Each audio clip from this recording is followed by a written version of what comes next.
Welcome back. My name is Sam Hassel, and in today's episode, we are going to be conducting a full application strategy review for a current high school senior who is applying during the 2024-2025 application cycle.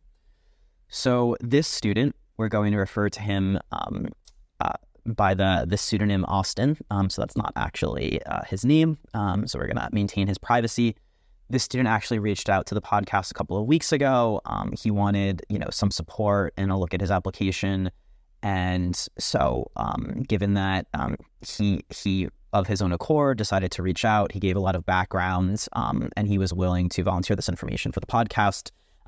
We agreed to do a full application strategy review for him to help him with this process. He's been listening to some former episodes and some of the strategy and understands that he might be in a little bit of a bind when it comes to things that we've discussed, such as having a hook or sort of an area of focus. So we agreed to do this overall application strategy for this student and help them out, certainly at a high level, but I think we're going to be able to get into a good amount of nitty-gritty details that will hopefully be helpful to him as well as to the audience at large. So to give some more background about this student, or Austin's backgrounds, he attends a large public high school that has about 2,300 students. He has a 4.0 unweighted GPA and around a 4.4 weighted GPA. He has the highest possible unweighted GPA on his high school scale, and he has the highest possible weighted GPA on his high school scale. So perfect on both sides there. He is ranked number 1 in his high school class. Even if his high school didn't rank, as many high schools do not rank in the United States, the college would still be able to tell that he was effectively number 1 because he has the highest possible GPA. And on the school report that high schools submit, provided the high school has a GPA system, they will be listing what the highest possible GPA is in the graduating class. And so the college, of course, would be able to, connect the dots between his GPA and then what the school is reporting as the highest possible GPA in his graduating class. That being said, his high school does actually rank. So he is ranked number 1.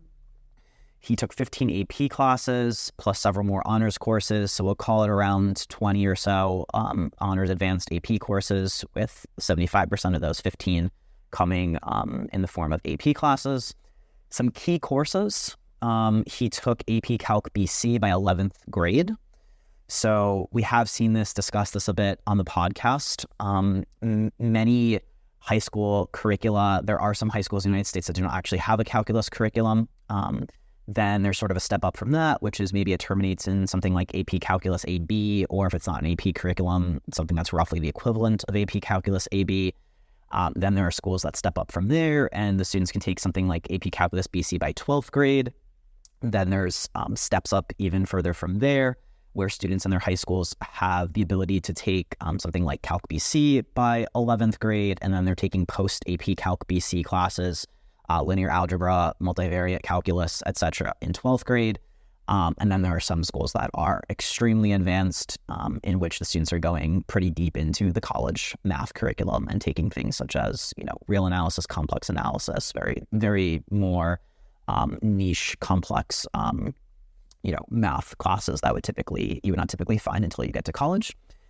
For 12th grade, given that he took AP Calc BC by 11th grade, so he essentially ran through the traditional linear math curriculum by 11th grade, he sort of exhausted that. So now in 12th grade, he is taking AP Statistics. In terms of some other classes that might be relevant to the hook that we sort of build here and his interest, he is taking AP Macroeconomics and AP Microeconomics.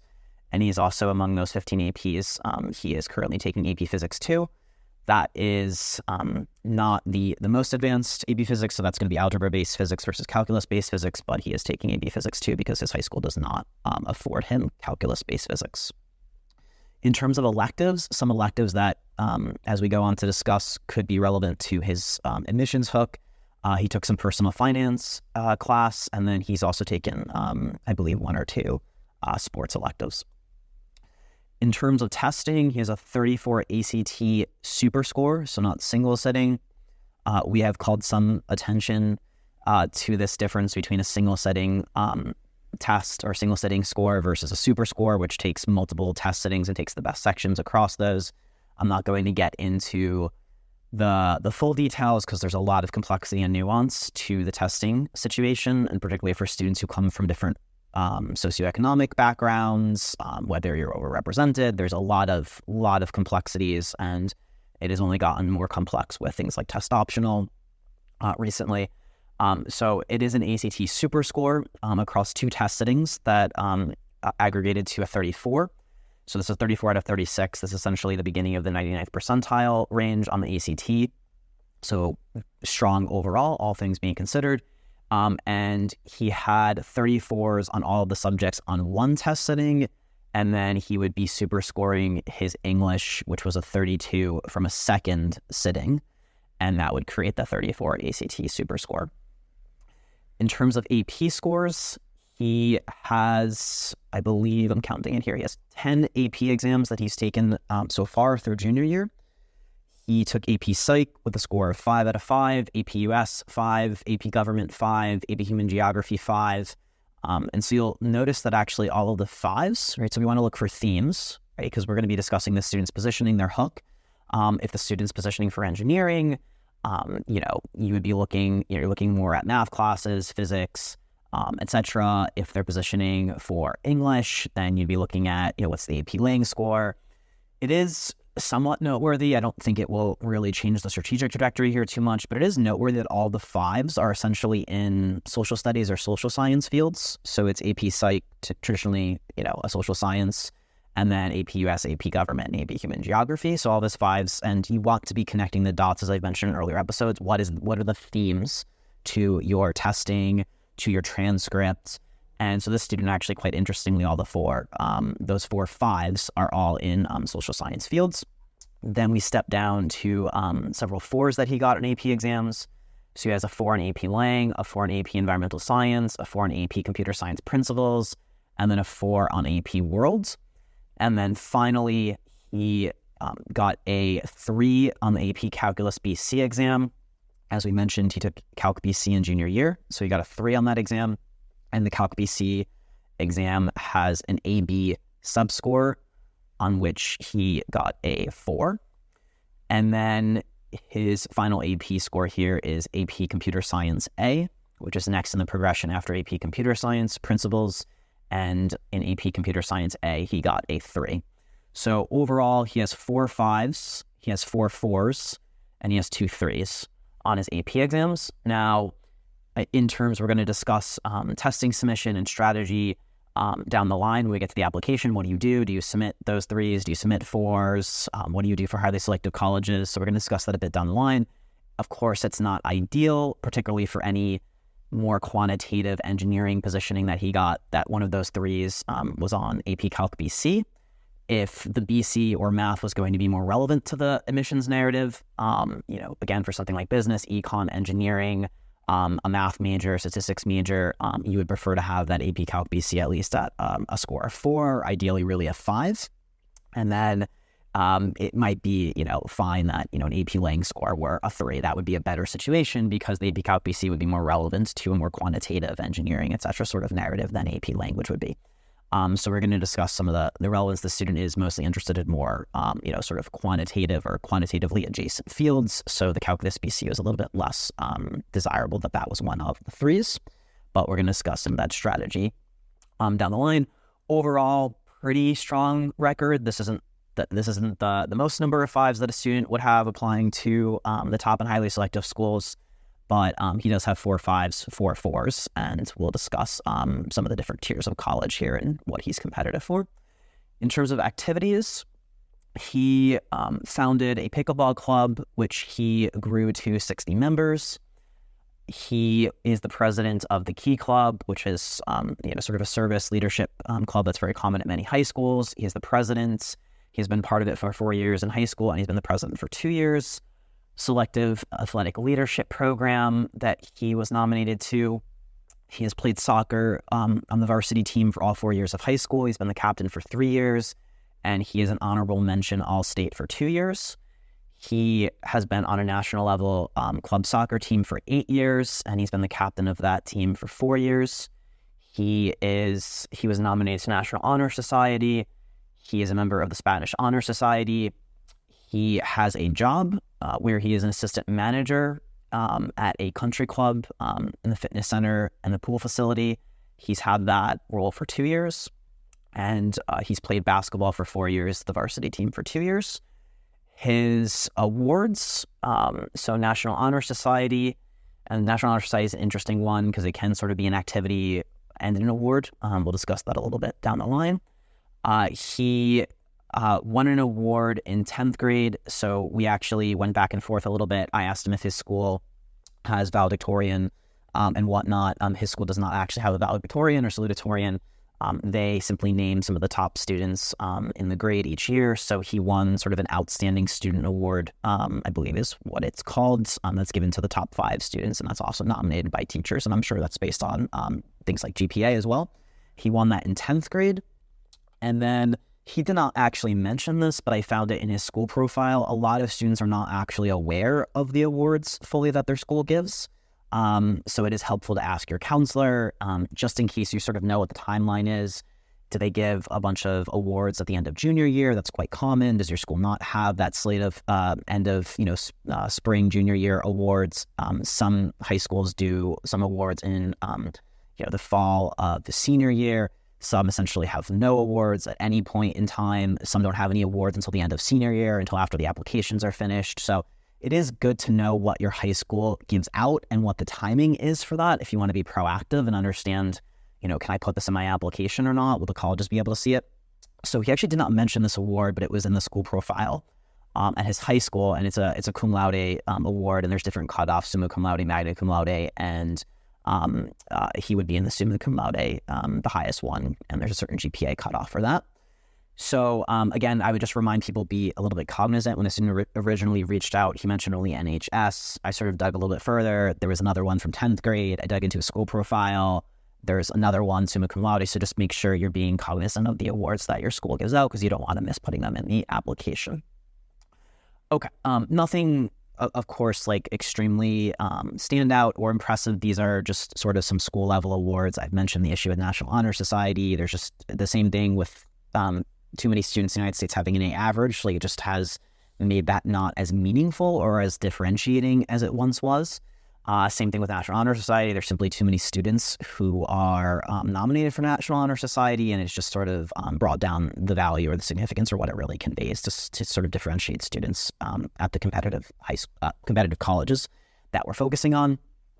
So some school level awards, but nothing, particularly exceptional. In terms of top schools on his list, he has WashU, Vanderbilt, and Michigan as his top 3. This is always a point of contention, sort of ranking colleges, and there's always the question of ranking them according to what. Obviously, one school could have an excellent research program, or it could be an excellent in this field, but that's not the student's field. So, of course, there's always a rankings dilemma. It's always going to be relative to what you're prioritizing. We could go down the rabbit hole of the U.S. News rankings, which are the predominant rankings, but we'll leave that aside for now. Generally, in terms of how I typically view the overall rankings and kind of different, levels of competitiveness and overall caliber and name brand of these institutions, I would generally consider Michigan a top 25, like basically towards the bottom of the top 25. It's also notable that it's a large public flagship. So that's notable because, you just have a lot more spots available. It's a much bigger school and much bigger freshman class. And there's a lot of considerations that come there versus a school that's a smaller private institution that has a much smaller freshman incoming class. So Michigan is going to be towards the bottom of the top 25, and it's a large public flagship. WashU is obviously going to be a smaller to mid-size private institution. I would generally consider it more along the lines of top 20.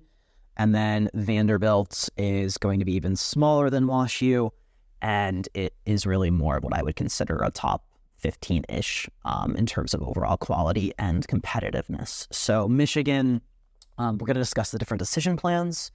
At these schools, Michigan does not have early decision, whereby you can put in a binding commitment, which can give you an odds boost. So that will obviously change things. But if we were setting aside just the decision planning, in terms of the competitiveness of these schools, it would go from Michigan being the least competitive, WashU being a step up from there in terms of competitiveness, and then Vanderbilt being the most competitive. And these little distinctions, and I tried to draw them on the podcast, because even though we focus a lot on the top 25 name brand institutions on this podcast, and we refer to them as the highly selective colleges, there are differences between top 25, top 20, top 15, top 10, and top 5.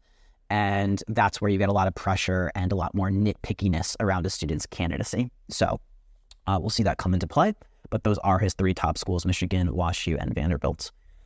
And then in terms of major interests, so this is what the student is stating. This is obviously going to be a piece of the puzzle in terms of the student's hook, but the student's all the way at the end of the process. And in a lot of ways, if you want to be the most strategically minded and you want to optimize your chance for admission, it is not simply what you are stating are your interests in college. It is what profile have you built, because that's what they're evaluating. They can only evaluate the past and history and the evidence that you have. They can't evaluate, this student built their profile in this other discipline and now they want to come to the college and study something entirely different. That's not going to be strategically advantageous. So even though students might say, I want to study this in college, that's a piece of the equation. But then if they don't have the background or the profile to support that, it's like applying for a job that you don't have a resume for. So our very strong approach and philosophy on this is you need to audit what you actually have on paper and present the most compelling profile and not position away from the strengths and the evidence that you actually have. So that being said, this is taken with a significant grain of salt, what his major interests are for college, because the question then becomes, well, do you have the evidence for those interests? If you're starting 3 years before you're applying to college, well, then you have a lot more latitude to build 3 years of your high school profile and build the evidence for those interests, and then you can have it both ways. But unfortunately, if you are in the application process, there's a lot of students who want to do something and they have very little evidence to support those interests in college. And this is just what undergraduate admissions at the top colleges has become. It has become a game of requiring a lot of focus before you apply, even at undergraduate level. Really, I've described it as many people. It's the level of focus that would have been required in earlier decades for students who are really applying to graduate school. But that's the level of focus that's now required for a lot of students who are positioning for undergraduates. So this student has stated that he's interested in studying engineering, physics, business, finance, and math. There are more technical, pre-professional versions here. Those would be engineering and business, which sometimes have separate colleges and separate schools at a university. And that will depend by the university. We'll discuss what the situation is for his top 3 schools in a second. There are some top colleges and even some of the most selective institutions that do not actually have, for example, an undergraduate business school. And in some cases don't have an undergraduate engineering school either. So you have to really know what is the academic philosophy and the academic structure of the colleges that you're most interested in, because it's possible that you can even apply for, direct admit to engineering or business, and there might not be any major for those fields. And then there's sort of the lighter but related or adjacent liberal arts versions of those professional fields. So he has engineering, which could be part of a direct admit program or a separate school at the university. But then he also has physics, which is always going to be in the arts and sciences wing or the main liberal arts part of the college. He has business and he has finance. Those would typically be in the business wing. But then he also has math, which is sort of related. Now, he didn't put economics, but obviously economics would be sort of business adjacent. That's how I refer to it. And economics or math, of course, are going to be, those are main liberal arts disciplines. So they would be in the main arts and sciences college. And for anyone who doesn't know what I'm sort of talking about here, there are liberal arts colleges where the entire school only has a liberal arts focus, meaning they only focus on sort of the meat and potatoes main academic disciplines. There's no focus on, or very little focus on graduate school. So they don't have a medical school, they don't have a law school, and they really focus just on the core disciplines. And it's a very extreme focus on just undergraduate teaching versus research or graduate or pre-professional areas. Those are colleges that are entirely liberal arts colleges, and those tend to be a little bit less name brand. Those are colleges such as Williams, Amherst, Swarthmore, Barnard, etc. The national universities that get the most attention, the ones that have the big sports teams like Michigan and Division I sports, and have very large research programs and have medical schools and law schools and business schools. Those schools are universities. They have separate colleges very often. It will depend, obviously, what the situation is at an undergraduate level. They might only have an arts and sciences college, or they may have arts and sciences plus engineering, such as Duke. So Duke has two divisions. It has Trinity, which is arts and sciences. Those are the main disciplines. And then it has Pratt, which is for engineering. Same thing at Columbia. Columbia has FU, which is the engineering school. And then it has the main Columbia College, which is the main arts and sciences. For many, many students, most of the majors are going to be housed in arts and sciences, but in some cases, they'll have an engineering school. They'll have a separate business school. They could have a nursing school, such as at Penn. And particularly large public flagships also have a lot of different separate colleges. Private schools less so, but large public schools tend to have a lot of different separate colleges for different fields. So this student is studying interest in engineering, which is pre-professional. It would depend on the school if they have an engineering program or not. Physics would be adjacent to that, but that would be in the arts and sciences division as being less sort of pre-professional and more just a basic science.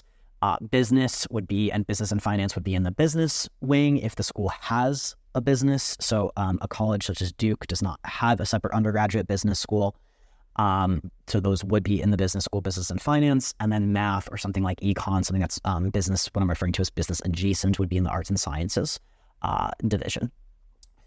Okay. And in terms of just competitiveness, I've kind of mentioned in the podcast, those pre-professional schools such as engineering are typically going to be more competitive. Business, very competitive, particularly if it's direct admit.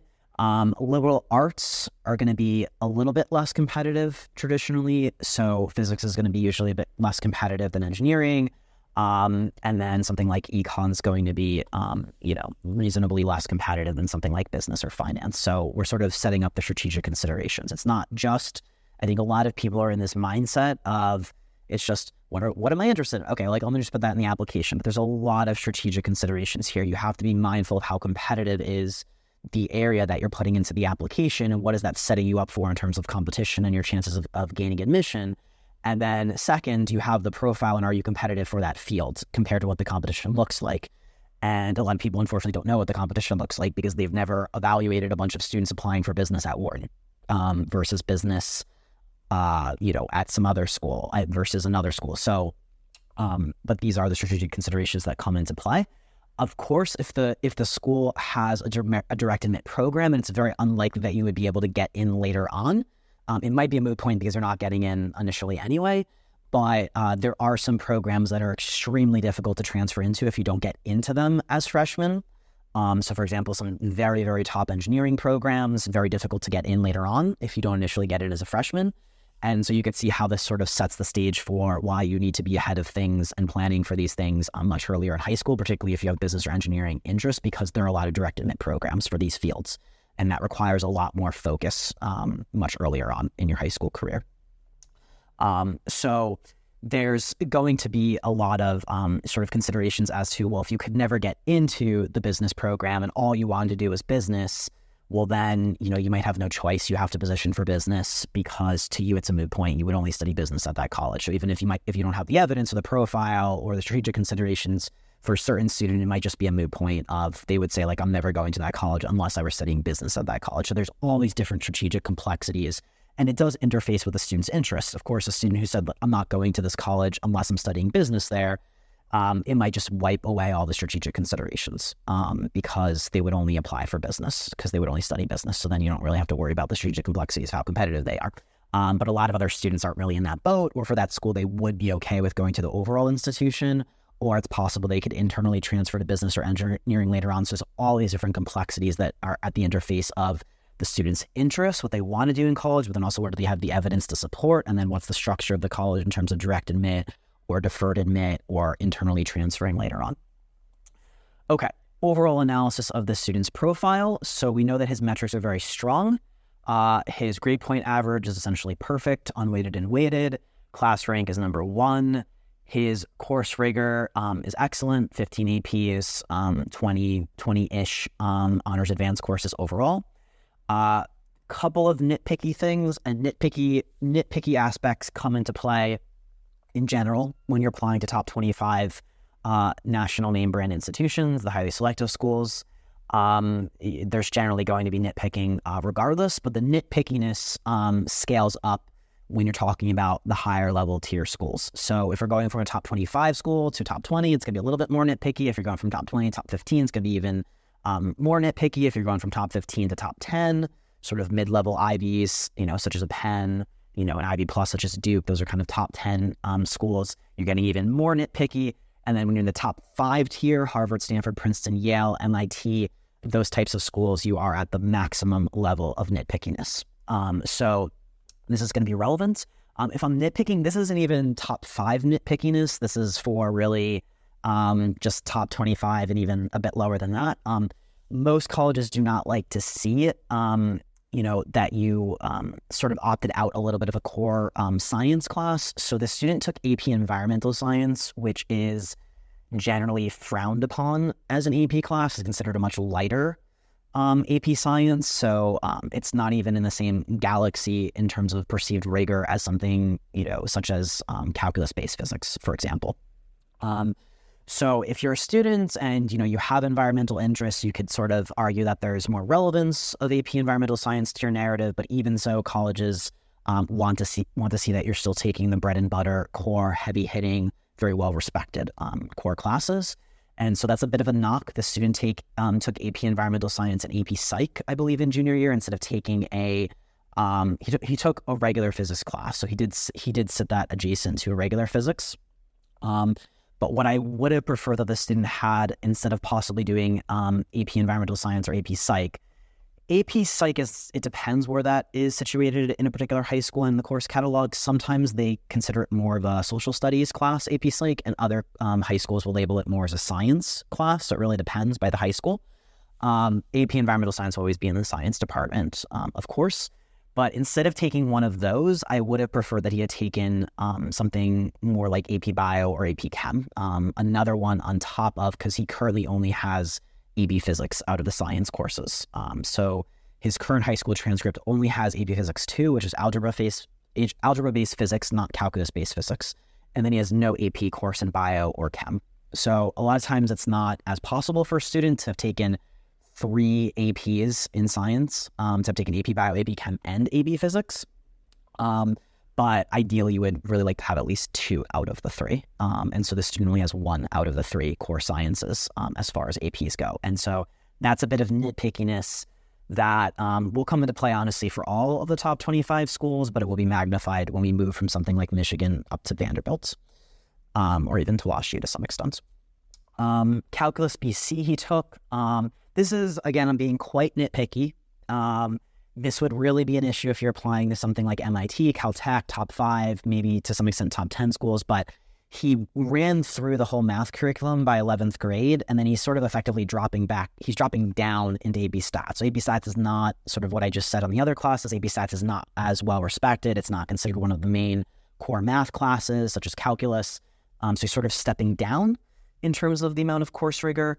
For some students who are really targeting the top of the top, or schools that are very technical, or they're going to study something very technical, you might want to approach this differently. If you do exhaust and you get to Calc BC by 11th grade, you now might want to consider college courses or community college courses for 12th grade, if your high school doesn't offer these courses such as linear algebra, multivariate, etc.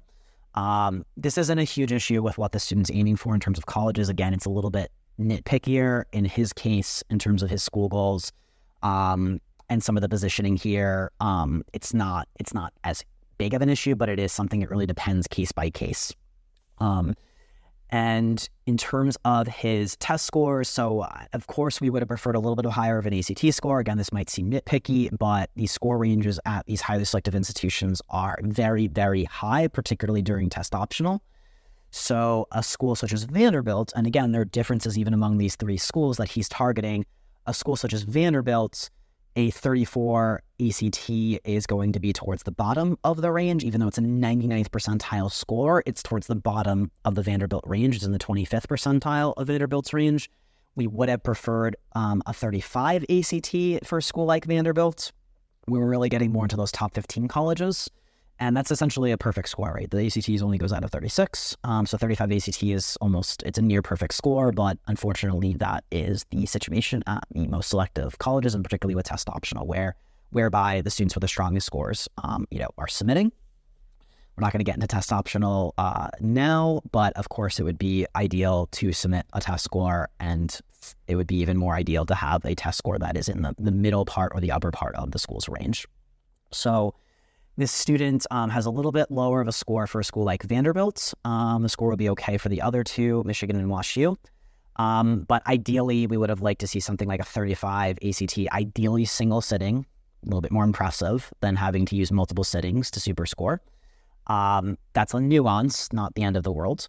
And would have liked to see a little bit more equal splits on the subjects versus that one. He had 3 34s on one sitting, but a quite low English score on that test. And then he's pulling a 32 English from another sitting. So ideally, you get it single sitting. Was a little bit higher for schools that are more competitive, such as Vanderbilt, and the subjects are a little bit more roughly equal instead of having a little bit greater variance and having a low subject. All that said, it's a little bit nitpicky, but it is something that you would have to keep in mind when we're going up into the higher tier schools, such as Vanderbilt. In terms of APs, I mentioned I didn't love the Calc BC score of 3. That's going to come into play for something, such as engineering. So that is not as ideal, and we're going to discuss what to do with that strategically. Also, we would revert some more 5s versus some 4s. There are many students who do have a lot of 5s that are applying to these schools, and so they might have, the student has 10 AP exams, which is a lot through 11th grade, but there were only 4 5s out of those 10, and so there's students who maybe took, 6 or 7, or even 5 APs, but they're all 5s across the board. So again, this is nitpicky. It will come into play for the most selective among the top 20 in particular, out of the top 25 in particular. For activities, awards, and his hook, this is by far the most glaring issue in his profile, and the student was well aware of this, having listened to the podcast. So his activities, unfortunately, are the very common, well-rounded activities of sports, leadership, service. They are just the dime a dozen sorts of activities that nearly every single student has in their resume who is going to be applying to these, really college in general, but certainly to the highly selective schools. Students have a ton of these types of activities, the sports, the key club, sort of lower level, school awards or a National Honor Society. So these are very, very common, and the student doesn't really have any particular hook. There's no real academically minded clubs or business activities or engineering relevant activities such as robotics, and this is going to create, or science research, this is going to create a lot of issues when you combine the competitiveness of those pre-professional areas the student is interested in, such as engineering or business, with the lack of relevant resume or not having that hook that is really evidenced, in the student's profile. Particularly, again, as we discussed in the last episode, the hook really is going to be supported a lot by the resume. Certainly, we're looking at the test scores and the subject, what subjects were the scores the highest in, and the course rigor and the grades. And we're going to be looking, what subjects to sort of relate to the student's hook and their major interest, right? Again, calculus is more relevant to engineering or physics or business than if you were an English major. So the metrics do matter for supporting the hook. However, a lot of the soft factors on the resume are going to be really where the hook is, derived from. And the student really just has a very common, well-rounded profile with a diversity of interests, sort of the jack of all trades, but the master of none. And so this is by far, even though I kind of was nitpicking some things on the test scores and, that Calc BC, that was a 3, and, the stats is sort of a bit of a drop down from the Calc BC, which is not a massive issue. But this is a massive issue, really lacking the hook, the activities, the resume. And now the problem that the student is confronted with, which we're going to try to help him with and try to solve, and a lot of people are in this dilemma, is now in your application, you need to present a very focused angle and hook and write your essays about it and list the majors in the application. And for students who don't have that evidence, you're in a very bad position. So the student's well aware of it, and we're going to discuss a bit of how we can solve this problem very late in the game. Major interests, as I just mentioned, they're just in very common and competitive areas such as engineering and business. That's going to make it even more difficult for him to gain admission. So we already know these schools, Michigan, Vanderbilt, WashU, are already difficult institutions to gain admission to. Again, even more so a school like Vanderbilt's. That's more towards the top 15 colleges in the United States. But then if you then put yourself in a subgroup, and even just an overall, it doesn't have to be, Vanderbilt does not have a formal undergraduate business school or a formal undergraduate business major. However, if you even are selling a story that's business-esque, it's still going to be very common with the interest of a lot of students. So a lot of students just have business profiles or business resumes, regardless of whether the institution has an undergraduate business school. So it's not even just whether the school has that major, it's just how many students happen to have activities that are, are profiled that sort of in that area. And so these are going to be very common profiles with students who are interested in business or engineering. They built business or engineering profiles that are very substantive. And these are some more competitive programs or sub-wings of the college. If the school has an undergraduate business school, undergraduate engineering, it's direct admit. And so then you're providing further multipliers on the difficulty versus just getting into the institution at large. So that's quite a bit of a problem, and it's not a good combination with the student's lack of evidence or profile that would be relevant for engineering or business as it stands. Further difficulties, he's overrepresented as a male in engineering, or even the liberal arts version or engineering adjacent, for physics, for example. He would be overrepresented as a male in business or something such as finance. Not as overrepresented, he would be more overrepresented for engineering. Business is something more like, it depends by the institution, but business might be something more like 60% male, 40% female. And even if you were doing something that, again, is business adjacent in liberal arts college or the College of Arts and Sciences, such as economics or math, those are still going to be more male-dominated, male-heavy. So these are things to consider. They're not things to be absolutely beholden to. It doesn't mean that we're going to position him for some field in which he's underrepresented, by gender or sex, but we just need to be aware, right? These are strategic considerations. They're not strategic necessities that he position himself otherwise. It's just you need to be aware of what you're up against and what the overall breakdown is. And I've gone into this in some of our master classes on how we do a strategic positioning analysis, but we do take into account the student's demographic background, their ethnic background. We take into account their sex or gender, their representation, how strong is the school in that field. What does the student have in terms of their resume, their metrics, their hook? How strong is it compared to the applicant pool in that field? Like, there's a lot of different factors that go into it. If a student goes to a magnet school that is excellent in STEM, but we know that all those students are being read together for the same majors they're all applying for with all the same resume and profile from a school where that's extremely expected because it's a STEM magnet school, that of course they're applying to the best STEM colleges. Like, there are a lot of other nuances that people don't consider. It's just like, your uncle asks you, at dinner, what are you interested in studying? You're like, oh, I'm interested in studying engineering. You just go put that in the application. It's like, there's just not a lot of thought or consideration or nuance that goes into that. And so this is a much more complex analysis. Again, it doesn't mean just because he is more overrepresented in these fields that we're going to go position him for something that he is, underrepresented in. But we do have to at least be mindful of what he's up against. And as I said, his resume is quite lacking for these areas.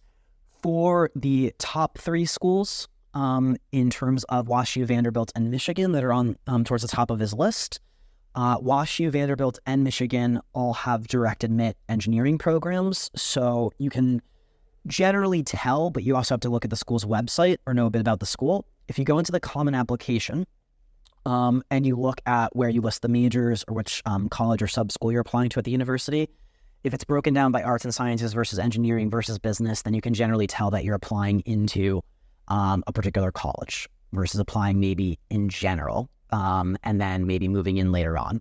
So WashU, Vanderbilt, and Michigan, they will all have in the common application, engineering versus something such as arts and sciences, or LSA at Michigan, for example. And so you are applying directly into engineering for freshman year admission for all three of his colleges. So that's something we do have to note.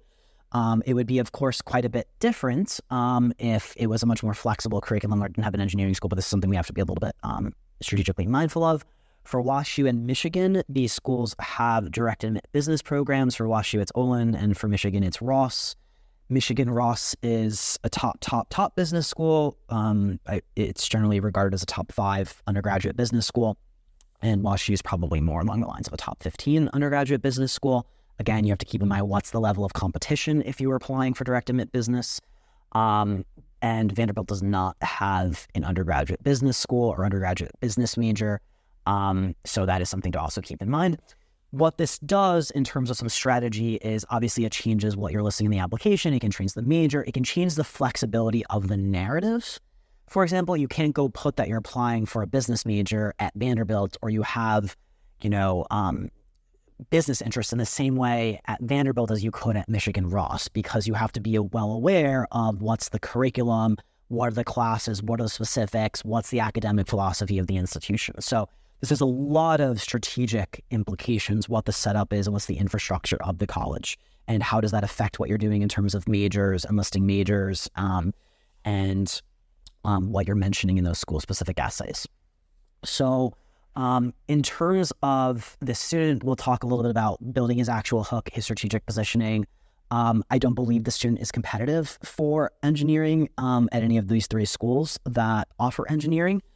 And I don't believe that he would be competitive for direct admit business. And I believe that in him positioning under a very common, applying directly for business at WashU or Michigan, or applying directly for engineering at WashU, Vanderbilt, or Michigan, he is very, very, very likely to be rejected.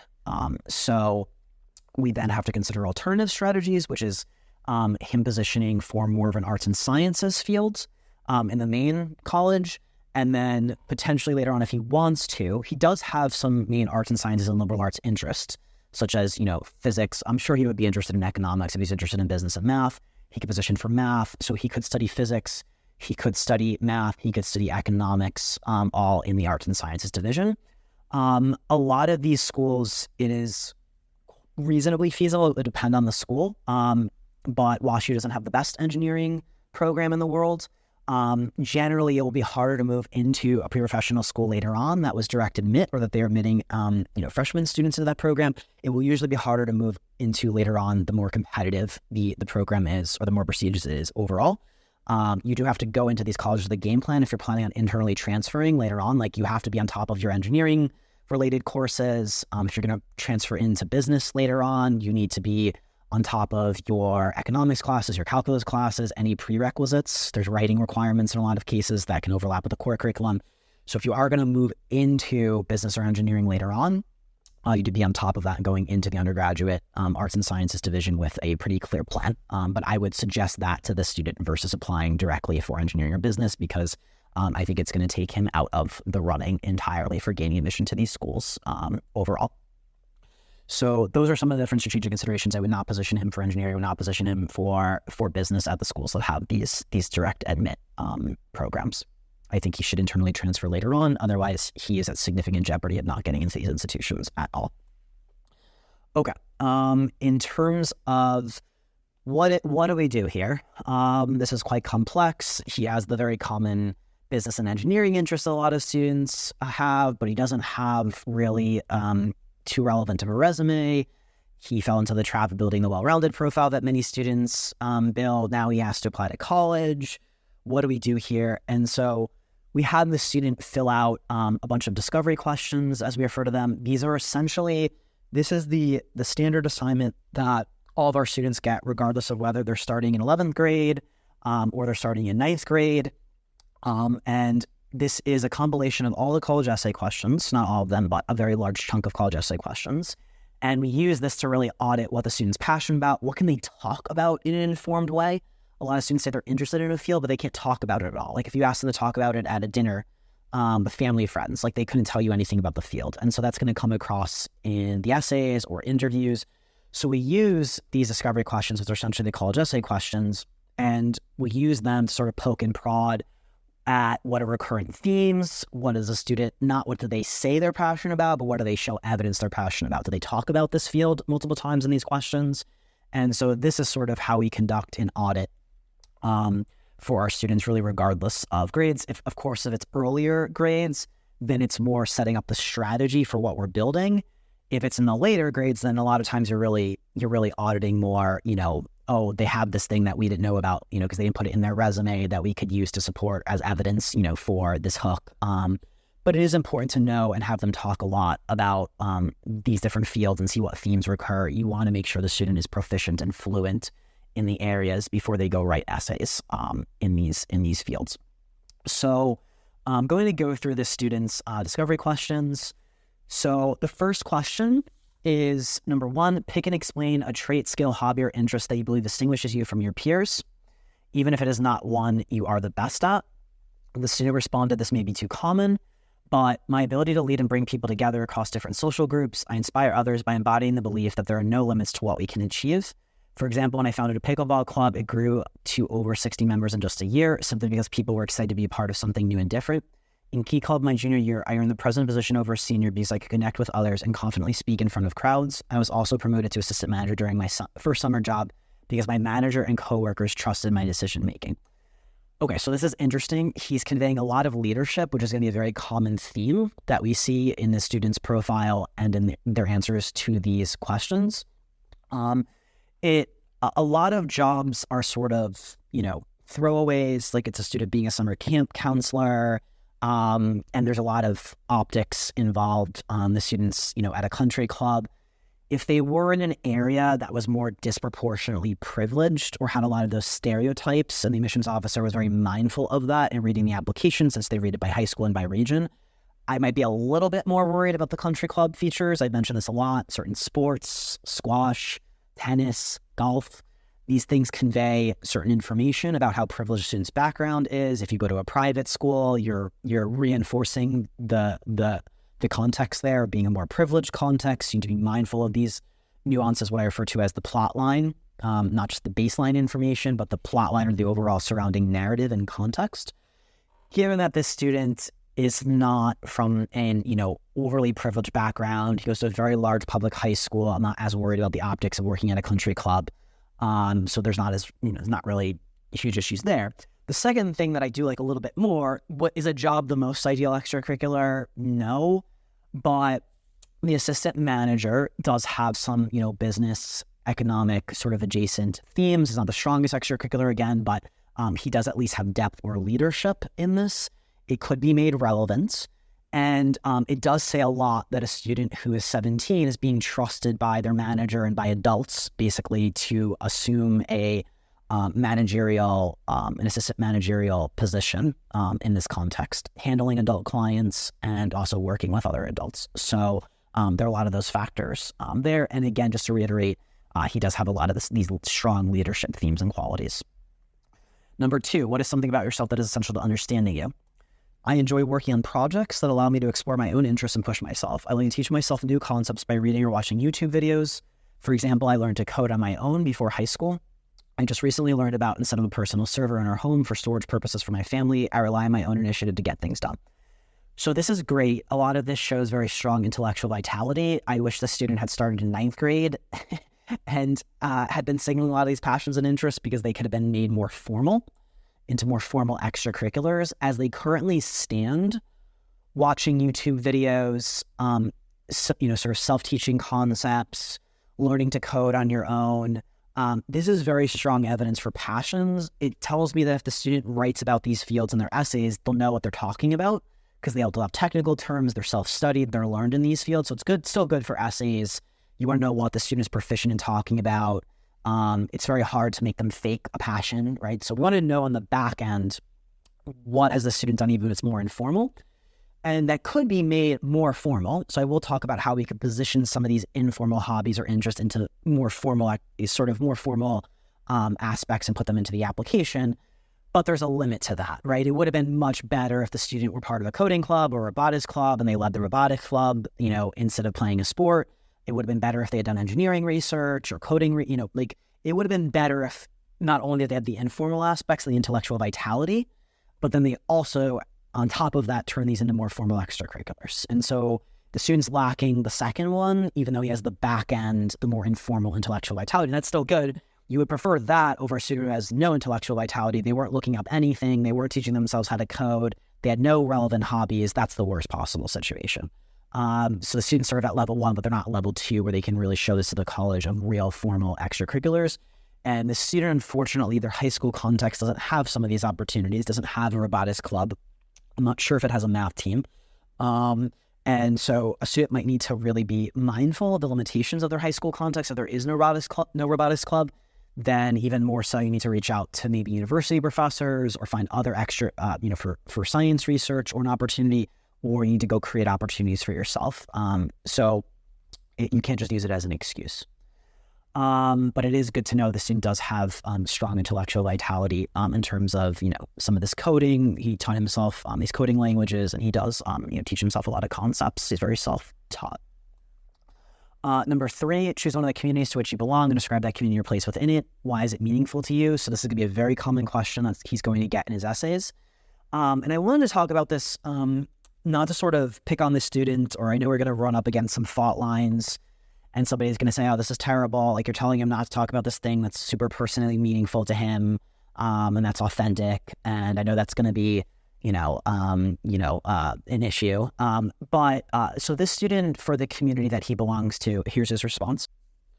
I belong to, and I'm going to redact the name of the particular church, but this is a church where the student lives, where I'm involved in a youth group that meets every Wednesday. The kids in the group come from all over. Again, I'm going to omit the information, and have all different personalities and interests. This group, though, has become a place where we can be completely open and vulnerable with each other without fear of judgment. We all face our own struggles, and it's nice to know that we have a safe space to share and support one another. This community also deepens my understanding of faith and provides a strong sense of belonging. We regularly talk about God and how to serve Him in our lives. This group has also pushed me to step out of my comfort zone and give back. I started volunteering at the church on Sundays in the grade school classrooms, teaching younger kids about God and trying to positively impact their lives. I now lead groups of kids on Sundays and am a part of their lives. So this is, and I want to sort of differentiate between, and I put this in my last episode as well, differentiating between back end and front end. So back end is, it's the whole movie. It's the entire picture. It's 8 hours of messy film footage, and they recorded the movie, and there was a scene that was sort of messed up, and that's all the back ends. Basically, when you're presenting an application, it needs to be the final edited version of a movie trailer, right? It needs to be definitive, it needs to be certain, it needs to be clear, it needs to be on point, it needs to be very compelling. And so the purpose of a lot of these questions, and why we ask so many different questions, is we're trying to poke and prod for what the most compelling stuff, what are the best scenes going to be that make that short movie trailer, right? And the movie trailer is the application, right? It's an 8-minute movie trailer or a 10-minute movie trailer for an admissions officer. And so a lot of this information, there might be information in the background or something we know about a student that is very personally meaningful to them, very personally significant, very compelling, in other ways outside of just a college application. But we have to, if we're trying to make the most compelling movie trailer and the most compelling application, we have to consider other things such as how many students are talking about this topic. This is a very common community question, that you get in a lot of the applications. And so the student just goes in, very often students will put religious themes for these essays. And so they'll very often be interpreting community in a very traditional way of religious, ethnic, racial community, geographic community. And so I wanted to particularly use this question. I don't think it's going to figure very much in the student's application strategy at all.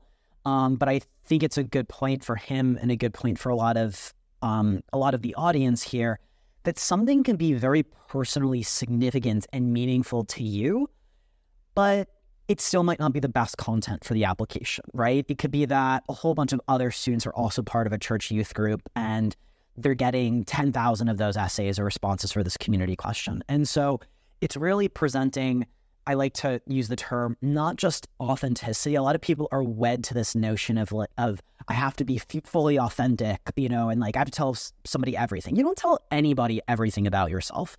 And this notion of just because you're maybe emphasizing more of this version of yourself versus that version of yourself, because you understand this burden that admissions officers have, you understand there's a lot of very common themes. This is a process of standing out, and you do want to stand out if you want to gain admission.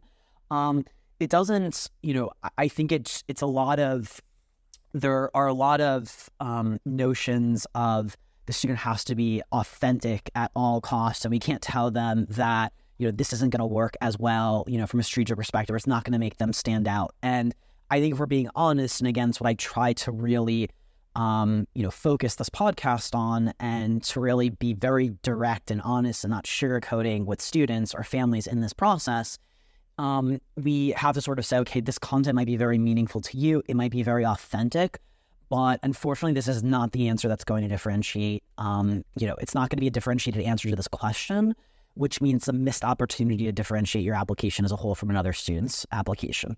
And so this is the back end of the process. This is like, I could read this and be like, oh, this is a great kid. They're awesome. Like, this is great that they talked about this. They opened up about this. And this, like, the student does seem like a great kid. Like, you can tell from a lot of these answers.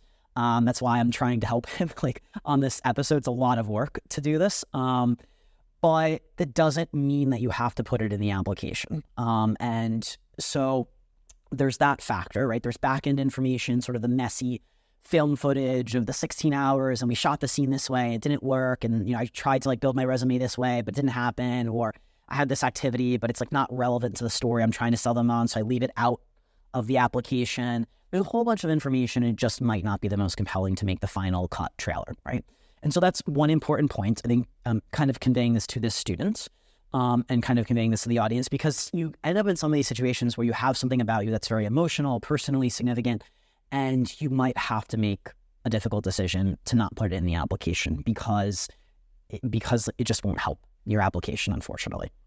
The second consideration is, at large, I generally really don't like religious or political information in students' applications. There are some people, even some people who I think are actually excellent strategically and run excellent advising companies, and they disagree on this take. But my stance and our stance is the risk-reward does not make a lot of sense for including religious or politically, minded content. I think it can be it can potentially alienate an admissions officer who doesn't see the world in that way or doesn't have that same ideology. Are these admissions officers very well conditioned to not be biased, to not hold that against a student? Do they receive sensitivity training and anti-bias training and anti-prejudice training? Yes. However, they are still human beings. Conditioning people to not be biased only ends up with the ironic effect of it makes them more mindful of their biases. So there's an ironic effect to a lot of that training. It's sort of the classic experiment from psychology of you tell people don't think of a white polar bear, and then they think of a white polar bear, right? Human beings are not great at parsing negatives, right? So there's a lot of psychological realism here that it would be great if we just all believe that somebody can entirely set aside their humanity and their biases and their background and not bring that to the table. That would be great. And I really do applaud colleges for trying to do that to the best of their ability, and they do it with interviewers. And but it's not realistic. It's very hard to set aside one's own cultural conditioning and their upbringing and their background and bring all of that to the table. And we live in a day and age where there's a lot of political polarity and religious polarity. And so for the risk to be justified, for the risk of you potentially, upsetting somebody or conveying this information and it just rubbing somebody a bit of the wrong way, on top of, again, just the fact that a lot of students might have this information, particularly for a community question, right? They'll be putting this types of content. So you're running into the issue of it's not very unique or differentiating. It's not relevant to what you're coming to the college for in terms of what you're studying. Then it might rub somebody the wrong way, or they just might disagree with you, and you can't 100% rely on them to set aside their biases. And we also then have to say, well, what would be the upside? Those are all of the risks. What would be the upside? So if a student had built a profile that was really, it was all in on some sort of political activism that had a particular bent to it, and there are certain topics where just nobody's going to really, disagree on that political topic. Like pretty much everybody, agrees, and then there are some that are much more politically charged. It's really a trade-off, and it really depends. Like if the student's very adamant about that political issue and they built their entire candidacy around it, and they were going to do nothing else because they were so passionate about it, then you take the risk, right? You take the trade-offs. because they are so passionate about that cause that, yeah, it might rub somebody the wrong way, but they wouldn't have done anything else. And they're so passionate. And in that case, you might say, listen, the reward outstrips the risk here. But that's rare. It's rare that a student has, such a political call where like it has so much reward and so much upside, and they would have done nothing otherwise, or their whole candidacy, they're just late stage and they can't really hide it because like their whole resume is around it. Well, if that were the case, like their whole profile, it was related to their academic positioning, that political issue, that policy thing that they've been working on. And yeah, maybe it could rub one admissions officer a little bit the wrong way, but it's, what are you going to do? Like, it's their entire profile. That's a very different situation. This is not related to the student's hook. It's setting up a lot of potential cliches. And it's just the risk reward here doesn't make a lot of sense if the student included this type of information in their application. It's just not worth, the upside is just not worth the potential downsides. And that will more often be the case for many students, because many students are not involved in, a politically charged or like a very specific political issue that could be very polarizing. And that's what they built their whole candidacy around. So it's hard for them to sidestep that in the essays or the application when they have too much like their whole candidacy sort of riding on that angle, right? So it's just something I wanted to call attention to for the student also at large. There are going to be some difficult, situations or some difficult calls where you might feel a very particular emotional attachment to a certain topic, but you have to understand how many other students are talking about it. Is this going to, just cause a potential issue? And then, so those are the risks, but then also what's the upside? And there's not a lot of upside here. This isn't going to be really unique or differentiating content. It's not going to be related to the student's hook. If there's not really a lot of upside, then you sort of say the risk outstrip the reward. Okay, number 4.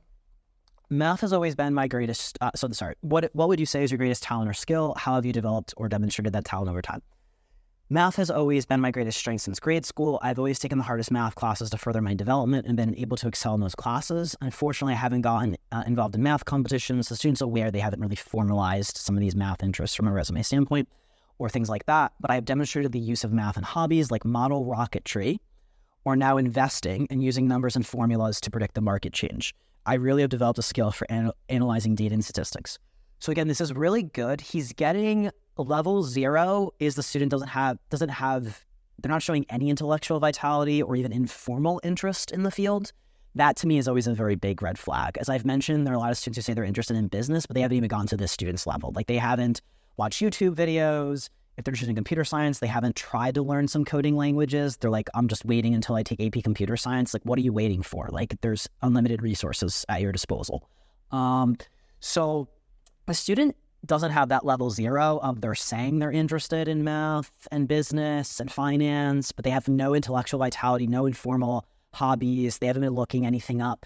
He's not at that level. He's at level 1, which is he has it. He's showing me he is seriously interested and has the evidence, but it's just a lot more informal evidence. It hasn't been converted to more formal extracurriculars that really would go in the activities list of the application. It's just a lot of informal, avenues here.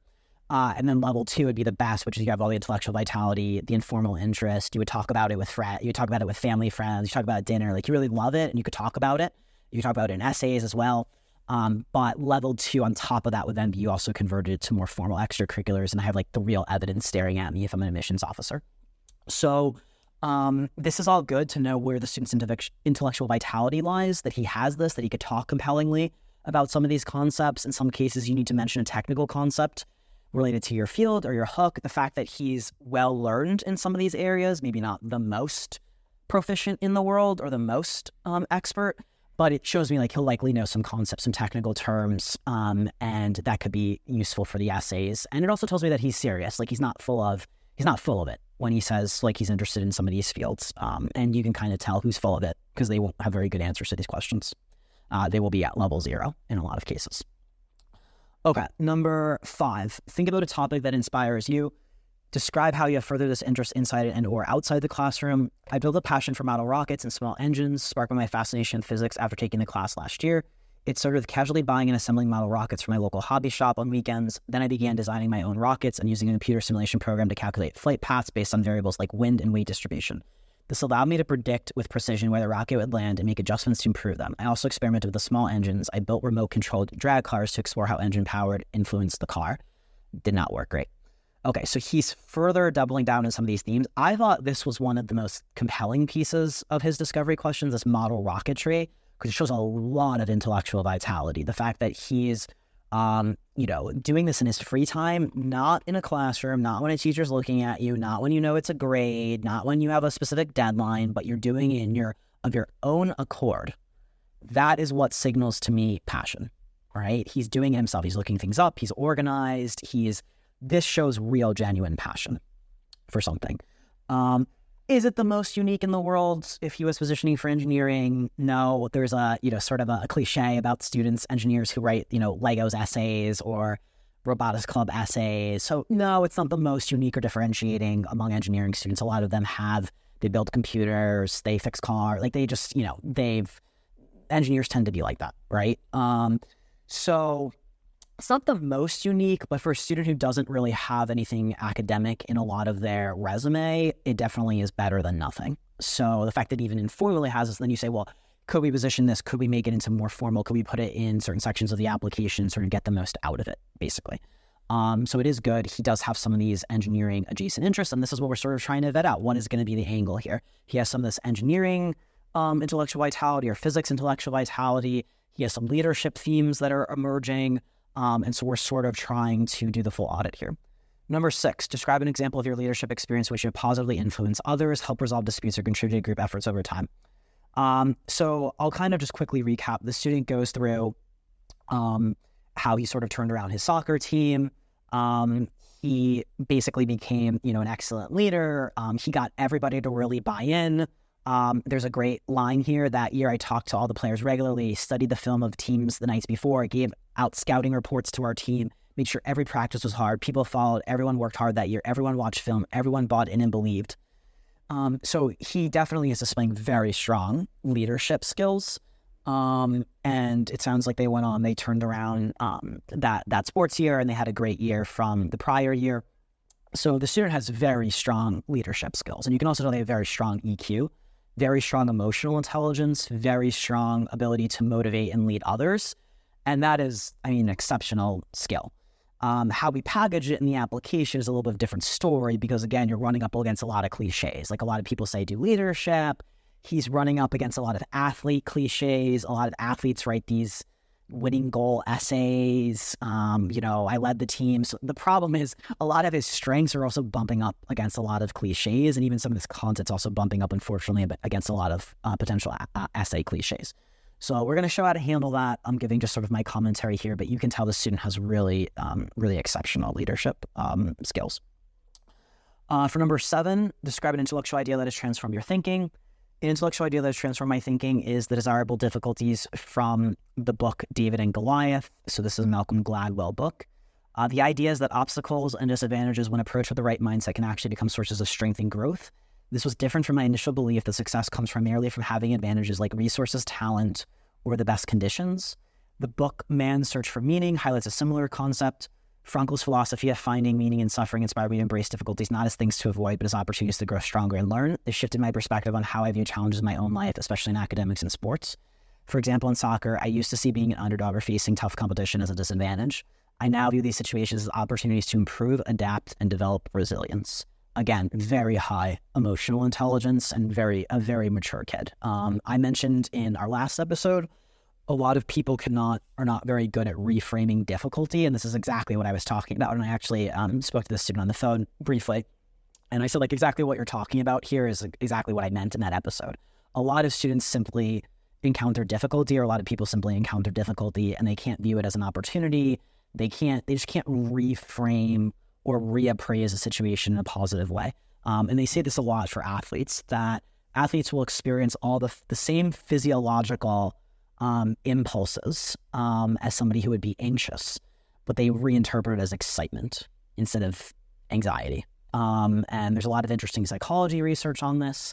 If the students were starting a lot younger, we could probably expose them to some of the psychology research, but they're very fascinating studies that were done by at Columbia, where they would basically, they injected adrenaline, and you see once you amp out the physiological response of people, but then you give them some sort of contextual cue, like something is going wrong or there's like an exciting situation, they would interpret the same bodily experience as something like anxiety or fear or panic versus something like excitement or intrigue or something very positive, just based off of sort of the contextual cues. It's the same bodily response and the same physiological mechanisms, but the interpretation of what was going on based on contextual cues was altered, and then you got a very different emotional output. And also in psychology, this is called reappraisal. It's looking at the same stimulus, but looking at it in a different way. And so this is really good intellectual vitality. It's very interesting. He's presenting himself as being well-read. He's pulling a concept from a book. So when people ask me, what are they looking for in these essays? A lot of this, right? It's interesting. It's different. The kid's signaling high EQ, high emotional maturity, past his age, well past his age, well past, if I'm being very candid. His emotional maturity is much higher than a lot of adults, if I'm being totally candid. And so we would sort of say these colleges are looking for a lot of kids who are, prodigies. They show evidence and early talent and propensity. They're looking at that from an intellectual standpoint, but also from an emotional or a personal standpoint. And he's really got it in spades, for sure.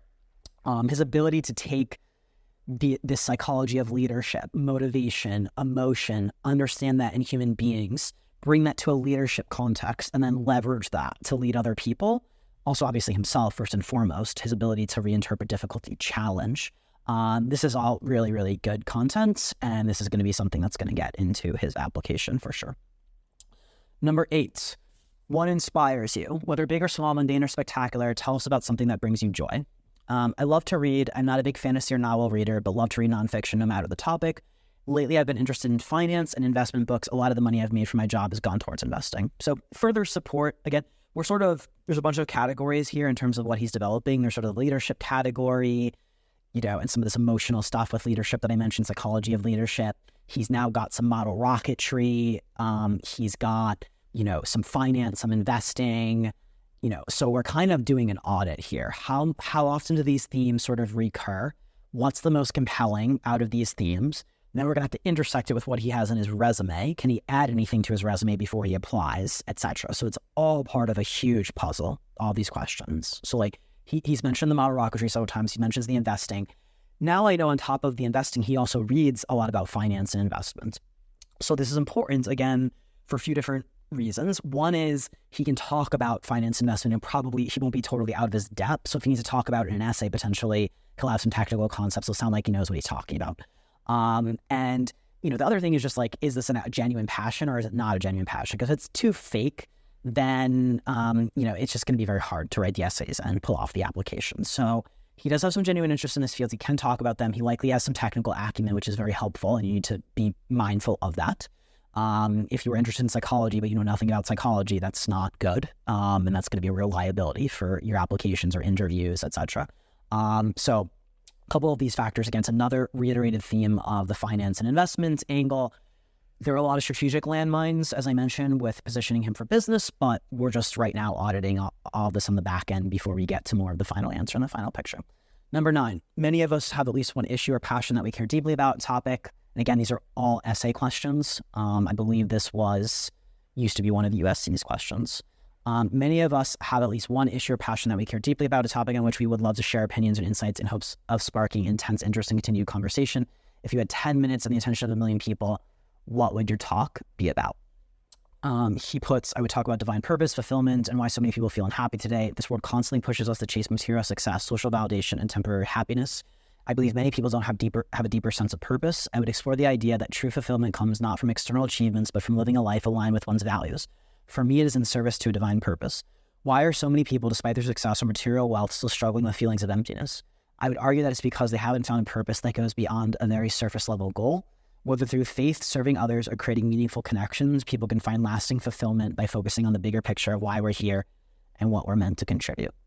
Okay, another good question, another good response here. That's another opportunity for me to sort of say, on the back end, you can tell this is a very, very mature and impressive student. He has deep insight. He's clearly thought about things, purpose, the why of various pursuits, feelings of emptiness, a lot of the, sort of issues, in modern day society. And So this is all great. This is sort of, this is a kid where, you would love working with them. They're very motivated. They think deeply. They care a lot. They're very reflective and contemplative.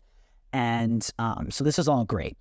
Whether this will, out of the 30 questions, there's a reason why we have 30 questions in the discovery, and then why we look at all of these materials. It's because, again, that's the all the unedited film footage.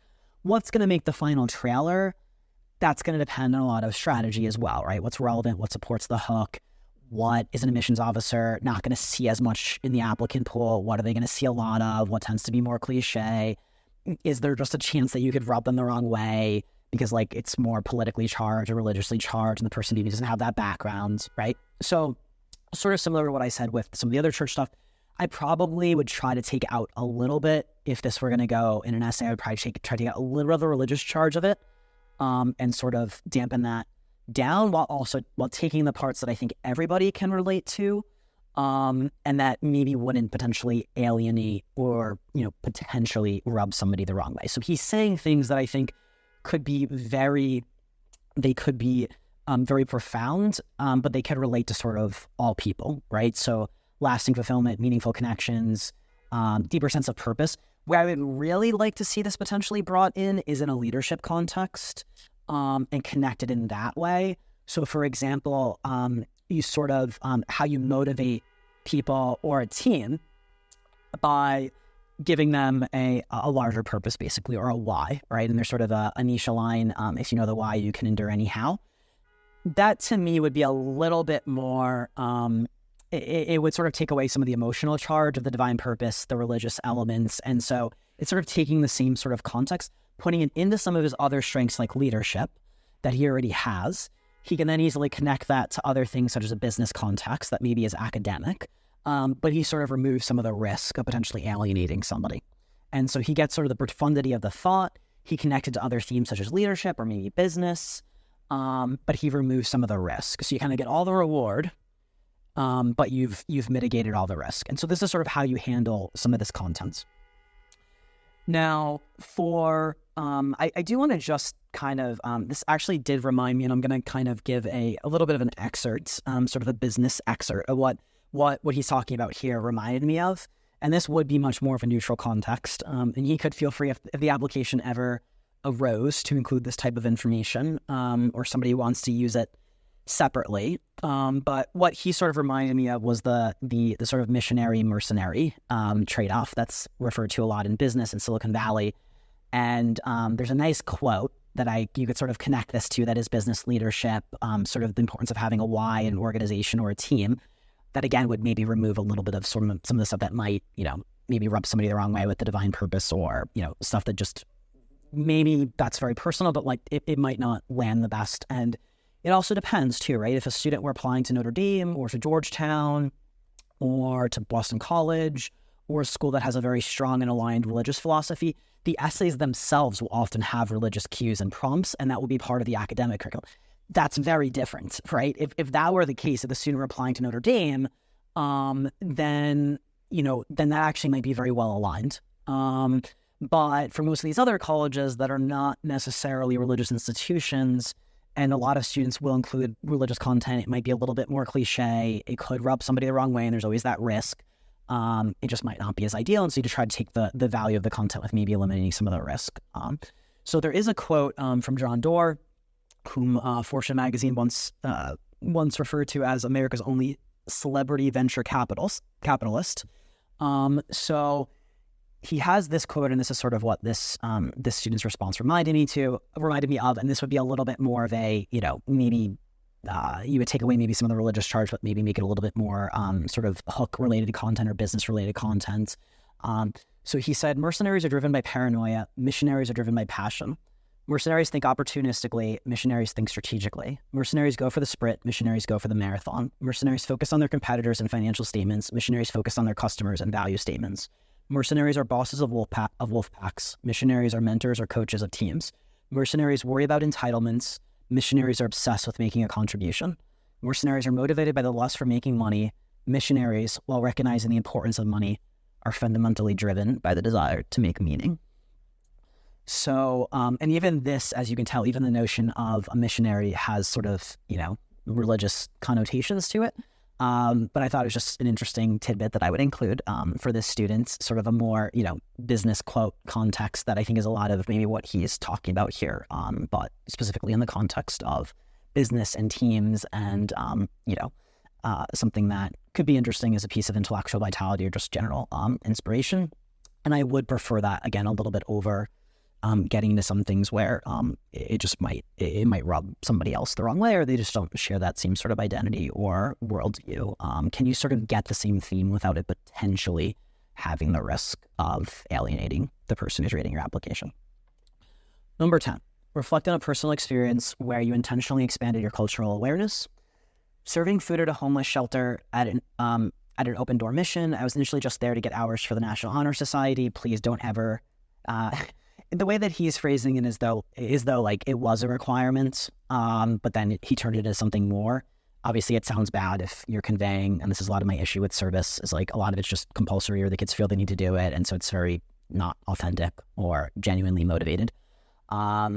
After serving food, I decided to sit down with some of the people at the shelter and eat with them. They shared their stories with me. There was one family with a single mother and 2 kids. There was another guy who had been struggling with mental health issues and addiction. Actually being there made me so heartbroken and really pushed me not to volunteer for just hours on a sheet, but to really help people. Many people in difficult situations often face a combination of barriers that many of us don't see or understand. So again, obviously very good kid, very thoughtful, good piece of content on the back end. He would run into issues if he included this in the essays of even if it were totally genuine, even if it was an emotionally meaningful experience, you are just going to run into, I call it the conspicuous compassion or virtue signaling issue. So many students put this type of content in their essays that if I made anybody sit down and read it 200 times, you would also get annoyed with it at some point. So basically, even the most touching content in the world, once you've read it so many times, you almost become aggravated by it. And it certainly then doesn't just pop out to differentiate the students. It just starts blending in, basically, and then you're sort of just like next, until you find something that really stands out and makes you take notice of a student. So it's something that I think, and it could be personally meaningful, it could be definitely valid. It's good for the back end, the long form version of the narrative, and to really know the student and understand them. But it doesn't necessarily need to make the final trailer due to a lot of the strategic liabilities and it just not being as unique. 11, share a time when you were awestruck. This past summer, I was awestruck by my dad's resilience during my grandfather's funeral. Despite being extremely ill, later we found out he was having a stroke. He was adamant about being there the entire day. That morning, he could barely get out of bed, suffering from severe vertigo, a terrible headache, and constant nausea. I've never seen a person, let alone my dad, so sick. Despite this, he attended both the church service and the burial, standing by his family when we needed him the most. Watching him push through immense physical pain just to honor my grandfather left me in awe of his strength and determination. In that moment, I realized just how resilient my dad truly is. His commitment to be there for our family, no matter what, made a lasting impact on me. Again, very emotionally touching, a very personally significant, I'm sure, to the students.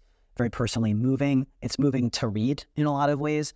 This is a lot, we'll sort of share these little tidbits among our team, when students fill out these questions, sort of say like, we have a great kid on our hands. But again, there's a couple of, when you're thinking about the final version of the application, there are a couple of issues. One is a lot of students do talk about family sickness or an issue in the family. So it does run up against just being too common in the applicant pool, which I already told the student to some extent. Second, you always have to be careful about not conveying any information about yourself. So a lot of students do this. They talk about their grandmother or somebody else, and you're the one who's applying and you're the student that I'm giving an offer of admission. I need to know what your credentials are, what's captivating, what's motivating about you. And so you have to be very careful about talking about, family sickness or something that it has 2 issues. One, it could just, again, be very common content. But the second one is you really don't want to be talking about other people, even family members, even people you're close to.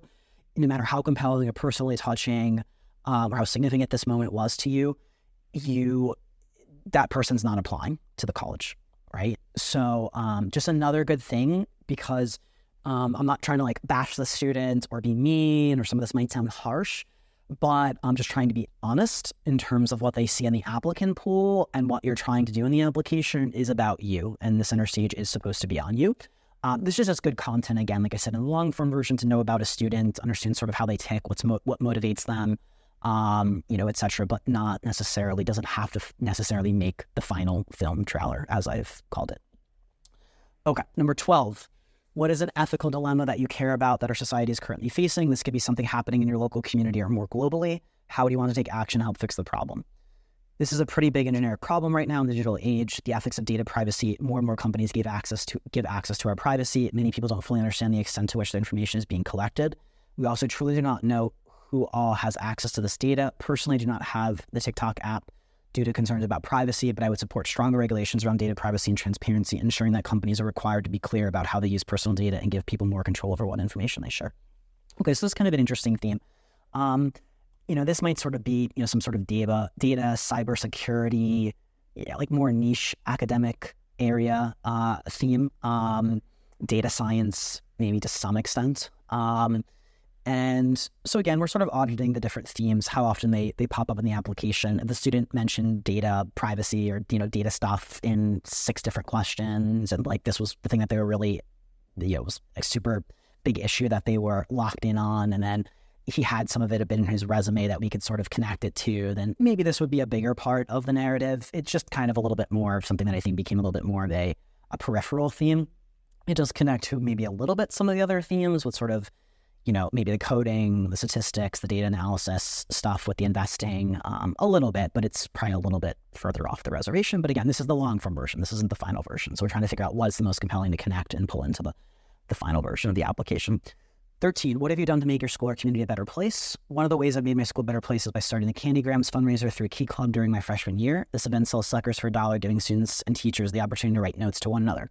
It's not just about raising money. We do now raise over $500 each year for the Salvation Army, but also about spreading kindness throughout the school. People look forward to receiving these personalized notes, and when someone gets a Candygram, they often write one themselves to others, creating a snowball effect.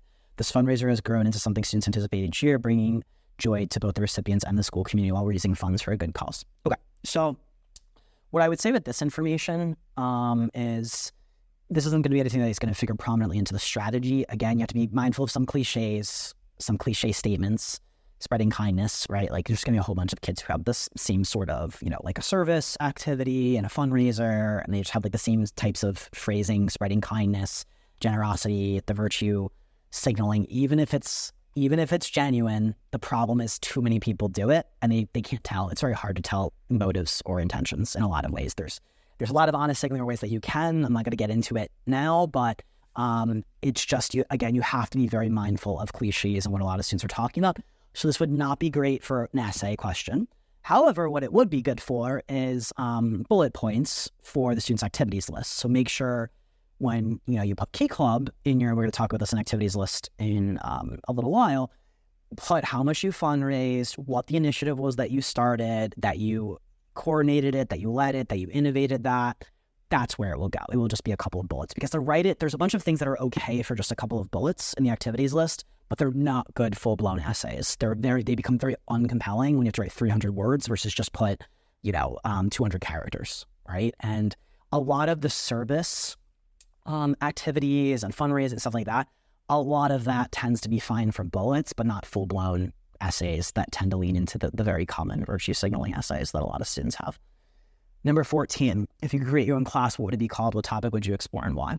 It would be called Leadership in Action. This class would explore obviously leadership, focusing on practical skills like motivating others, resolving conflicts, and decision-making under pressure. Leadership is a skill that extends beyond holding titles. It's about getting people to trust and follow you. In this course, students will learn how to lead in various situations, from group projects to community initiatives, and how to adapt their leadership style to different environments. I believe this is a valuable skill no matter what career path they choose. So again, very mature, high EQ approach to leadership. And you again see this theme recur. And this is what we're really noting. Like, this is how we determine who's saying something versus who has the evidence and who can talk about it in a compelling way. And I don't think enough people appreciate that. That's very significant and meaningful. A student could say they're interested in this, or they want to do this, and I want this career. And then, you see what they say or what they put in their responses, and it's just not compelling at all, because it's not something they're actually that passionate about or have any interesting takes on or could talk about or would want to talk about, like at a family dinner with friends. But you can tell how often has this theme recurred in his questions, his take on leadership, his ability to understand the psychology of others, to use that in a positive way to lead people. Like, you can tell he is very likely a very strong leader. So you could tell he's the real deal. And you can also tell a lot of students are not the real deal when they say they're interested in something, but then you don't see that theme occur when you ask them a whole bunch of questions. If you were to have a conversation with them about it, they don't have very much to say, right? And there's no passion behind the words, right? It's just because somebody at a dinner said, hey, here's the career path that's like the most prestigious, or where you make the most money. And like, that's the only thing that they're basing their interest on. And you can do that, but the problem is you're going to get exposed, unfortunately, and the application will expose you. The interviews will expose you. The essays will expose you. So this is why also we do this deep dive analysis to see what's genuine, what can they talk about, what do they have really unique, interesting perspectives about, what does it, like, I can hear the emotion or the passion or the nuance of thinking in that area. So if he just said, oh, leadership is about bringing together people, it's like a total cliche, right? But he's going so deep into the psychological parts of leadership. He's showing me evidence of a before and after with his soccer team, which the soccer might not be the best because, again, there's always these landmines of cliches, but still, I can still in the back end appreciate that a lot. He's read books about leadership. He's consumed content about leadership. He can talk about leadership in a very compelling, nuanced way. He's showing me his very high emotional maturity to lead other people. He's talking about things like purpose and having the why for motivate. Like, you can just tell it's legitimate. And I don't think enough people really understand that this is really important, that he's hitting this theme multiple times in highly compelling ways with a lot of nuance, detail, passion, evidence. Okay, number 15. Tell us about a time you were challenged by a perspective that differed from your own. How did you respond? One time I was challenged by a perspective that differed from my own was when I read Stephen Hawking's brief answers to the big questions in middle school. The very first question he addresses is whether there is a God, and Hawking argues that there isn't. At the time, I strongly believed there was a God, and this made me question my own beliefs. Throughout high school, I spent a lot of time contemplating this question. I reflected on my faith, science, and the concept of purpose. Ultimately, I came to the conclusion that there is a God. To me, there has to be a greater purpose than just what we see in this world. I've observed how people who are devoted to Christ seem to find a deep sense of fulfillment and happiness, which resonates with my own belief that life has a larger meaning beyond ourselves. This experience taught me the importance of grappling with challenging ideas and not shying away from questioning my own beliefs. It strengthened my faith, while also showing me the value of understanding perspectives different from my own. Okay, so this is a question that is reasonably common in several different college essays. So students are going to be confronted with this question. What was a time when you were challenged by a perspective that differed from your own, or you had a difficult conversation, or you disagreed with somebody? And they are looking for a high degree of emotional maturity here. They're not looking, and this thought didn't even really occur to me until somebody said this, that a student would think that what they're looking for is that they won an argument. That is, maybe I just take for granted that it's so obvious that would be a terrible answer and not what they're looking for at all. But I now probably realize that there might be a bunch of teenagers out there, high schoolers, who think that they're looking for you to be the smartest person in every single room and to have won the argument. And there are a lot of kids who come across as extremely conceited and arrogant, no matter how smart they are. And they could be the smartest person in the world, but they just come across as extremely obnoxious, and they will be rejected.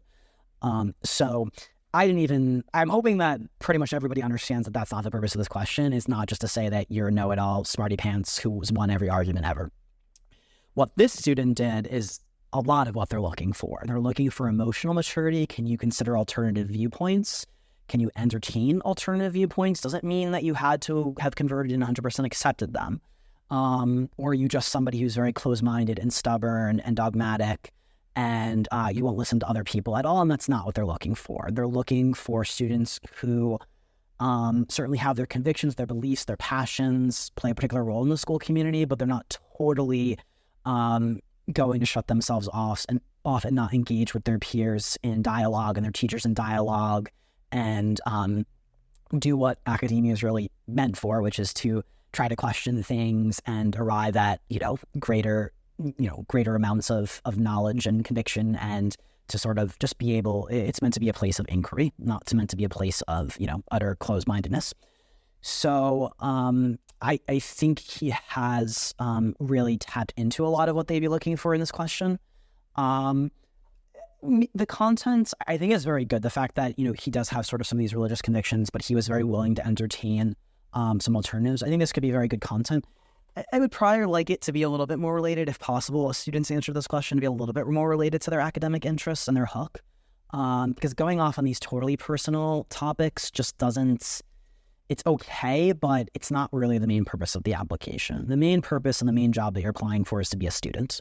The emotional variables, the EQ, the open-mindedness are very important, but if you can convey them while also in the context of the academic hook and those academic interests, that's even better. And we're always looking for the optimal situation, not where you get one, but you kind of fail the other one, right? So if you just signaled EQ or emotional maturity, that's fine, but I also want the intellectual side too, because you're applying for certain majors and you're trying to be a student. So we would ideally want this to be both. This wouldn't be the most optimal answer. It certainly has a lot of what they're looking for in the emotional maturity, but I would probably prefer it being less about religion again and being more about something, again, if a student is something more in their areas, right? Something more in their field.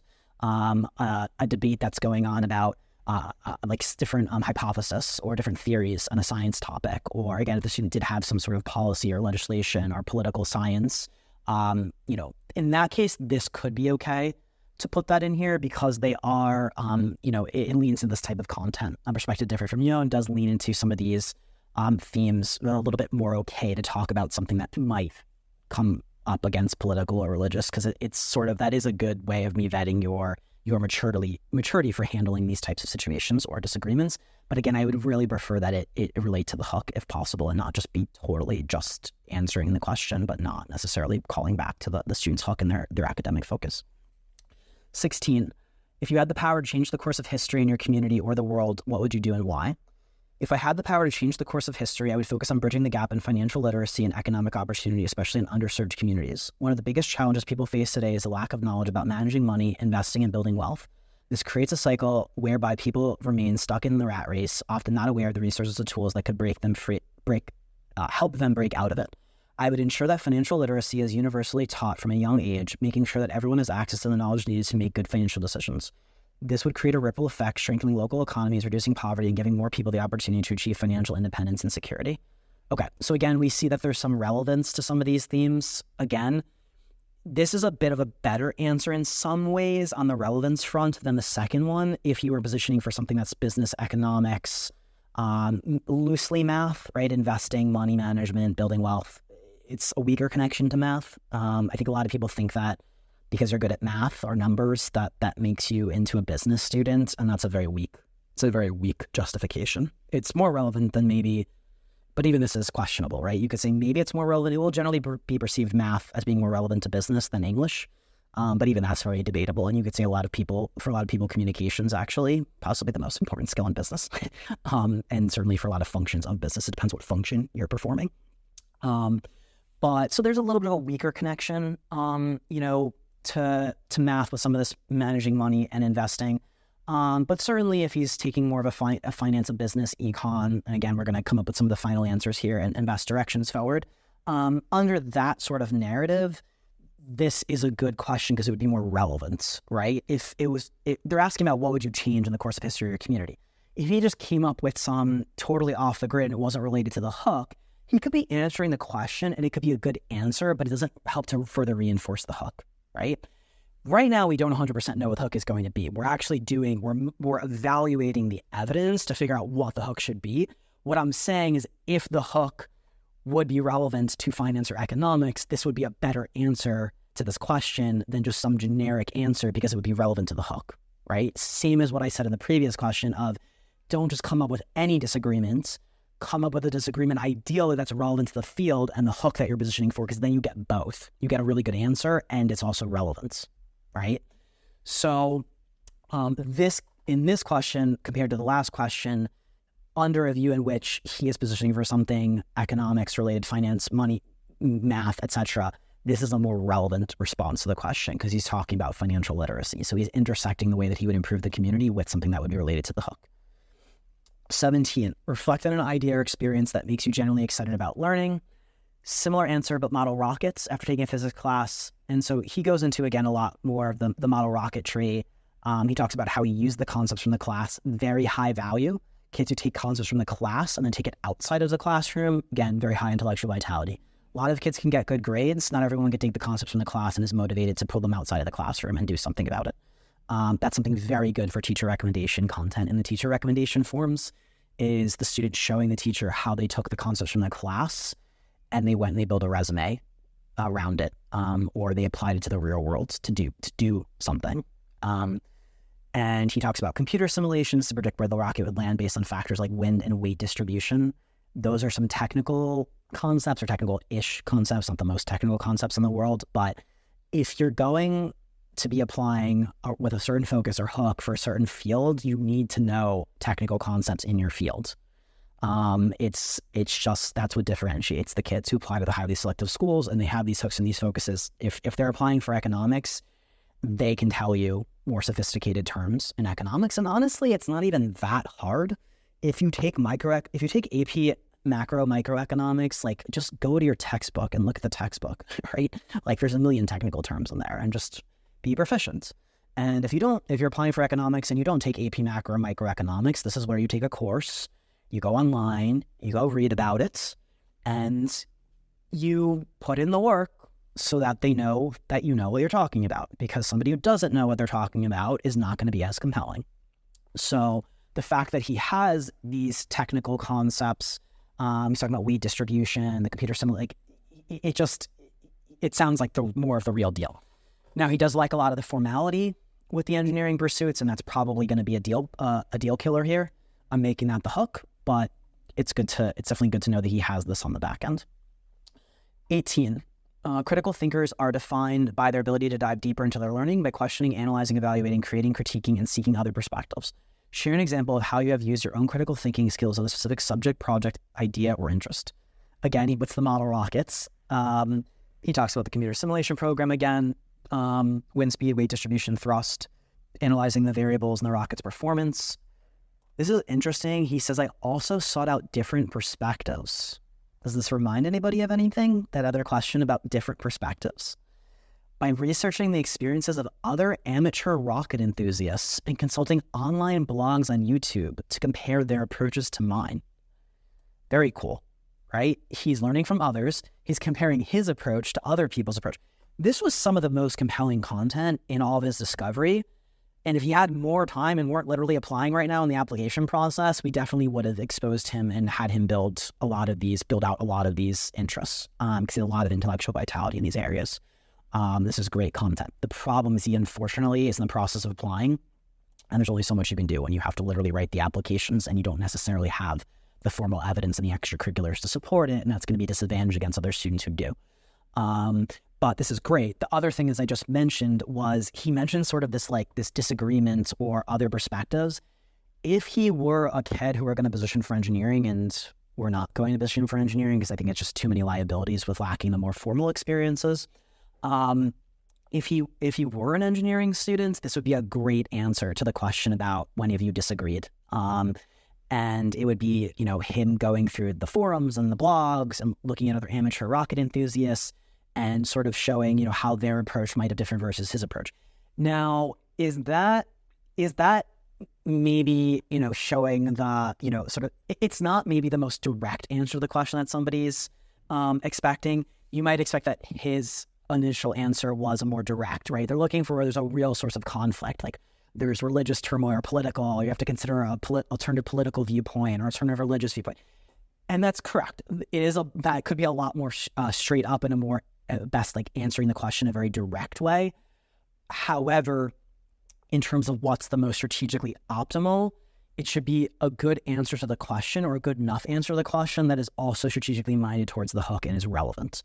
And in some cases, you might need to make a slightly less perfect answer to the question or not exactly the content that they're expecting or that everybody else is going to put, which is good, right? You come up with a more creative answer to the question instead of the kid just follows the instruction to the T all the time. That's not going to differentiate you. It might work in high school, but doesn't necessarily work when you're writing college applications. Now you stand out in your answers a lot. So maybe going a little bit off the grid or straying from the prompt, but still being in the bounds of the prompt of what's allowable, but fitting in that hook-related content is generally on net going to be a better decision. So if he were an engineering student, we might be, sort of taking a lot of creative license with a disagreement, but he is disagreeing, and he is, coming up with a different perspective. And a lot of times the instruction will say something literally like different perspective, which is the word that he used here. So if you were taking an engineering angle, this would be a very cool response, is how these other amateur rocket enthusiasts had different perspectives or different ways of approaching the problem than he did, and then how he sort of learned from them. Because again, you want to show the emotional maturity that you're open to considering alternative viewpoints, but it would be a lot more intellectually and academically relevant and tied back to the hook, which I believe on net is better than having a more, I had this religious belief and then somebody sort of countered it, but that's fine. It might be a more direct answer, but it's not tying back to the hook or really essentially what this whole application is about, which is what are your intellectual academic interests and how will you bring them to the college? Okay. Number 19, this was just a lot of books that he had read. So again, I want to see intellectual vitality. What could this kid talk about fluently? And this is indicative of his passions in a lot of ways too. So a lot of Malcolm Gladwell books. We talked about David and Goliath. He puts Outliers, Tipping Point, Blank, Talking to Strangers. If he weren't, again, so late to the process, there's a lot of psychology. Malcolm Gladwell is, sort of an amateur psychologist, and a lot of his books are based on things like behavioral economics, psychology and money, and, various fields in psychology. There's a lot of psychology that I think this student would probably be fascinated by, and that he could, that he potentially could be exposed to. At this point, to turn him into a psychology student, even though it would potentially be possible, I did consider it. It would just be probably more difficult. He doesn't have a ton of training or didn't talk about psychology. Like it would put him in a bad position because he's not as well studied or as well versed in psychology, and that wasn't a lot of the contents that he included here. But a lot of this also does rub up against a lot of psychology. He put Man's Search for Meaning, Extreme Ownership, which is really a lot related to leadership and taking accountability. That's a book by a Navy SEAL. Leaders Eat Last. So again, you're seeing the leadership theme. You're seeing the notion of sort of a service-based leader. There's a lot of, there's a book called, I believe it's called The Motive, that talks a lot about this, different leadership perspectives, sort of the servant leader versus the leader who just views it as that's sort of their prize, is that they get to boss everybody around and they're not leaders that people generally want to follow. Again, it's having very high EQ, nuanced views of leadership that are also, at some level just quite endearing, right? The notion of like leaders eat last versus, I'm the CEO because that's what the most prestigious position was, and I've worked my way up to the top, and this is my prize, basically. It's not as likable. Same thing as I said with the missionary versus mercenary. Start with why. Again, ties back to the notion of why, a purpose that can relate to a leadership context. Your Next 5 Moves, that's a business book. Think and Grow Rich, obviously business relevant. 0 to 1, I don't know what that one's about. The Essays of Warren Buffett, obviously we know, related to business, finance, economics. Some other stuff that he consumes, Wall Street Journal, relevant to the business econ themes, finance, podcasts, millennial investing, Acquired, those would be business, finance oriented, and then Morning Wire, I believe, is more of just a general news podcast, but not 100% sure on that one. So again, you're looking for these recurrent themes. 21, last question here. Using the list of readings and other forms of media or entertainment, you're providing questions 25 through 27. List a few themes, concepts, stories, revelations, learning moments, insights, or critical experiences that were generated by these sources. In engaging these materials or experiences, what stood out the most to you? The questions are a little bit off because I actually cut out a whole bunch of questions here from our the discovery questions. So it was supposed to be referring to questions 25 to 27, but now it's 21. Themes of resilience, leadership, and financial literacy show up a lot. Books like David and Goliath and Man's Search for Meaning have taught me that overcoming adversity often requires a mindset shift where challenges are viewed as opportunities for growth. Extreme Ownership and Leaders Eat Last emphasize the importance of taking responsibility and leading with integrity, which is influenced by approach to leadership roles. My interest in financial literacy, sparked by the essays of Warren Buffett and podcasts like Millennial Investing, has shown me the critical need for education around managing money and building wealth. Some of the leadership books have definitely inspired me to become a better leader, resulting in jobs such as an assistant manager at my job or starting a pickleball club at my school. Financial literacy books have pushed me to invest now and make mistakes now so I will not in the future. Again, a lot of maturity on the part of the student, and you sort of see him tying together all of these books, these concepts, the notion of leadership, the economics, the financial themes, the business themes. And, you can just, again, see it's not too hard when you've seen a student's responses to these 30 different questions to really see what themes recur a lot, what they're really passionate about, what they're motivated by, what they talk about in a very nuanced, well-informed manner. And so we've seen a lot of these themes really, really play out. Okay, back to the strategy. So given all this information about the student's background, we have his grades, his transcript, his class rank, his test scores, his resume, all of these discovery questions. What should his hook in strategic positioning be? Strategic positioning is it's basically the final hook, right? It's the right before you get to the application, what's the final version? That's different from if you're in 9th or 10th grade, it's much more probabilistic and you're taking your best guess, but there's less data at that point in time. Strategic positioning is really, or the final hook is really that's the end game. That's the late stage right in the application process when you need to pull together the final trailer.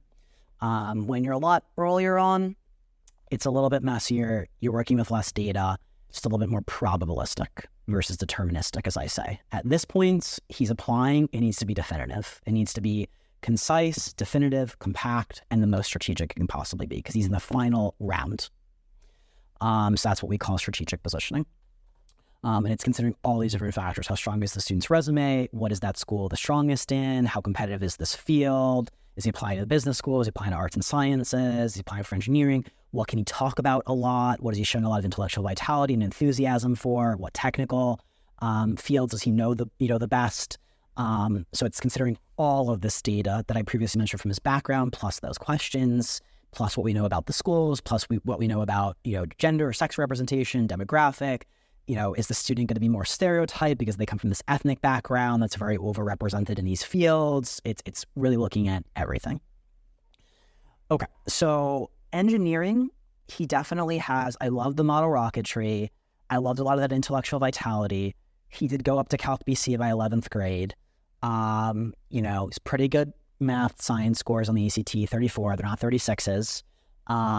But he has. It would definitely make you think, should he be positioned for engineering? The problem is that I don't love the Calc BC score. As I mentioned, the AP Calc BC score being a 3. That to me is definitely somewhat meaningful. AP scores are not the most meaningful, but that wasn't the best that it was a 3.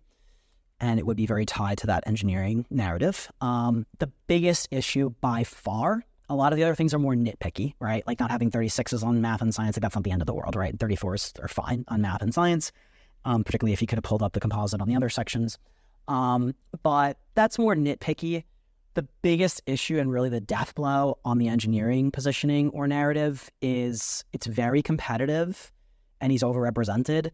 Still fine, like it could be very competitive and you still position for engineering. It's not like nobody's ever applied for engineering and gotten in. Of course, it's overrepresented and continues to be. It's like, you can still overcome that. It's just something to be aware of. But the biggest issue is he does not have any engineering-related activities. And it would be a massive, massive stretch to just go based off of an informal hobby with the model rocketry. It just would not be enough. It's not going to be enough for top schools to get in for engineering. It's just too competitive. He already is working uphill against being an overrepresented male in those fields. It's just too competitive. Those kids will all have those types of activities if they're competitive for engineering. And there's just not much we can add to his resume at this point, except for like very low-hanging fruit, because he's basically in the application process and the early deadline's in a month and 10 days. So there's some stuff we can add to his resume that's low-hanging fruit, but engineering stuff can be very difficult. And he also doesn't have some easy opportunities at his school, such as a robotics club, which wouldn't matter anyway. Even if you join the robotics club this late, it's not going to do anything. It's a very common extracurricular. But if he had joined it earlier on, if it were available to him, built up leadership, it would at least be one engineering relevant activity. Then you need to add other higher value ones as well to be competitive for engineering. So engineering, I'm just ruling out. It's too competitive, too overrepresented. He has some nitpicky liabilities like the Calc BC score, but then he has the biggest issue by far is the resume does not support an engineering focus, unfortunately, and he's very poorly positioned against students who are applying in that way. The narrative that we're going to go, and it was mostly just between engineering and physics being the lighter version, the more liberal arts version of engineering, the more basic science versus applied science, or more of that sort of, pulling in some of that business econ, leadership, math, statistics, etc. Those are kind of like the two main categories. The second one has a lot, right? It was like a lot of math, data, statistics, business, finance, economics, and these are not totally disparate. Obviously, math is related to business as it is to engineering. Those are kind of the broad categories. It was sort of engineering, and it was also what he was saying he might be interested in, sort of the more physics engineering, and then maybe a little bit more of the sort of the business management, leadership, sort of angles, finance, etc. What I want to do with him, knowing his resume, so knowing we just took out the engineering because he just doesn't have the formal extracurriculars, we have to really significantly look at what his resume does have, because he can't really change it very much. And we have to really significantly audit the resume themes. And so if we're looking at his resume, it's a lot of sports, it's a lot of leadership, it's a lot of sports and leadership, and I don't think he can fail to make use of it. He needs to, and this is the difference between early on in the process versus later on in the process. If you're early on in the process and you have a blank slate and you can figure out what you want to do, you might not want to start playing an instrument if you know you definitely are not going to become a musician, right? Or that's going to be relevant to your areas, right? You might say, I'm not the most interested, it's not going to be academic relevant. However, if you end up in a situation where you played an instrument and it took up a lot of time, and now you're towards the back end and you build up a lot of other academically relevant themes, you might want to say, well, I have 3 music extracurriculars. Can I find a way to fit it into the story? And then whatever, when I get in, I can drop it, right? The majors, again, in a lot of cases, engineering and business, directing it aside, they're placeholders. They're just, you should be picking the filters that present you in the strongest light, and ideally cut out as they maximize your strengths and minimize your weaknesses.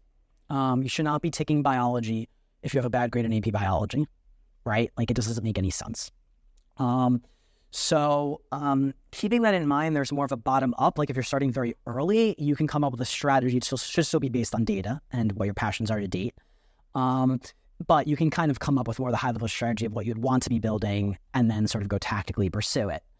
When you're very late in the game, you have all the evidence, all the data, and you can't really change it. It's pretty fixed, and you can't go change his resume at this point. So we need to work with what we have. And if at that point he has a lot of sports and leadership, we kind of need to find a way to get value out of it and fit it into the narrative. So the narrative now is going to be bent to fit the data versus the other way around. And this is what a lot of people just don't understand, I think, is they think strategy is like perfect, and you just like sit down in an armchair and like you engineer the perfect strategy and then you just go pursue it. That's not how it almost ever works. Even if there's a kid who's very young, you're still looking at all the data and all the discovery questions and what they do well on in middle school and what do they do informally in their hobbies. And it's still data-based, the strategy. You don't just sit in an armchair and say, I haven't found my passion yet. I've been looking, it's like not in the closet. It's not outside. Like, I don't know where it is. It's like, it's in the information. It's in what you talk about. It's in what you do and nobody's looking at you. It's, have you ever taken the initiative to look something up in that field that you're saying you're passionate about? It's making passion, not finding it. But of course, there's less data at that point in time, and you can sort of say, well, there's less data for this angle, but it is the most probabilistic, and then we can go build it out because we have multiple years. Very late stage, when you're in an application process, the data mostly is what it is, and you need to squeeze the value out of it. So you can change the majors or the positioning. That's flexible. He can't just cut out all the sports and all the leaders. Like, he would have no resume, basically. So we need to get the most value out of it. And as I said, if you're the kid who built a very well-rounded, kind of cliche, jack of all trades, 1980s, 1990s resume where it's got the sports, the service, the key club, like, we can get more value out of it by positioning it in a different way where we make those things relevant. If you did an instrument and then it has no relevance whatsoever to what you're going to do in college, or you're not going to be a music minor, etc., then you just have an irrelevant activity in your list. So, like, you better be exceptional at it, right? Because if it's not as relevant, but you're exceptional, then okay, that can maybe offset a bit of the relevance factor. So we have to basically bend the narrative in a lot of ways to the data that we have, because the data is not really changeable at this point in time. So there's some things we can leave out, or we can emphasize this more, but we can't just cut out the student's entire resume. And a lot of the resume is, unfortunately, a lot of the very well-rounded, very typical themes. So what we're going to do is we're going to bend the hook, or the filter through which they see the application, the majors, the academics, what his role would be. We're going to bend it to his strengths and the data that we have, so that he doesn't do what most students are going to do, which is they played an instrument, they did sports, they were part of a whole bunch of different clubs, and then they go position for business. And they don't get the decisions that they want in the admissions process, because they didn't even, it's not that they failed to make their resume relevant to their academic interests and their hooks, but that they were presented with another opportunity, which is when they were applying, they could have at least sold the college based off of what they had in their resume and bent the narrative to what they had in their resume. They didn't do that either. And so it's 2 missed opportunities. He might have made the first mistake, but we're not going to make the second mistake. So in terms of what he has a ton of sports. He's taken it to a fairly deep level. He's not a recruited athlete, so at some level, it's not going to dramatically change his admissions prospects, but he is on a National Love Club soccer team. I think he's a legitimate soccer player. He was captain for multiple years. He does a lot of continuity. The country club, the fitness, that sort of has some sports sort of themes. He's part of a selective athletic leadership program. We have to make use of the sports themes. He has a lot of leadership, the selective athletic leadership program that he's part of, the key club being the president, the captain. We have to make use of all of this. And so knowing his formal extracurriculars lean a lot into the sports and the leadership, which was very well supported in his questions. His strongest position by far to take is going to be a sports leadership angle. Now, when I say it's going to be a sports plus angle, and it can be a couple of different possible sports plus intersections. But he's not going to be able to run away from a lot of the sports or the leadership, because that's what his resume is built around, and what he formally has. He didn't have it for engineering, unfortunately, and that's just going to be a death blow to his candidacy for engineering. The informal hobby of the matter rocketry is just not going to be enough. So his candidacy and his best strategic position and his best hook and his best angle will need to make use out of what he has, which is a lot of the sports. So to me, he's a sports plus leadership kid primarily, and leadership can also be interfaced into business and management. Obviously, leadership is the core of management, and there's obviously leadership also connects to business. So his best angle is sports and leadership / business or management. His second best angle is probably econ, math, stats plus sports. So sports plus econ, math, stats. So maybe some sports analytics, or the intersection of sports and economics, or the intersection of sports and math. Because he certainly has the course degree. He has AP Calc BC. He has AP Stats, which would be relevant to a statistics narrative. Also, that statistics are very relevant to sports. He has AP Macro, AP Micro for supporting an econ narrative. He has some informal activities, the investing. He has the math, stats, data, and model rockets, computer simulations. He can integrate that. So there's a lot of this math, statistics, econ. And if he finds a way to work in some of his sports resume to get value out of it, it will make it more niche. Now, if he's straight up positioned for business, it's not going to be good. He just doesn't have any formal business extracurriculars, and it's just too late at some level to compete with the kids who are applying for direct admit to business. It's just too hard. Even though he has a lot of informal stuff, investing, books that he's read, concepts, he does have some relevant classes, AP Macro, AP Micro. Again, the total lack of formal extracurriculars and lack of a relevant resume compared to the competitiveness of business is just, it's a terrible combination. So he can't apply for business, he can't apply for engineering straight up for direct admit, or really go hardcore into those angles, because they are major strategic liabilities and they're pitting a lot of other students' strengths, very strong resumes, against some of his weaknesses, which he just doesn't have a very strong resume, unfortunately. However, if we come up with this more interesting angle of some of the sports, the leadership, it's making him more niche, it's interdisciplinary, it's intersecting, it's not just business, it's sports plus business, which is much more rare. I'm going to show how we're going to navigate it since he's not applying for business. How would he hit a sports business angle? So I'm going to show some of that. How can he do the sports econ? How can he do some sports math, statistics? How can he sort of fit this together? But at large, before we show how it would be done for a particular school, his most compelling at-large overall story angles are going to be sports plus leadership / business / management, and then, the econ, math, stats plus some sports as well, if you can tie it in. And again, the reason why the intersections are important, or the sports is going to be important, is because fewer kids position themselves for a sports intersection in college. They do a lot of sports, but then they make no use out of it for college in their applications. And they just they did the sport. It's not relevant to their hook or the majors that they're putting in the application or their essays. And so it's pretty much dead weight to their application. If we can make it relevant, then we'll be able to get more value and more mileage out of it, basically. And because a lot of his resume is, the sports and leadership, we have to get the value out of it, because we have to make use out of what he formally has in his resume. So that's why I'm going with these. He spoke a lot about leadership, and then a lot of these other side themes, econ, math, stats, etc. He has to make use and go with what his strongest angles are from an intellectual vitality, what he knows in terms of concepts. He's very well versed in terms of leadership. He has leadership that's then formally supported in his resume, not just informally that he's talking about it, but it's also formally in his resume, the leadership positions, and the sports is formally in his resume, whereas some of these other themes like the engineering were only in the questions and the more informal aspects that he was talking about, but that's not strong enough positioning, unfortunately. Okay. I'm also mindful of some low-hanging fruit that he can add to his resume. So I did speak with a student briefly, and there is an economics club that he can join at his school last minute, potentially get leadership at the last minute. And so I'm also keeping that in mind, whereas there's no robotics club or something for engineering. So if he can swoop in and join the economics club, he can further reinforce some of these angles at the last minute as well and put these activities in his application. Okay, so we're going to talk about some of that resume building. So what do you do at this point if you're super late? You can't build a resume from scratch. You have a lot of liabilities that he has. You're looking for low-hanging fruit. He's got a clock that's ticking now basically as a November 1st deadline for ED1. And so you're looking for almost arbitrage opportunities. You're looking for, this has very low barrier to entry. I can add it. It's very flexible. I can add it at this point in time, very late in the game.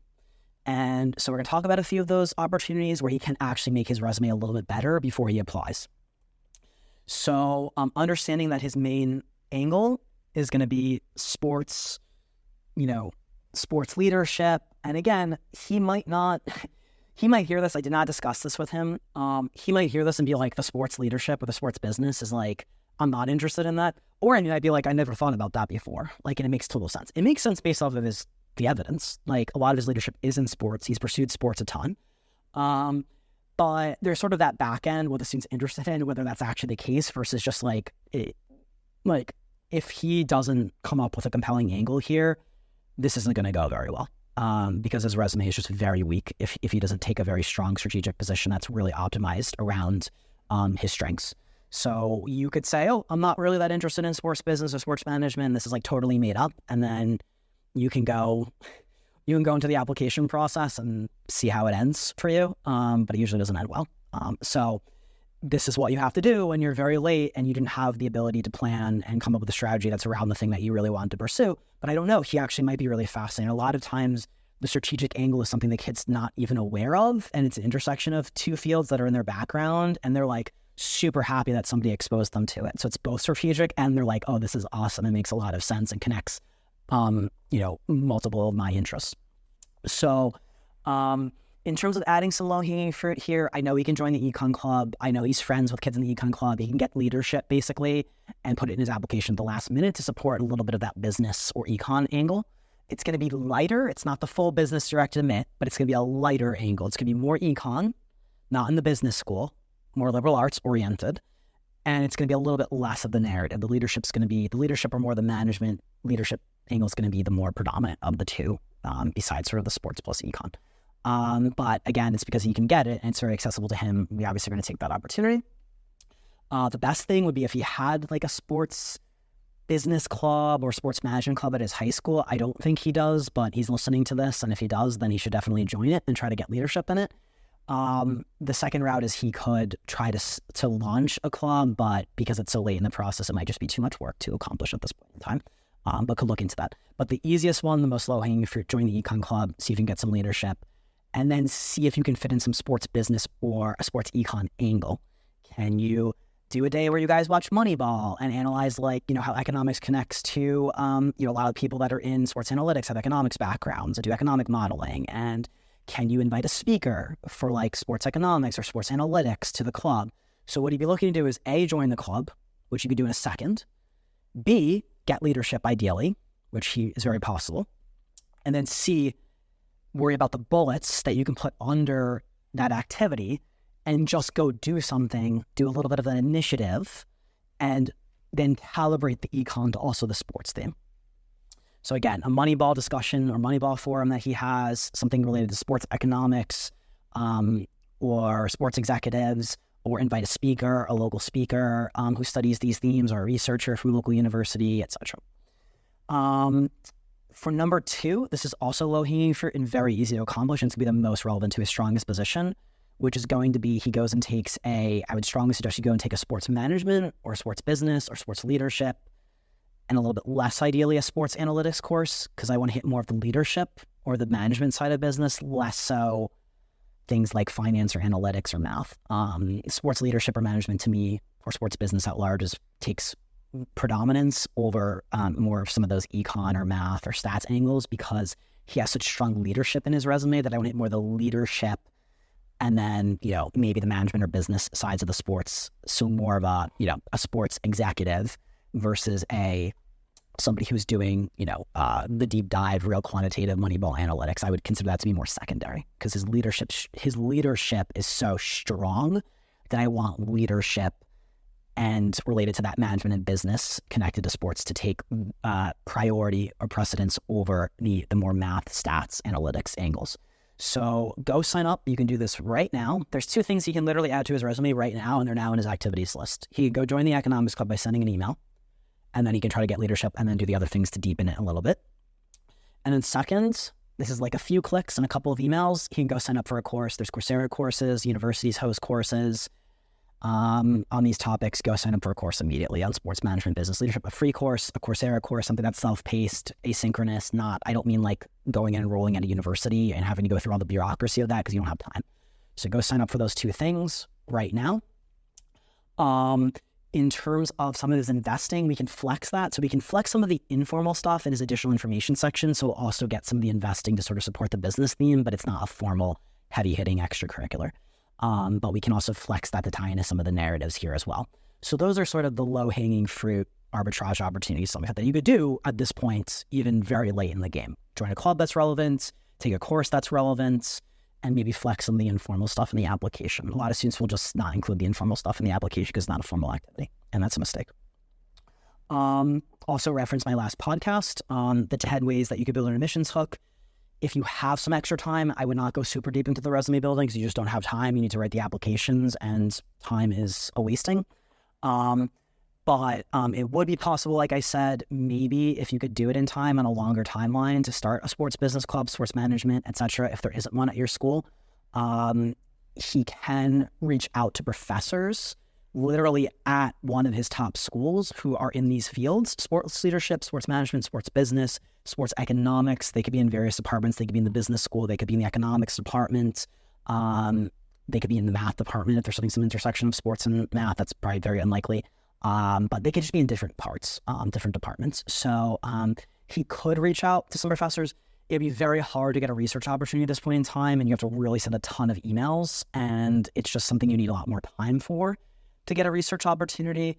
So these are more of like, these would take more time, and I would not prioritize them. But he could potentially get a research opportunity, and I would be aiming for one of the schools that are at the top of his list if he can, like a WashU has people who study these fields, for example. And then much easier, closer to the low-hanging fruit, you could reach out to a professor who teaches a class in something like sports business, sports management, etc., and just ask them if you could sit in on a class. Could you get like some of their PowerPoint slides? Could you get a syllabus? Just something. And then you could also throw it into your application, basically put it in the additional information section or something. Or if it becomes more formal, like if you literally, some students are able to formally audit a class, or they did it informally, they just kind of joined for all the lectures remotely. We've had that happen before with students. If it became something more substantive, you could turn it into an activity, but in all likelihood, it would be more additional information section, more overflow section in the application. And you could say, for example, like I was able to, like I sat in on these classes at WashU for a sports management, class, or et cetera. And you can put it in the additional information section because it's a little bit more informal. Or you could put it in your essays, right? Like if you're able to get one of those opportunities, or the professor lets you sit on a class, or they sent you some stuff, or you even conversed with them, you could put that in your essay. And then there's like little initiatives and projects such as, like, could you do something with sports statistics? Like sometimes a student, they get rid of the sport because it's too much of a time commitment, but then they become like a statistician for the sport or something like that. Or there's like some other managerial role or something. The student did mention he was considering dropping soccer. So if there's some stats or managerial role related to the team where you feel like you'd still be part of the team, show some of the continuity, but then also tie into this hook and this narrative and this very strong sports leadership angle that he has, that would be pretty cool and optimal as well. But that being said, you need to really, really prioritize and be focused the most on the low-hanging fruit and the stuff that you can do very quickly, because some of the stuff is going to just be more difficult. So joining the econ club, getting leadership, seeing if you can calibrate it to some sports themes with some contributions, joining the sports management, sports business, sports leadership course you could do immediately. Those two things just immediately should do those things. And then some of the other resume builders would be ideal, but they could take a little bit more time. And so you have to be mindful of time. Okay, application strategy here in terms of his actual application. So in terms of decision planning, EDs, ED1, ED2, early action, regular decision. I showed him about this on the podcast a lot. You're going to get, this is probably the highest leverage decision in the entire process for many students. You could do literally every single part of this process right. And if you get the EDs wrong, or if you decide to do single choice early action to Princeton or Yale or Harvard or Stanford, and you don't do ED, and unfortunately you might be extremely smart, extremely talented, and have an amazing profile, but obviously those schools are no joke when we get into those top 5 tier schools, and you just miscalibrate. This happens to a ton of kids. They go after Yale for single choice early action, and Yale is different from WashU. Like, these are just in different, like, they're in different arenas in terms of competitiveness. Like, Yale is probably 3 to 4x more difficult to gain admission to versus WashU. So thankfully this kid, he's not aiming for top 5. He's aiming for, on average, probably more like top 20-ish schools. But a lot of people will just get the decision planning wrong, and then it's just a domino effect. You do single choice early action to Yale, you weren't competitive for Yale, you get rejected or deferred from Yale, then you missed on ED1 to another school that you might have gotten into. That's still awesome, but it wasn't quite as competitive as Yale. And then you maybe have no ED2 because none of the schools that you like have early decision to, and then the whole thing just falls apart at the seams, and then you end up going to your number 7 school. So it really depends on a student's situation, what they really like, what their risk situation is like. Some students would be fine with going to their state school. If you're in Maryland and, you'd be totally fine going to the University of Maryland and have no issue with that, then, you could take a lot more risk in that situation, right? If you're very strong and very competitive for Maryland, and that's your state flagship, and you're like, that's the floor, basically, like, you're not going to go down below that, and you're totally okay with going to the University of Maryland if that happened, then you could take a lot more risk, right? It changes the risk-reward dynamic. Some people can't do early decision because they need to weigh different scholarship offers or financial aid, etc. So it really depends on the individual case. And then, of course, it depends on doing a very deep dive analysis as to what you're actually competitive for, which unfortunately very few people can conduct that analysis. And a lot of students and families just don't know how to conduct that analysis. They don't know what, they just can't do the level of nuance analysis to know, is this kid getting into Yale or not? They just look at some past kids from their high school got into Yale and look at their GPAs and a couple of data points, but they can't analyze the 100 different variables and nuances that tell you whether you're a Yale kid or not. And so this is where a lot of people just really significantly miscalibrate. And if you mess up this decision, it can have a lot of significant downstream consequences. So this is by far the highest leverage decision in the entire process. You could literally do everything else perfectly, and you get this wrong, and it's all for naught anyway. So on his top 3 schools, I'm going to suggest how he applied to these institutions in terms of what decision plan. And that, again, will be it might be the most important thing that I'm telling him in terms of from a leverage standpoint. So WashU, I would strongly suggest, and I discussed this with him briefly, I would strongly suggest he do WashU for ED1. Michigan does not offer early decision, so it does not allow you to put a binding commitment and significantly improve your odds of admission. WashU and Vanderbilt do, so he should take advantage of that. WashU is also his top school, so I'm not taking his number 3 school and saying you should do ED1. It's his top school, so it makes a lot of sense for him to do early decision 1 to WashU. I believe WashU's less competitive than Vanderbilt. I believe his odds at Vanderbilt are considerably lower. If he did ED1 at Vanderbilt, I don't believe he's getting in. I believe he has probably a 10 to 20% chance of admission, and it's just way too risky. If he did, so there's a whole bunch of people out there, either listening or not listening, who the way that they'll do this is they'll say, well, WashU has ED1 and ED2, Vanderbilt has ED1 and ED2, and then Michigan has EA. So what he should do is he should do Vanderbilt, the hardest school, the most prestigious school, for ED1. Then he should do WashU for ED2 because WashU's less competitive, so he'll have that as a backup. And then he'll do Michigan for EA. So what they would be doing is they would sort of be ranking it by prestige or difficulty. The problem with that, and a lot of people will be thinking this way, the problem with that is his probability of getting in ED1 to Vanderbilt is so low that it's going to be a significant opportunity cost, because if he moves WashU from ED1 to ED2, his odds for ED2, they're always a lot lower than for ED1. So a lot of people don't understand this. They think ED1 and ED2 are the same odds of admission, and that's not the case. So if he does ED1 to WashU, he's in that 30% range of admission. That's the overall applicant pool, right, for ED1. If he does ED2, he's probably in 20% range, maybe 18% for ED2. So it would be, what could happen is if he did Vanderbilt ED1, very likely to not get into Vanderbilt, extremely improbable. Even with ED1, he would get into Vanderbilt. So what would happen is he would just end up costing himself at WashU. Then he would increase the probability that he got into neither Vanderbilt nor WashU because he moved WashU to ED2. The ED2 rate went down at WashU versus ED1. He's not getting into Vanderbilt anyway, and so all he did essentially was just lower his odds at WashU, and now he misses on both of them. And now all he's got left is Michigan for early action. And then somebody might say, oh, it's Michigan. He's number one in his class. He's got a 34 ACT. He took Calc BC by 11th grade. Surely he'll get into Michigan. Oh boy, do I appreciate the adorable naivete. Michigan, first of all, has a lot of issues. One is there's no ED, so that is to his benefit in some ways because there's nobody else ahead of him in the applicant pool. When the school has ED1 or it has ED2 and you don't apply in one of those rounds, there are students who are ahead of you. If you do ED2, the students who did ED1 are ahead of you. Like they're maximum priority for the institution, right? The student maximally prioritizes when they have nobody filled in the freshman class.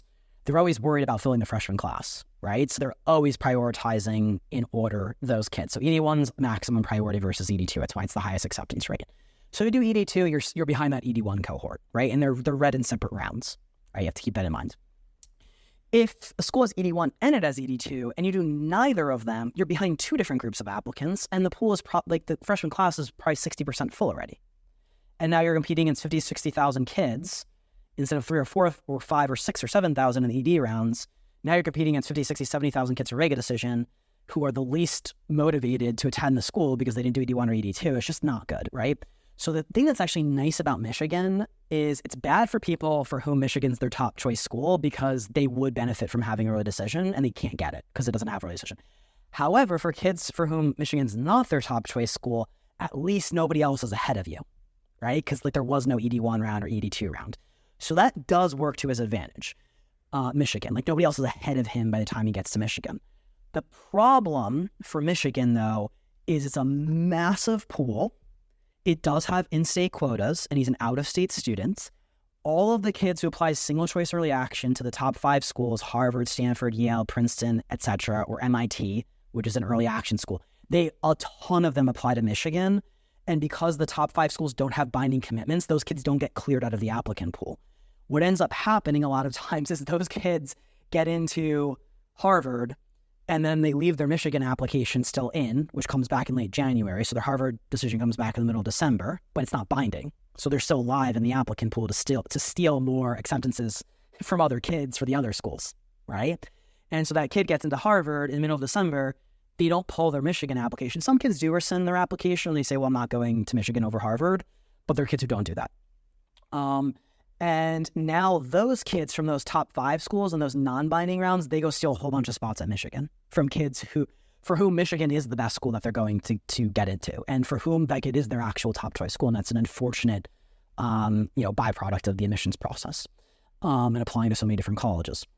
So Michigan's going to have a lot of those single choice early action or top 5 kids who apply to Michigan, because those kids get blocked out from a lot of the private institutions by the single choice early action plans, but they can apply to public flagships.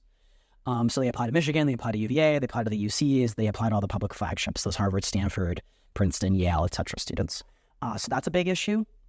Second, the applicant pool is absolutely massive at Michigan. There's a lot of spots, but the applicant pool is absolutely massive.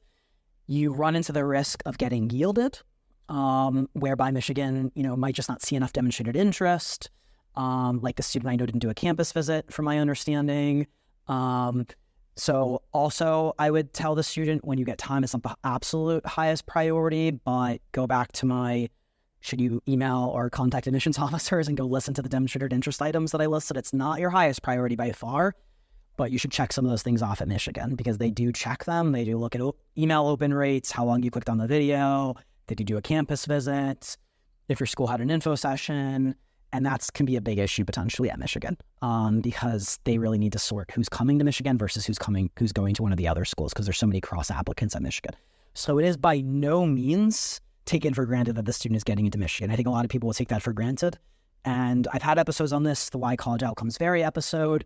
They think that this is a perfect mechanistic meritocratic system, whereby you just punch in some grades, and because you're number 1 in your class, you go to Michigan. That's not the way that it works, unfortunately. These schools are also looking at who's likely to enroll, who's less likely to enroll, how much you know about the school in your essays, and they will yield kids or turn down overqualified kids just because they didn't apply in a certain decision round, or just because they just suspect that it's unlikely that they're going to attend.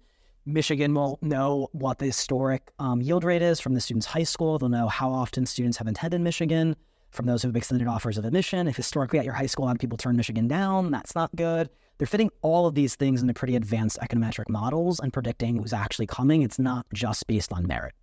So a lot for the people out there who'd be like, do it in order of prestige, Vanderbilt ED1, and then do WashU ED2, and then do Michigan.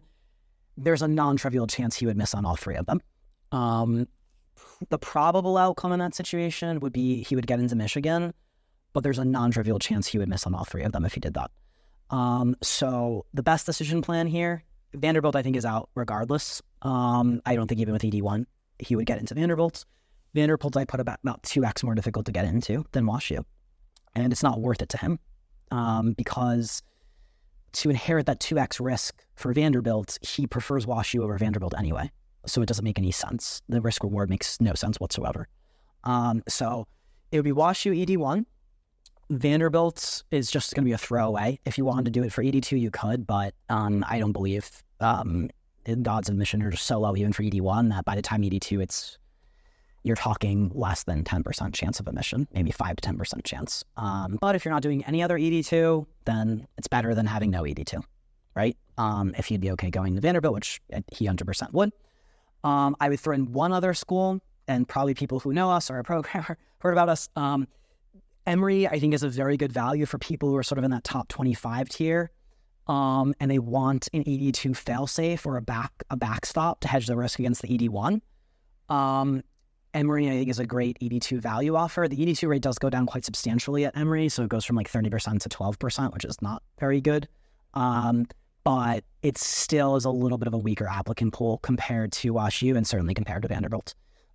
So I would say, just to throw this out there to the students, if you have time after you clear the early deadlines, if you were able to do a school visit to Emory just to see if you really liked it or could look into it more, I would seriously consider it as an ED2, as a failsafe to a backstop to WashU. I just don't think Vanderbilt's going to do anything. I don't think Vanderbilt's possible even for ED1, so ED2, it's basically just a moot point.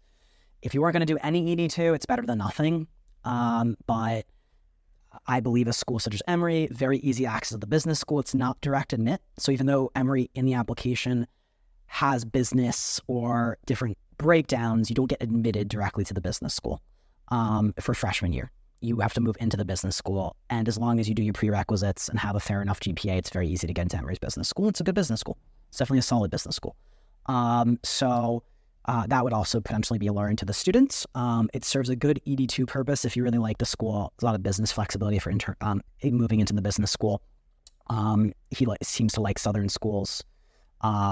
that would be something I would consider, but only do it after you've kind of cleared a lot of these other high priorities on the application, gone past November 1st, but that might be consideration for ED2. I think Vanderbilt's going to be a waste, but again, if you're not doing any ED2, Vanderbilt ED2 is better than no ED2.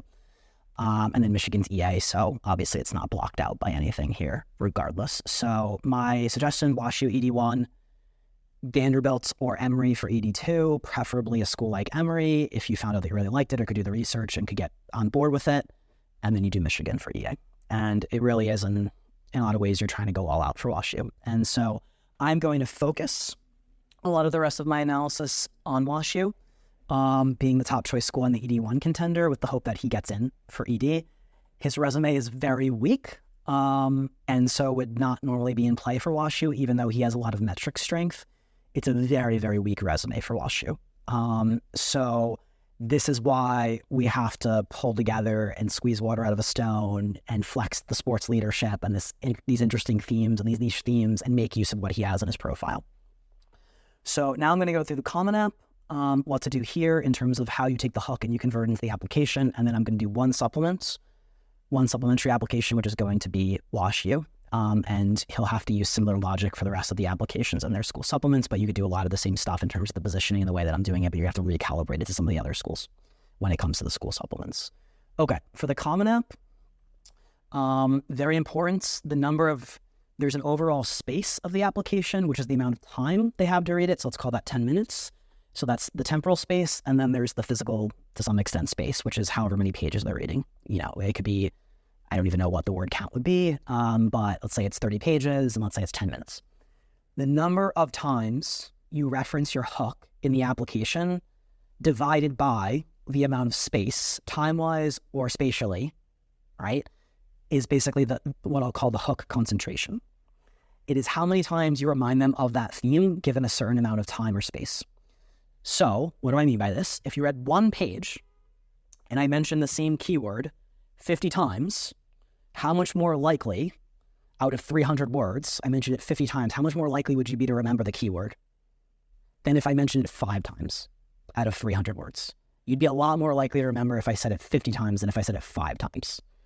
That is basically a lot of the psychology game that you're playing here.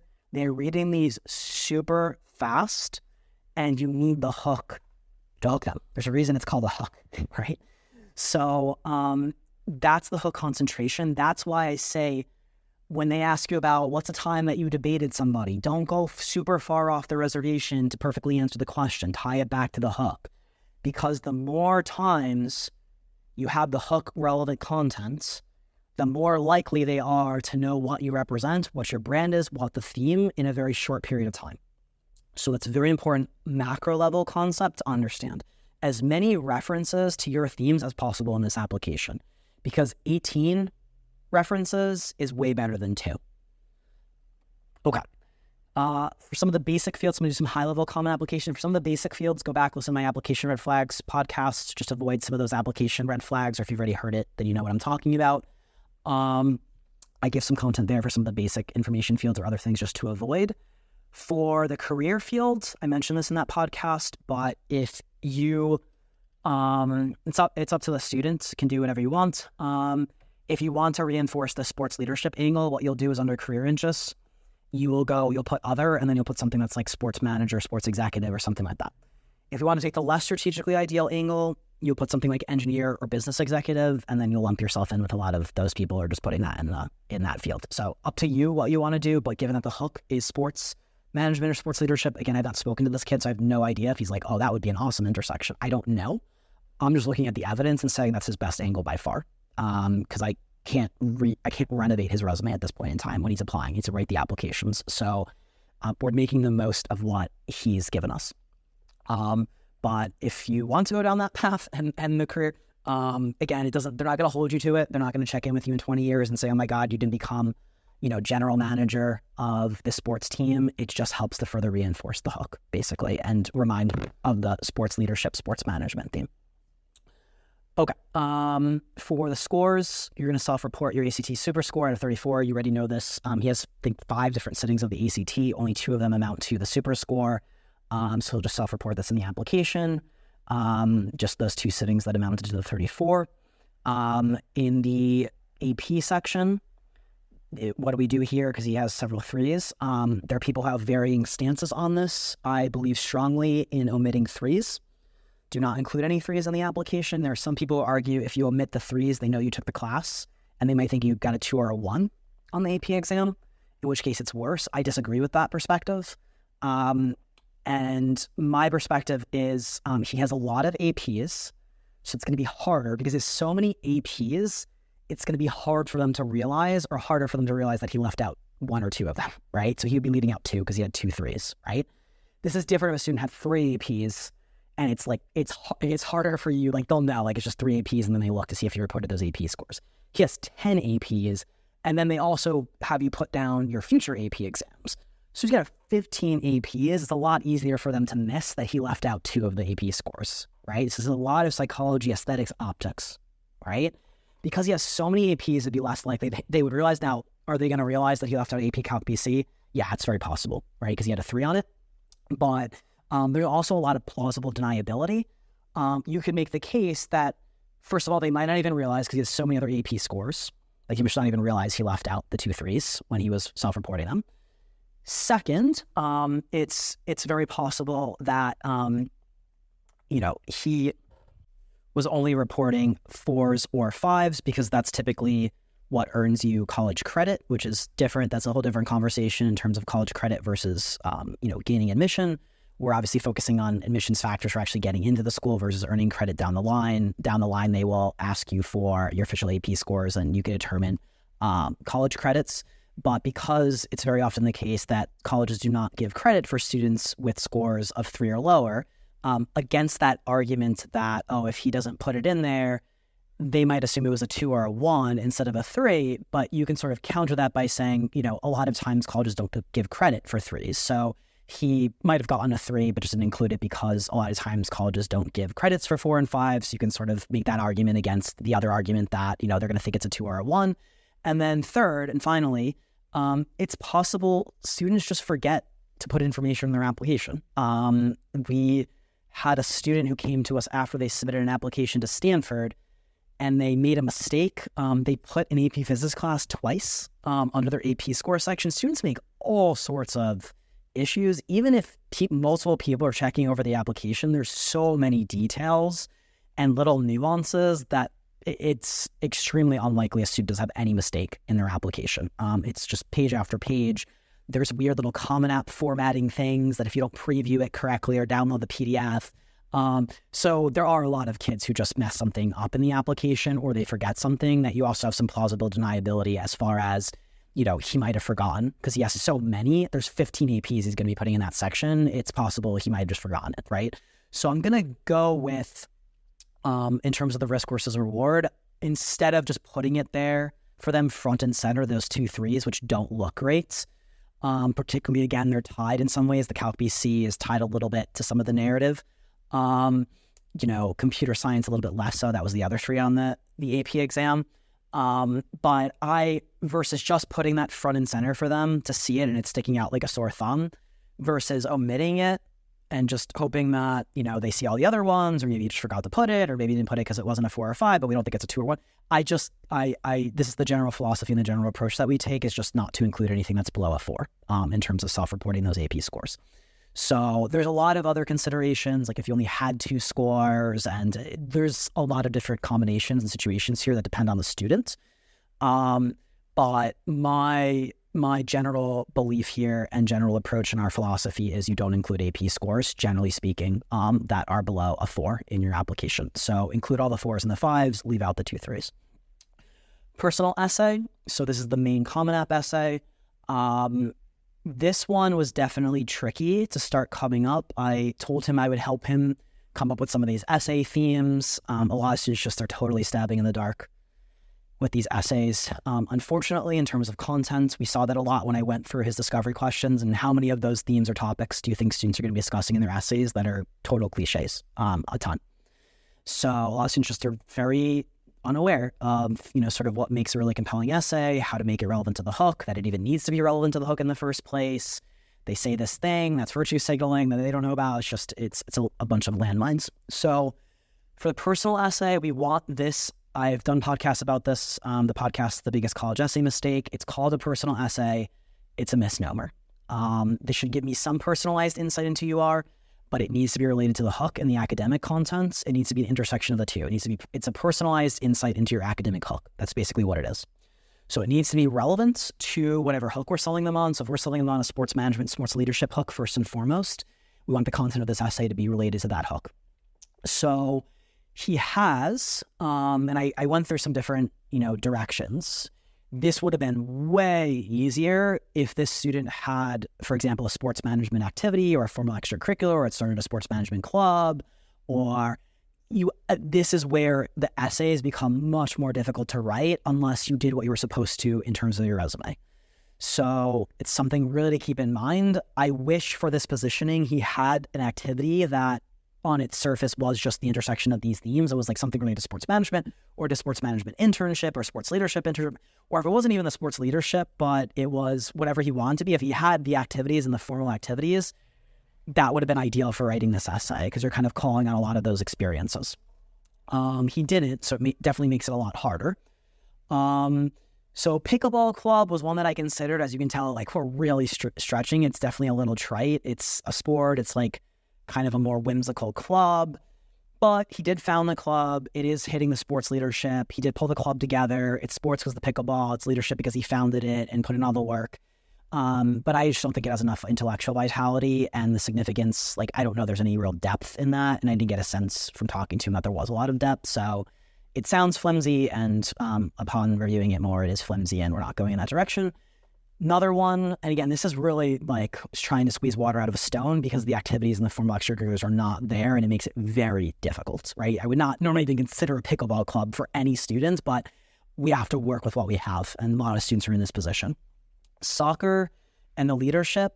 So he had some really good anecdotes in the discovery questions about turning the team around and how he used his leadership acumen and expertise to really motivate. And that is quite compelling. The problem is he's going to run into a lot of cliches. The athlete cliche, like a lot of athletes just talk about sports in their essays, the winning goal essay, and they're just very trite essays, very cliche. I don't want him to fall into those stereotypes or those cliches. Second, it's just not as unique or as interesting or as niche. And it's just cliche. Like, we had a bad year and then we were the underdogs and then we turned it around. I just don't like it. So that I'm leaving on the back end, and it's not making the final application trailer here because I just think it's going to run into too many issues. Even though it is hitting the sports leadership themes that I think we're trying to get at, I don't like it as much. Another thing is, it's not, if we're trying to hit a little bit of a business angle here, like a business light angle, and we're going to see how this comes together for WashU, that sports plus leadership isn't necessarily, it doesn't have a little bit of that business element in there that I think another of his activities would. So the one that I landed on was this fitness club manager position that he had. So again, jobs are, it's not just about, like, I'm not saying that you should write your essay about having a job. Generally, jobs are not going to be the highest value extracurriculars, and you have to be very well aware of your socioeconomic context. Again, if he were a kid who went to a private school in a disproportionately privileged area and worked at the country club, like, I would be much more mindful of the optics. He's not. So, like, you can't just take the exact same thing that I'm doing here under very particular circumstances and then apply it to somebody else. It's very contextual and nuanced to his background. And a job generally is not. It just depends. Like, it depends how relevant the job is. There's just so many other factors. So please do not think, oh, by me writing, choosing the job for his personal essay, like, we're working under a lot of pressure here to squeeze water out of a stone. This will not normally be the most ideal. There's socioeconomic, contextual factors that go into it. It depends on what else he put in to know what we're positioning for and how relevant is this under that position. It's not just about what you're interested in or what you want to do as a career. It's also how often you talk about discovery questions, how much evidence you have for it, how much formal evidence do you have for it. So a lot of these variables intersect in a very contingent and complex way that I think is not easy for people to appreciate. And you certainly can't just borrow the exact same strategy and then apply it to another case in a lot of situations. So this is what I thought was the most compelling. He doesn't have any of the optics issues with the country club stuff or the privilege.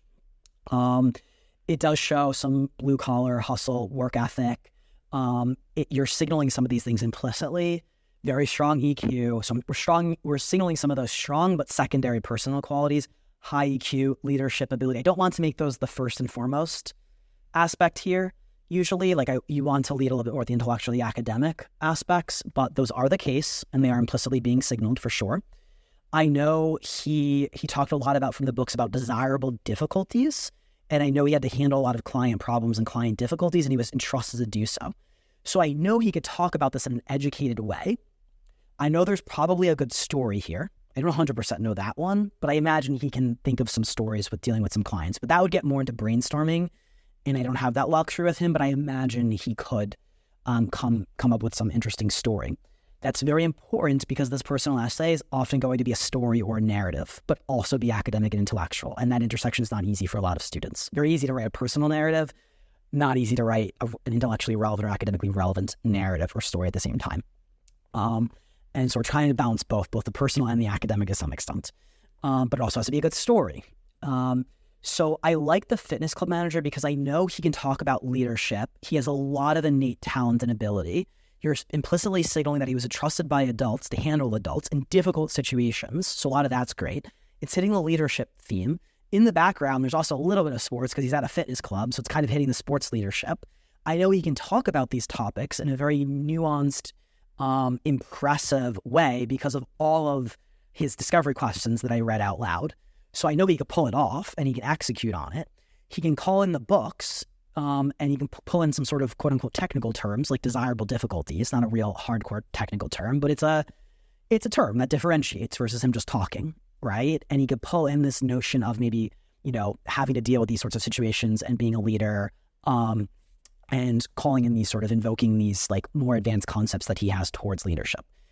It's not as intellectually or as academically relevant as I would like it to be, but that unfortunately are the limitations of his profile. There's nothing I can do, So if he had a sports management internship, if he interned with a minor league team, or whatever he wanted to do, and he put those activities into his resume, then we could have made that the center stage of this essay. But we're sort of doing the best that we can, and I think it still has a lot of promise. So I'm going to send him some guides for some of these things so he understands some of the nitty-gritty execution because I'm not going into all the brainstorming, and obviously there's a lot to be said about the brainstorming, outlining, and fleshing out all the details into a final draft. It's definitely non-trivial. There's strategy, but then there's implementation, and a lot of people, unfortunately, cannot execute the strategy when it comes to the applications. So for the opener, I'm just going to do a crude beginning, middle, and end so he has a good sense, and then I'll send him a guide offline. For the opener, you should throw them into a scene. This is called in media res, from Latin, into the middle of things. You start by throwing them immediately into the scene. So there's a client problem. There's this, person who's having an issue at the fitness club, and that's what you start with. It could be a quote, but it immediately grabs their attention, right? That's what you want to do, immediately grab their attention, throw them into a scene. That's the first part. Middle part is going to be in parallel with that scene, you thinking back to all these leadership skills, these books that you've read. I like David and Goliath the most because if you can pull this analog off, I don't know. Again, this is where you'd have to go into brainstorming with a student, but he kind of is David in this story. He's like a young kid who's a manager, right? So, in the story of David and Goliath, David is a young boy, right? And he's confronted with this huge, Philistine behemoth, right? I kind of like some of that juxtaposition here, and you're making this dramatic, you're pulling in some poetic license, but he's a young kid among a whole bunch of adults, right? Who's being entrusted to handle very difficult situations, right? And so if he could further analogize himself as sort of being the David, and there's maybe there's this guy who had this issue at the fitness center or the pool with their kid, and he's getting super outraged, and the adults don't know how to handle him, and he comes in and he's sort of David, he's like a 16-year-old kid, and he's able to diffuse that situation. You have a lot of that David and Goliath. So he pulled the desirable difficulties, which is the term I really, really like, from David and Goliath. If he can show the scene of a client problem, and this is a little bit of bonus, analogize the David and Goliath, that would even be more ideal, but I don't know. I don't know who is in the scenes. I don't know how much poetic license he can pull off here, but you're stretching some of these. They need to be very compelling stories. Malcolm Gladwell also stretches a lot of his books, but in terms of the desirable difficulties, so what you want to be doing in the middle part, you're confronted with this client problem, you're throwing the reader into a scene.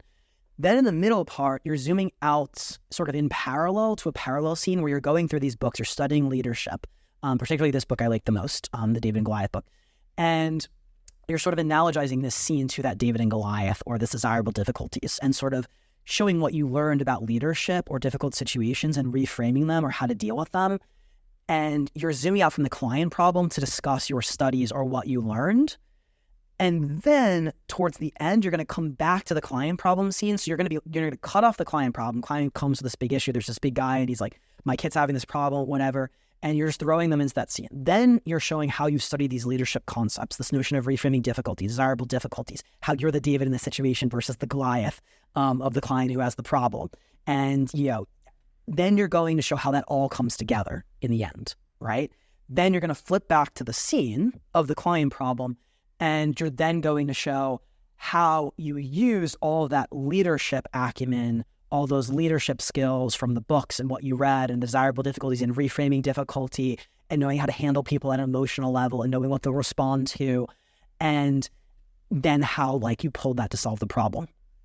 And that basically is the end, right? It's the client problem in the beginning, throwing them in the scene, zooming out to the parallel of all the leadership acumen, learning how to deal with that situation. We're just conveying a whole bunch of intellectual vitality that you read the books, you looked into these concepts, some technical leadership concepts, emotion regulation, some of the stuff which he has, I know because it's in his discovery questions. He has all these concepts. He talks about leadership in a very advanced intellectual way, right? So he has this, that will be the middle part, and then then coming back at the end and showing how he used all of those leadership traits to resolve this client issue. And that basically is the ending.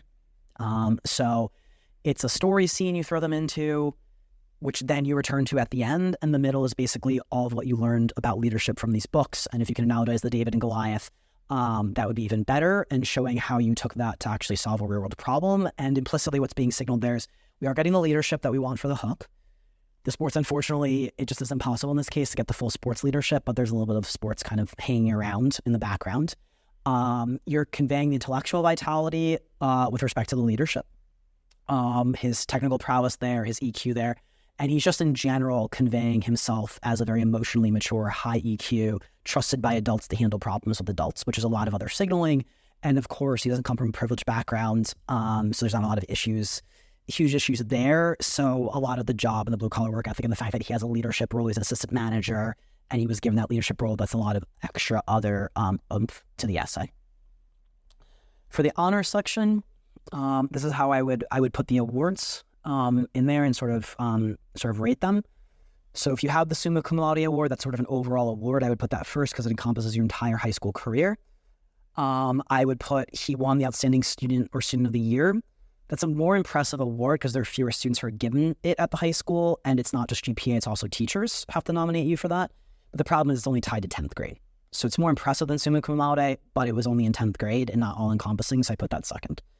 Academic All-State, so he has some athletic awards, but because he has so few academic awards, he needs to flex the athletic awards. They're not supposed to go in the honor section of the Common App, but you also don't want an MD or a section that has fewer awards in it. So we're going to flex some of those athletic awards. Athletic awards usually go in the activities section, not in the honor section, but we're going to break the rules a little bit here so that we can fill up his honor section. And he's going to put the Academic All-State Award as number 3. This is tied to the sports, so it is relevant to the hook in some ways, and it's academic. So we're going to put that number 3. We're going to put Honorable Mention All-State Soccer. I don't like that one as much because it has no academic in there. It's more just being good at soccer, I imagine, so that'll be number 4. Number 5 will be National Honor Society, which is kind of, again, I've mentioned it's not as impressive. We'll put that towards the end. With some of the athletic ones, we're reinforcing the sports relevance and the sports hook in the application. And again, the reason we're flexing the athletic awards is to not leave him with basically no awards or very few awards in the honor section because I don't like the look of that. There are some other real X factors or special considerations. If you have what I refer to as a Perry Award, which is we had a student, for example, who was on a television show. And so we put how, we put the television show for her, organization and how many viewers there are for that television show. It's basically a significant distinction or accomplishment, but it's not a formal award. And so if you have anything like that, I was X out of this number of people to do something, that can be flexed into award, even if you weren't given a formal award. I don't know if he has anything like that, but it's just another outside the box idea. idea. And then honor rolls, I think his school has honor rolls from what he told me, but that would generally be the least ideal and the lowest priority. So I would just leave them out because he has other school level academic awards that are more impressive. So I would just leave out the honor rolls. They're going to be the least impressive. Okay, for activities list, you're going to go take that sports management or sports business. Again, if you're following my advice, if you're not, then obviously do whatever you want. But this is a real tight situation here. You are going to go sign up for that sports management or sports business course that I mentioned online, which you can do immediately today. Then you're going to put that as your number one activity. Why is that going to go at the top of the activities list? Because it's the entire theme of everything, right? So what you want to do here, this is application psychology. You want your first activity to set the stage for what the hook is. So by doing sports management, sports business course, and then putting that as your number one activity, you're setting them the tone with the top line title of that activity. You're setting the tone that can connect that to your hook, basically. So that would go as number one. Number two, econ club, join the econ club. Hopefully you get leadership and then do something that's related to sports in some way, sports business, secondarily, sports statistics or analytics. But get at least one bullet, do at least one initiative in the club, even if it's just watching the movie Moneyball and having a discussion about it in the economics club before you apply. Either just one bullet, get that in the bullets, right? For what you did in the description of the activity, right? So econ club, ideally you get a leadership position and get a sports related contribution in that club and put that in the bullets or the description for the activity. That would be number two. And again, these are kind of really the only academically relevant or hook relevant, primarily hook relevant ones, is the econ club because there's no academic clubs, right? And the sports management or business is obviously very attached to the overall hook, and it is academic because it's a course that he's going out of his way, and so we could flex it into an activity. If there's anything else that you're able to accomplish outside of those two, those were the low-hanging fruit resume opportunities. Like if you were able to start a sports management, sports business club this late in the game, if you were able to reach out and, audit a course very informally at WashU in sports management, sports business, or you became a sports statistician for the soccer team and you dropped it, or you got an internship and opportunity, then you could put that towards the top. I'm just not counting on it because you have very little time. And so I'm just going with the ones that I know basically are frictionless, and just low-hanging fruit opportunities that I know for sure you can get. And so you can put them in your activities list. Again, this is very hot. Like this is decision-making under very high degrees of uncertainty. I can't predict the brainstorming. I can't predict the outlining. I can't tell him to try to go get a research position where you would have to send 100 emails possibly, and it's going to be too late. And then, so I'm basically controlling what we can control here. I know he can go sign up for a sports management business course right now. He told me he can go do that econ club and even get leadership. And I know it's very easy to have a sports contribution. So we're focusing on what we can control and what's realistic from a time standpoint. Then we drop down in some of the next tiers of the resume. So we have the top two activities. Now we're going to go with some of the activities that kind of intersect sports and leadership or management, because that's the hook. So selective athletic leadership program's good because it literally has it in the title. It's athletic and it's leadership, right? So it's like perfect. Ideally, you want the title of the activity to support the hook as much as you can. Secondary to that, maybe the position, like if you're treasurer and it's business related, that could be okay. Third is the contributions that you perform. So that's another way as well, right? Like you have sort of related contributions. I'll give a very quick example of how you can flex this. A student was part of mock trial, but she was positioning for sort of the intersection of theater and psychology, primarily theater. She showed how she was like acted out or performed the role of witness in mock trial, which is sort of theater related, right? So she showed a theater related contribution to a club that on its surface was not theater relevant, right? So that's sort of what you're trying to do here. But the best is ideally they could see it in the title of the activity. And so athletic leadership is perfectly a lot of his themes with sports plus leadership, which again, we can carry into a business context, some more management or sports business. Country club, fitness center, or pool facility assistant manager for 2 years, put that there. I would put that next after selective athletic leadership program because it's got a little bit of sports, like it's got a little tinge of sports with the fitness center and the pool facility. But I do like that he was an assistant manager. I think it shows a lot of trust that adults have placed in him. He doesn't have the optics issues, as I mentioned, with the country club stuff. And it's got the leadership with the assistant manager position. So it is hitting the leadership with a very small tincture of sports. And I do like it for a lot of other reasons, including what it signals about him, work ethic, and he has leadership in it. It's different from if you our summer camp counselor, and you basically, you have no leadership. It's not relevant, and you haven't made it relevant to anything, right? There's a distinction, right? Like, we're making this stuff relevant to the narrative. We're forcing the relevance in a lot of ways. So there's a difference in terms of various jobs. But I do like that he was assistant manager. He doesn't have any of the optics or privilege issues. High EQs being signaled. A little bit of sports in the background. Pickleball club. So this is sports leadership or manage, literally by definition. He founded leadership and management, the pickleball club, which is a sport. So he grew it to 60 members. Just show your initiative. You fundraise, you did this, like show that in the bullets. So those are sort of a lot of the sports and leadership ones that intersect the two in a lot of ways. So that's why I'm putting them there after the top ones. Then next in your activities list, now we're going to go down to ones that are more sports or leadership. They're not the intersections, they're less ideal, but they're one or the other. So national level club soccer for 8 years, captain for 4 years. That's just soccer, but it's more impressive than if you were just on the high school team and made varsity for 2 years. Then he's going to put the school level soccer team, varsity for 4 years, captain for 3 years, honorable mention, all-state 2 years. That goes below national level club soccer because national level is more impressive. It's more continuous. He was a captain for longer. So national level takes precedence over the school level soccer. Again, we have 2 sports related. And there is some leadership in here. I shouldn't say that it's sports or leadership, but it's less in the actual title. So selective athletic leadership program or pickleball club found like it's kind of more in it. Particularly the selective athletic leadership program. Like, it's all in the title, athletic and leadership. It's got both the sports and leadership in the title. For pickleball club, it was more pickleball as the sport as the main name, but then founders in the position. So then it was the leadership, right? For the national level of club soccer and then the soccer, on the top line positioning, just the name of the activity, it's just going to be sports.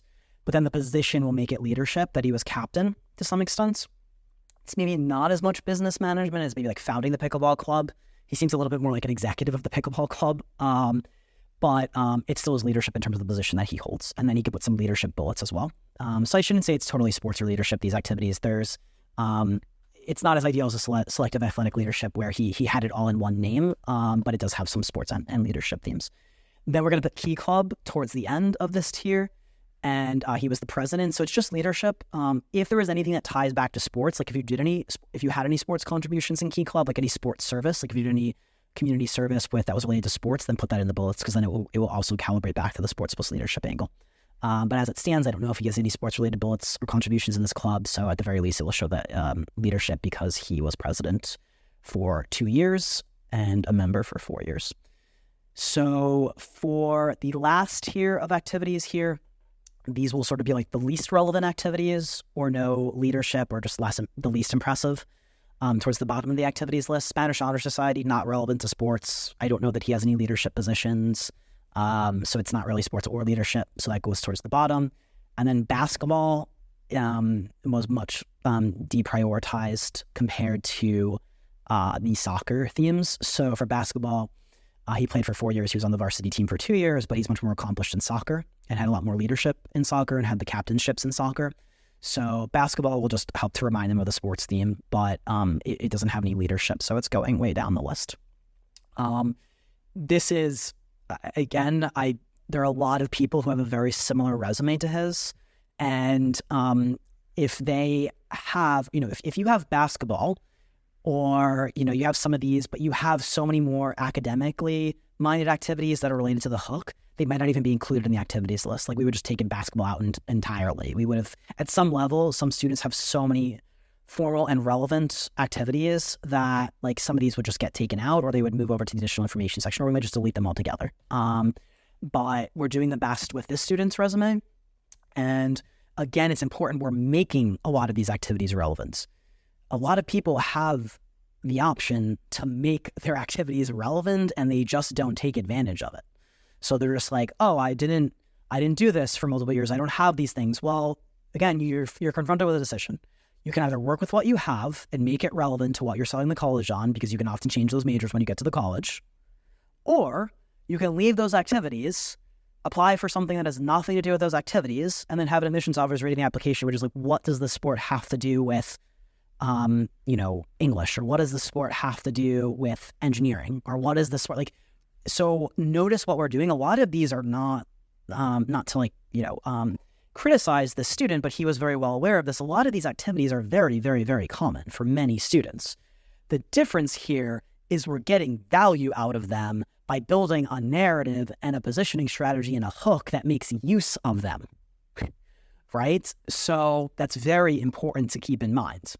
If you are not going to take advantage of you played an instrument or a sport, you're not going to fit that into your academic hook at all, well, then I might honestly consider just taking out of your activities list altogether because it's not relevant to anything, right? It depends, right? It depends on how accomplished you are, etc. But some of what we're doing here is very unorthodox because this is a, less ideal or suboptimal situation. And so we are forcing strategically the relevance of what we've been given because we don't have the time to set the strategy first and then tactically build out the type of resume that we would want.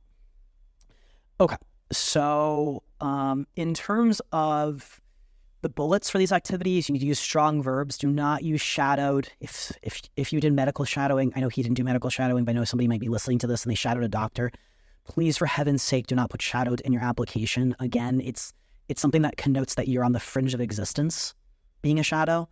It's so low value and so passive and so almost demeaning that you don't want that. You want to show you're a high agent student, you're doing things, you're out there, you're an active force in the world.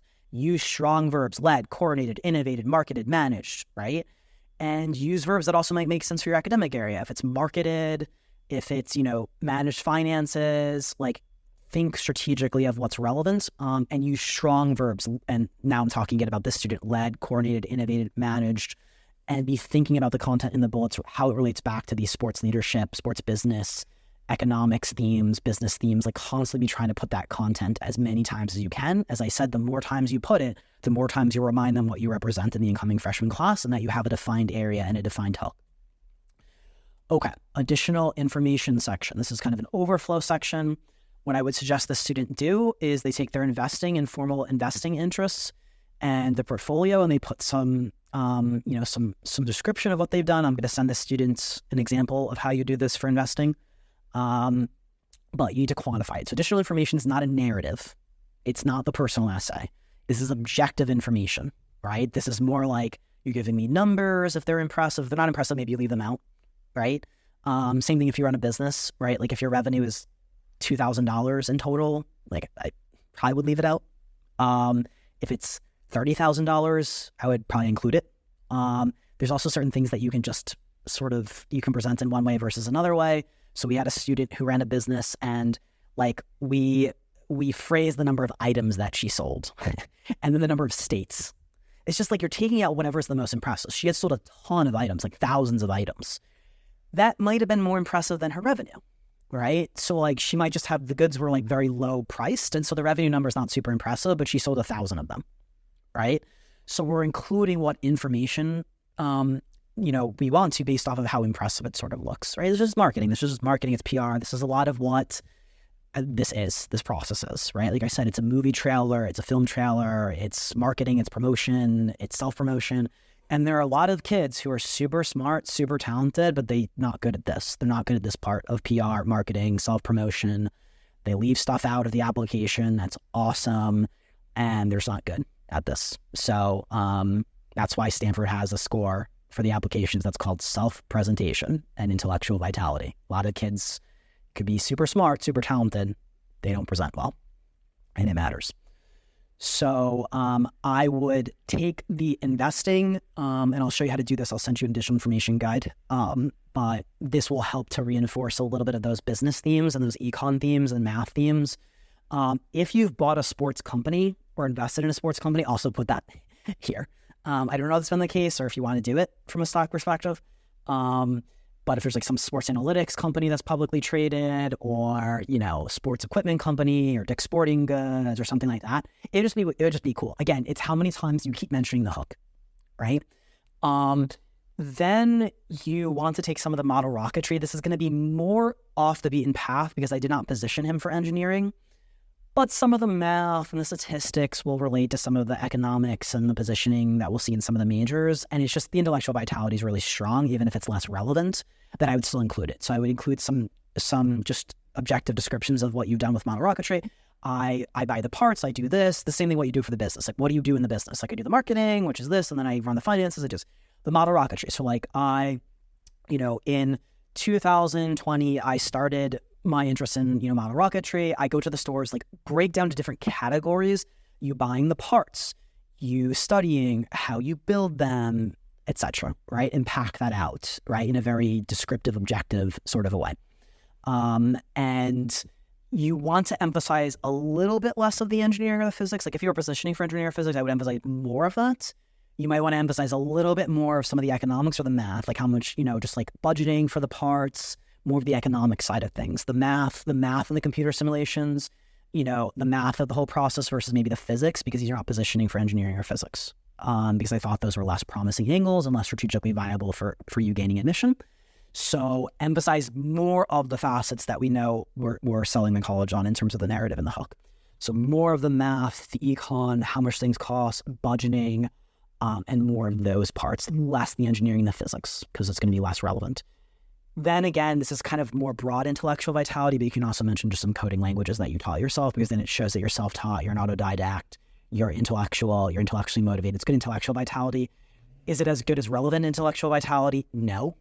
But it's not as relevant, but it's also not the furthest removed.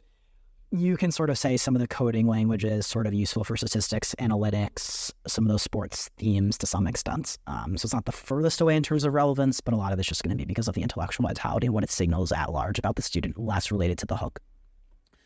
Okay. We're into the WashU supplement. So this is the last part of our dissection here.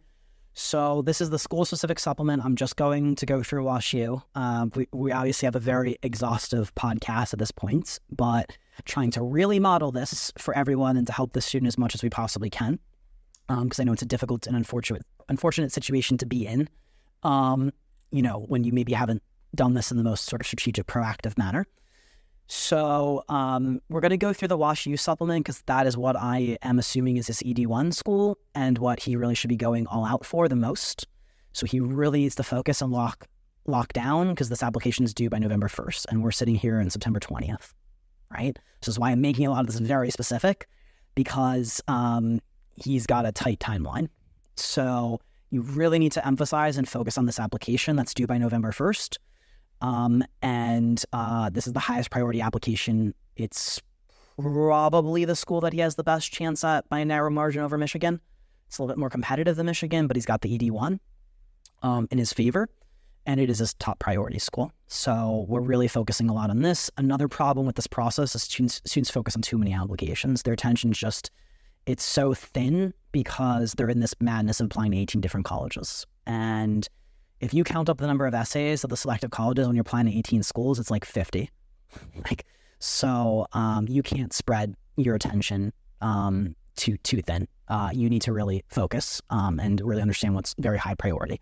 So WashU is definitely very high priority, and also from a timing perspective, it's due the earliest. Michigan will also be due, but it's a little bit lower priority because WashU is the ED1, but he'll also have to do Michigan by 11/1 for early action, and then he'll have to do whatever the ED2 is.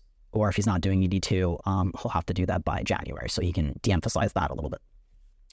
Okay, so for the WashU supplement, in this application, this is the supplement, right? So there's the whole common application, the core of the application I just discussed. For WashU supplement, you'll have to list the majors, and this is more specific content, particularly for WashU, not the common app, the main core application that all the colleges receive. So for majors, you can list 2. Here's the issue. There's no great major in arts and sciences. So I do not believe he's going to get into the School of Engineering or Olin, the business school. He's not getting into McKelvey, the engineering. He can't apply to those wings of the school. He will have to internally transfer in if he's interested in those schools later on. Which I don't think is as big of a deal in this case. I think he really wants to go to WashU. I think he would like to do business or engineering, but you need to differentiate a luxury with a major strategic liability versus, okay, I can get into WashU. I really want to go to WashU overall. Business or engineering, I'm not absolutely wed to. He doesn't 100% know. I think he shows strong intellectual vitality. I can tell he's serious about some of these fields based off of what he's done and how he's talked about these fields versus the kid who's just full of it. But you have to be very strategically minded. And first of all, a lot of his interests are in the Arts and Sciences College at WashU. Because he mentions things like physics. I'm sure he has some interest in economics if he's interested in business. He mentioned interest in math. Formally, he mentions interest in math. That's in arts and sciences.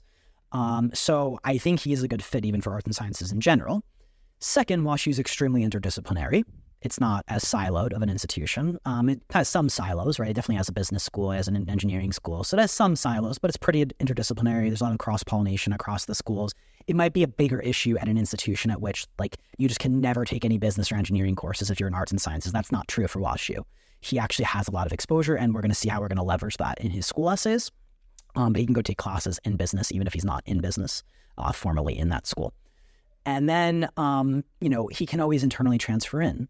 So he can internally transfer in if he's very serious about getting into one of these programs, the business school or engineering.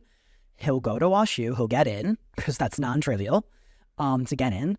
And then he'll need to set a plan, an academic plan of what courses he needs to take. This is a very organized kid. He didn't get to be number one in his class because he's not organized or doesn't know how to create a spreadsheet or a plan. So he'll go create an academic plan. He'll go listen to my 10 Ways to Build an Admissions Hook episode, right?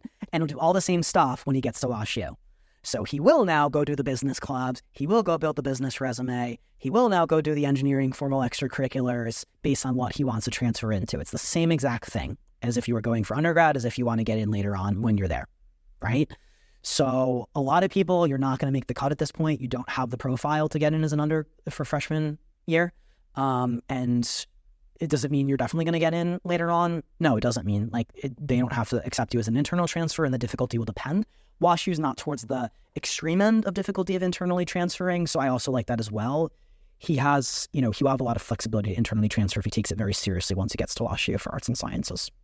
And again, even if he didn't want to go later on, he can still take a lot of the classes in those schools anyway. It's a lot of cross-pollination. So considering all those factors, it doesn't make any sense to apply for engineering or business. And again, it's a moot point because he's not competitive.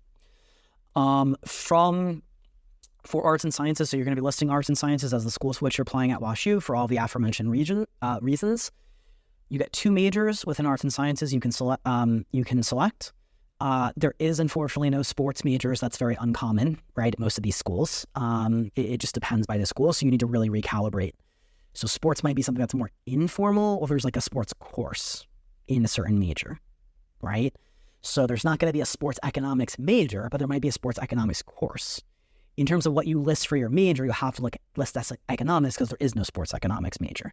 But then in your essays, you could bring your hook to the essays and mention sports economics, right? So there's a difference between sort of what the overall hook is, but then how you translate it on a school-by-school basis into the majors and then to the specifics, the classes, the clubs, the extracurriculars. There's a lot of students who are interested in something. You may have students interested in cognitive science. We've had one of those students, and some schools don't have that as a major.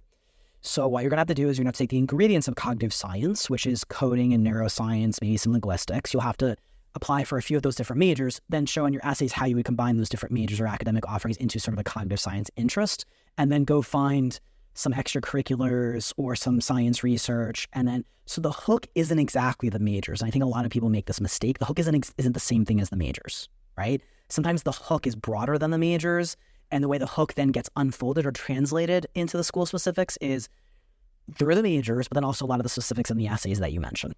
So I think a lot of people really just don't understand that. They think, you have to be you have an economics hook. And that isn't even ideal, because I believe quite strongly, and we mentioned this a lot, strategically, you want to be in a niche in a field ideally. So almost definitionally, if you're going to be niche, you're in a sub area of that field. So there's behavioral economics or, there's some very particular field of economics. That's going to make you more unique, because there's a million, even for econ, it's not business, but there's still a million economics kits, right? So from a strategic perspective, you want to be niche or interdisciplinary, but they're not always going to have, I've never seen a behavioral economics major in my life at any of these colleges. I'm sure there is some school that has a behavioral econ major, but it's so niche that it's just often going to typically be a class or a field of research that professors are studying. And that's fine. You can still be a behavioral econ kid, put econ as the major, and then discuss the behavioral econ or the more niche angle in your essays, and how you'll do research for the behavioral econ professor, and how you'll take behavioral econ, or how you'll start the behavioral econ club. So a lot of people just don't understand that the hook is not the same thing as the majors. Okay. So his majors, there's no sports leadership major at WashU. So there's no sports major at WashU. So this is how we're going to have to try to, really figure out how is he going to convert this to the majors, particularly in arts and sciences? Because the business school does have more sports relevant stuff, and we're going to discuss that. But he can't position for business. It's just way too much of a liability and a risk, and he doesn't have enough of a business resume. So this is why there's like some tensions here. There are more relevant courses in the business school for his hook than there are in the arts and sciences division, but strategically, he can't pull off a direct admission to the business school at WashU, or I don't believe he's going to get in at all. So what we're going to do is position for arts and sciences. The closest majors for his profile are econ, number 1. I put that number 1 because it does relate to the business side of the leadership and the management. He does have a pretty strong profile in a lot of the math. He has the investing that we're going to flex. We're having him join the econ club. He's going to do a sports business course. So it's the closest we can muster in the arts and sciences division. Second, he's going to do math or statistics. I'm going to leave this up to him. I don't believe there's going to be a huge difference between the two from a strategic standpoint. He has relatively similar credentials and profiles for, either math or statistics. I would just make the judgment call. I would write the essays first and then figure out math or statistics second. And the reason for that is the essays are going to have some of the specifics related to the classes in those fields. And if you find, talking to the student here, if you find that you like some more of the math or statistics, or you can relate them more to sports in your essays, then go back and make that, based on whichever field like you think has courses that are more relevant to the hook, and then change it in the majors. So it's going to more depend which he chooses, not a big strategic difference, just going to be more, does he like more of the math department courses or the statistics department courses, and are they relevant to the hook? So if he can flex, probably it's going to be the stats, as, I'm sort of talking it out, because statistics tends to be closer to sports and analytics, and math is generally quite dry. And it's very unlikely for there being anything to, there's going to be no sports math course. I can almost guarantee you that. There's a low probability, I didn't look into it for the math and stats, there's a low probability there's something like a sports stats class, but very unlikely. It's more likely to be in the business school for WashU. But you can still take stats concepts or concepts from a stats class and then say that you'll use them for sports. So you can always play that game as well. More likely you're probably going to go with stats, is what I would say, because you can probably show a little bit more proficiency with some of the stats and how they might relate to sort of a sports context. So we bring it back to the hook. So those are his strongest angles, econ number 1, and then probably going to be stats for number 2. We can tie it into the sports angles, analytics angles, econ's related to business, a lot of his investment, the math of rockets, the leadership relates to business, relates to econ sort of vicariously. He did take Calc BC by 11th grade, so that does help on some of the math, stats, econ angles. And then in terms of the most calibrated academic offering at WashU to his sports leadership, business management themes is actually going to be in the business school, but it's a minor. So there's 2 issues. One, it's not a major. And then second, it's in the business school. I already said we can't position him for business because he doesn't have a competitive enough resume and profile. But we still mention it in the essays. So can't position for business. And then it would be a little bit less ideal being a minor versus being a major, but we can still mention in the essays. So it's not going to be formally listed among the major selections, but they do have a sports business or management related minor in the OLN business school. So that is going to really be the best and most calibrated content, but it needs to go in the essays, not in the majors, because he's in the arts and sciences. So he can actually, being in the arts and sciences at WashU, you can take that minor that's related to the sports business and sports leadership. He can take that even being in the arts and sciences division. So he will have access to that, because if you're writing in your essays, if you're applying for arts and sciences, and you, for example, were not allowed to take any courses in the business school, then you can't write that in your essays. But he can position for arts and sciences in those majors, and then he can write about the sports business or management offering that they have that minor in the business school, because they do allow arts and sciences students to involve themselves and have that minor. Okay, so the first WashU supplement, there are 2 supplements. The first one is, please tell us what you're interested in studying at college and why. So this is what we refer to as a why major question. Why major is just why. It's exactly what it sounds like. It's why you want to study this field. So, of course, this is very relevant to the student's hook, because they want to bring their hook into this question and why they want to study these academic fields. Now, WashU also put some of this baloney content here. They put undecided about your academic interests. Don't worry. Tell us what excites you. about the academic division you selected, and then blah, blah, blah, blah. So they say, like, you can go look it up on the website. Colleges will say this a lot because there are a lot of kids who are very anxious that they don't know what they want to study. And so they'll put undecided, or they won't know how to answer this question. The very fact that WashU is asking you this question, and basically this is one of the most common questions at every single selective institution in the United States, tells you that, of course, they're looking for kids who know what they want to study and why they want to study it, right? Like, why would the schools wouldn't have a why major question then, and it wouldn't be such a common question, right? So it already is telling you why it's important to have this focus and this hook, and it needs to be evidenced in questions such as this on top of your resume and your profile.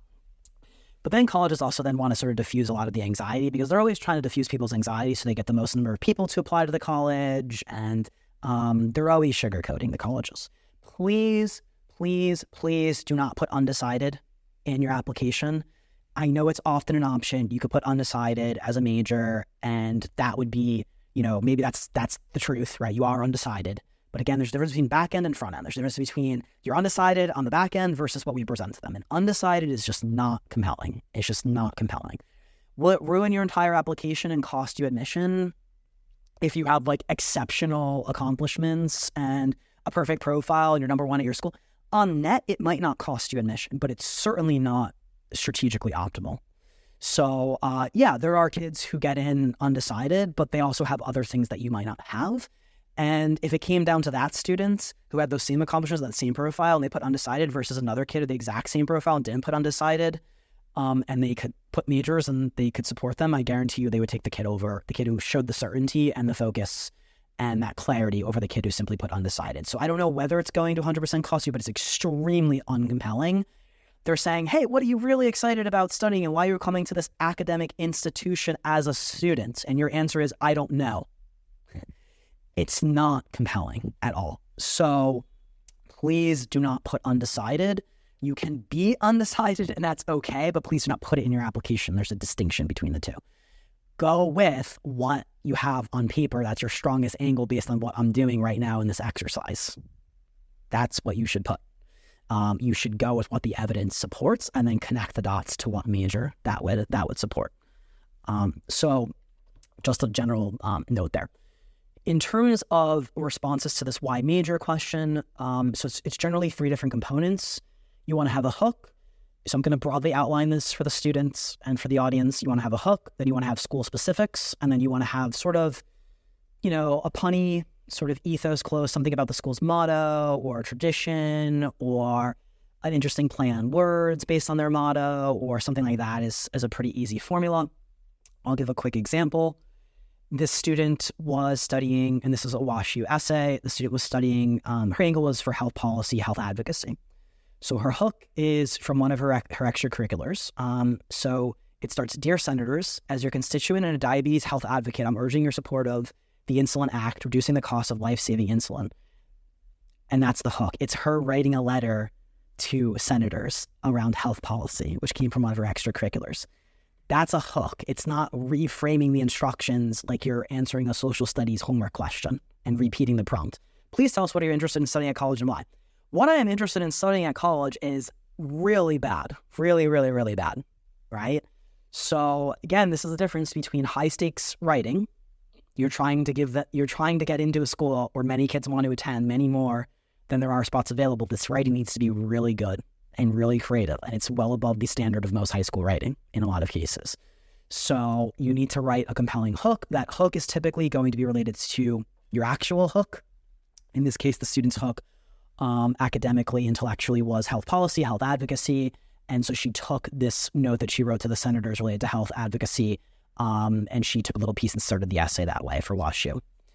And so it continues, the above began a letter to my state senators encouraging them to pass the since-rejected Insulin Act, legislation vital for every diabetic's well-being. Although perhaps destined never to be read, this short statement encapsulated my strong belief in health care equality. That's the opening, right? I've hooked the reader's attention with something that's relevant to the student's actual intellectual academic hook.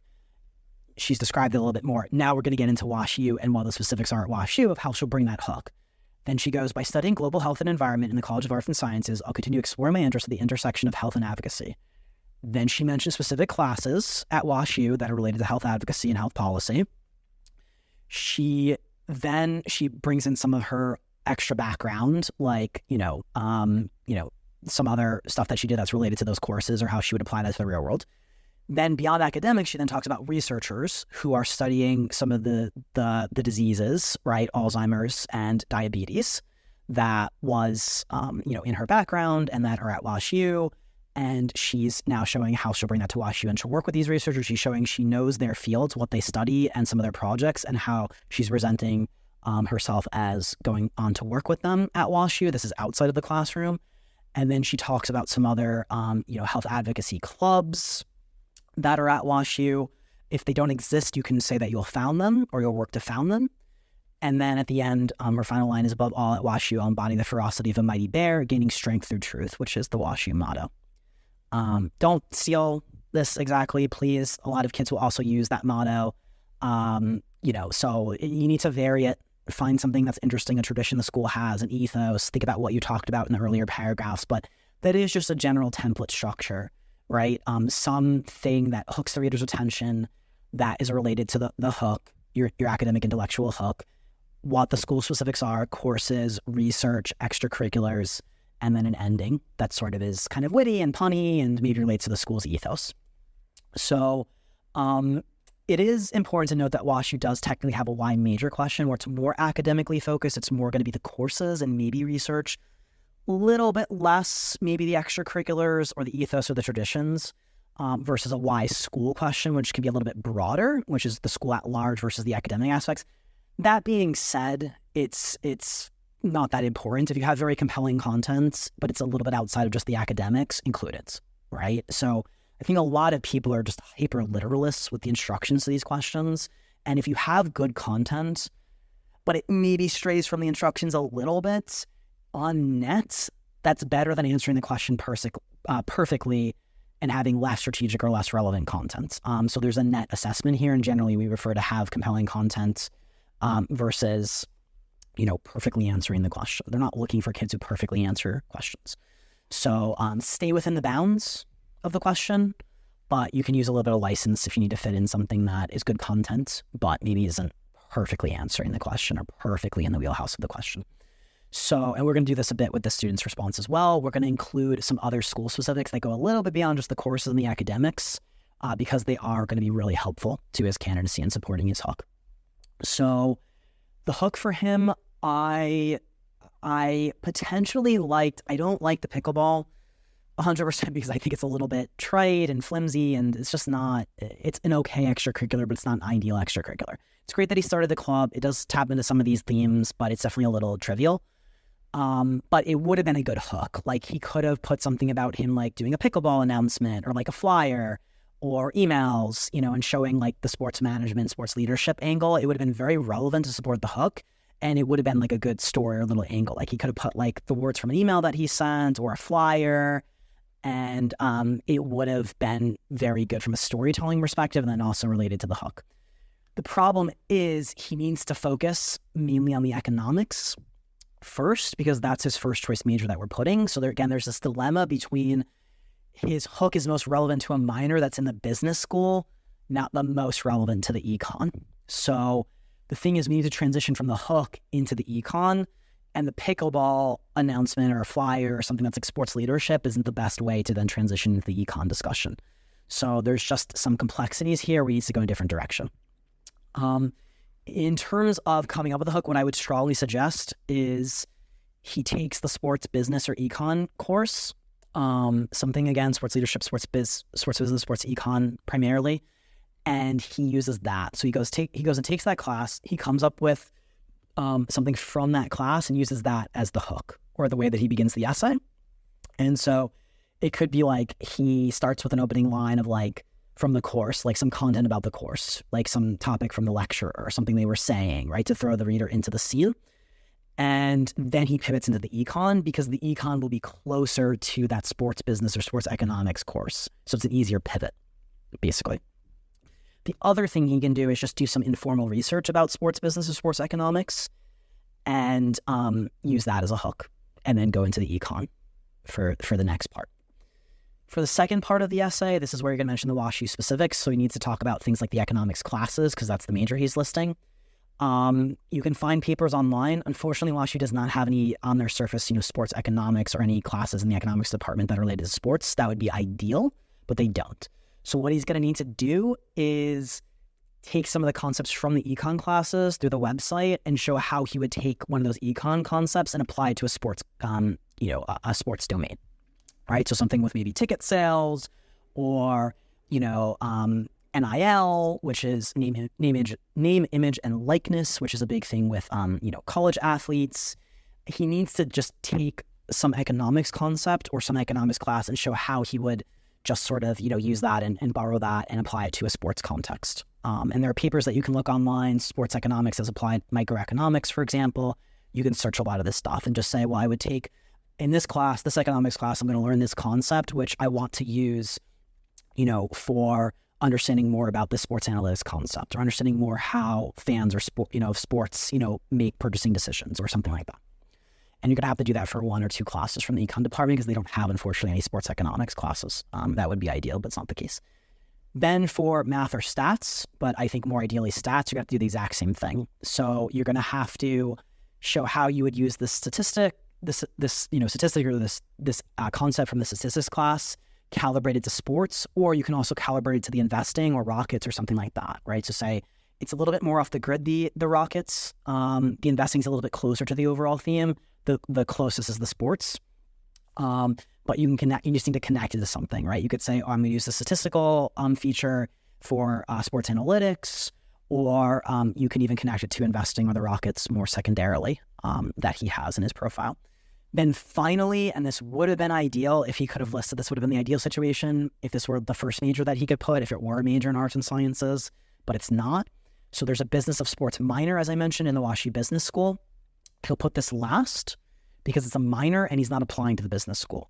So he should then put, I'm the most excited about this, and this is the interdisciplinary, this is great. This is the interdisciplinary nature of WashU that I can also take this minor in the business school.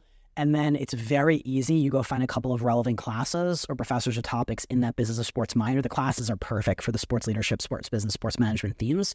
And you'll go find a couple of them and then you'll mention those as well. Then in terms of some extracurriculars or research, so these are short statements, right? This is only a 200-word essay. So like if it's too much, you can cut out a little bit, but these are like, the specifics are just gonna be like one line, right? And you might only be able to mention one class for some of these areas because it's a very short essay. Then if you're able to fit it in, I would strongly suggest this is really good content, even though it's a little bit off of the academic path. WashU recently launched a Bauer Leaders Academy in April. Knowing that they launched that academy, that funded organization taps perfectly into his leadership themes, and it shows that you're educated about the institution. So I would potentially mention that. They have a leadership center.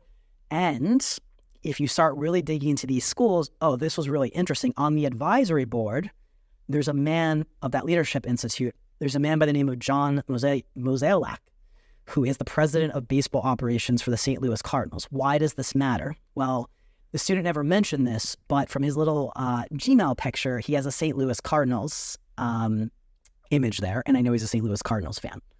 So this is the president of baseball operations for the St. Louis Cardinals. He happens to sit on the advisory board of this leadership institution, which is obviously very well calibrated, perfectly calibrated to this hook that we've devised for the student.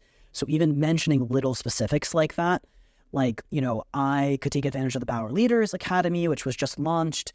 It even has my, favorite, baseball president or the president of my favorite baseball team. Like, it shows that you've done your homework, right? It shows that you've dove really deep into the school and the specifics. And this is also why it's really hard to do this when you're applying to 25 different colleges, right? To write at the level of specifics and the caliber of writing and not just regurgitating the prompts like a lot of high school writing is, unfortunately.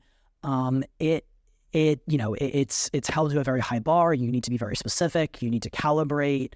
And so this is why it's not a great idea to really spread yourself extremely, extremely thin in terms of the number of schools, because you really understand to do something extremely well, you need to narrow down and go very deep versus taking a very quantity or volume-based approach. And so he has that president of baseball operations he can mention that's connected to his love of the St. Louis Cardinals, and the Leadership Institute at WashU shows he knows what's going on at WashU. He's very well informed. There's an article behind the Cardinal Way to Success that is perfect for the student's interest. It's this president of baseball operations of the Cardinal. It's hosted on the WashU website, and it's talking about how he built the leadership culture of the St. Louis Cardinals. It is literally what this kid is talking about in all of his discovery questions. You couldn't find a more perfect connection, right? So go look up that article, mention a couple of references to Leaders Academy, this Cardinal Way to Success, and him coming to WashU to give this speech. There's a man by the name of Patrick Reish, who studies secondary ticket pricing in sports, economic impact studies, estimating athlete endorsement value, estimating franchise value. Perfectly at the intersection, sports, business, and you can convey your interest in potentially working with a researcher such as that one. And then if you wanted to, you can also mention, a sports management, sports business club, if there is one, or that you would potentially found one at the school. It's a lot. I'm just throwing a lot of information. It's a 200-word essay, so you have to be a little bit careful with the word counts, but some stuff's non-negotiable. The Cardinal Way to Success is perfect for the student's background, their interest, and it would be genuine because they love the St. Louis Cardinals. They love the notion of leadership and cultural psychology, building a culture and a team. So perfect. You can't leave that piece out. You can maybe leave out a extra statistics class or something like that. Then the ethos will just sort of be that, that kind of witty ending that I mentioned in the other student's essay, and I'll send you a guide as well. Okay, for number 2, this is the second WashU supplement, and then we will essentially be done. And you're going to have to, I'm talking to the student here, you're going to have to do a lot of this. I know it's not going to be easy, but you're going to have to take a lot of the same logic and then apply it to the other schools. So you're going to have to redo the research for those schools. What are the offers? What are the majors? The offerings, what are the majors? What are the classes? What are the researchers? What are the clubs? And you have to see how you can tie it into the hook, basically, because it's not going to be the same at other institutions. They're going to have different majors, different classes. For example, I know at Emory, they do have a psychology of leadership course. WashU psychology department is unfortunately rather boring, and a lot of the classes are just very straight up psychology classes, not very interdisciplinary or very niche. Otherwise, I would have considered psychology for the student, maybe psychology of leadership, but I also knew that he was a little bit less well-versed in psychology as a technical field, and they just didn't have any really interesting courses that related to his interests. But if you were applying to Emory, for example, they do have that very interesting psychology of leadership course. You don't even necessarily need to be applying for psychology. You have total freedom in a lot of cases to take a class like that. Even if you're in a different major, you can still mention it. So going to need to recalibrate, but this should give a very strong sense based on what we're doing with WashU. So the second question for WashU, the second supplement, is optional. And for any student who's ever worked with us, they know what an optional supplement is. It's a required supplement. So optional means required. If you don't do an optional supplement, what are you signaling to the college? Like you couldn't even find a more explicit way of you telling them that they're not a priority. So that's also what comes into play besides you having a great GPA or class rank. If you've literally signaled to the school that you're not willing to do an extra essay for the school, that's very weak demonstrated interest in the institution. So don't be surprised if you got rejected. And this is, again, a lot of the factors that people don't keep in mind. It's not just who the best students are, it's the best students with a certain probability of enrolling. And so this question must be answered. WashU is a place that values diversity of perspectives. We believe those perspectives come from a variety of experiences and identities. Respond to one of the following prompts to help us understand who are you. So there's 2 options here. Option A, WashU supports engagement in the St. Louis community by considering the university as in St. Louis for St. Louis. What is the community you are part of and your place or impact within it? Option B is WashU strives to know every undergraduate student by name and story. How have your life experiences shaped your story? So you can choose either A or B. I would suggest choosing A. The reason I would suggest choosing A is it's a community question, which is very common for a lot of colleges. And I know he's going to get a very similar question for Michigan. And there are similar questions for Vanderbilt and for Emory if you want to put that on his list. And it's just such a common question in general. Option B, if you had a way better answer for option B that I could think of, then maybe you would go with the best answer in that case.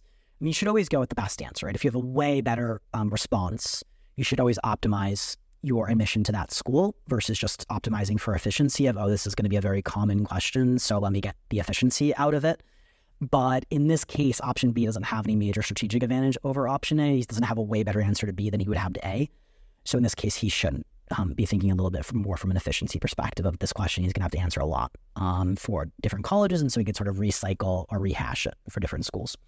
This question, this community question, was very common even before affirmative action was banned. But after affirmative action was banned, or racial or ethnic consideration, the admissions process by itself, even before it was banned, it was very common, this community question. But after, a lot of schools added a community question, because what they were looking for was that Supreme Court ruling didn't ban that, if a student could show one of these community essay questions that they came from a diverse racial, ethnic background, if they could show why that would allow them to contribute more significantly or uniquely to the college, that was okay. It's just that they couldn't be admitted just because they had that background and they checked a box.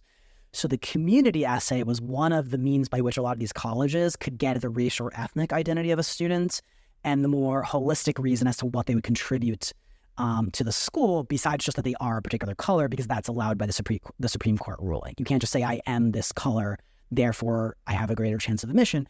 But you could say, because I'm this color, I come from this background, I've had these experiences, which I'll bring to the college in this particular way, that is okay. They can give you an advantage for that. So it's important to understand some of the context here. A lot of these community essays are really designed for students who come from diverse backgrounds. You have to read some of the wording for each of them. Michigan's community essay came a long time ago after University of Michigan outlawed affirmative action. And this is around maybe 2005 or so, circa 2005.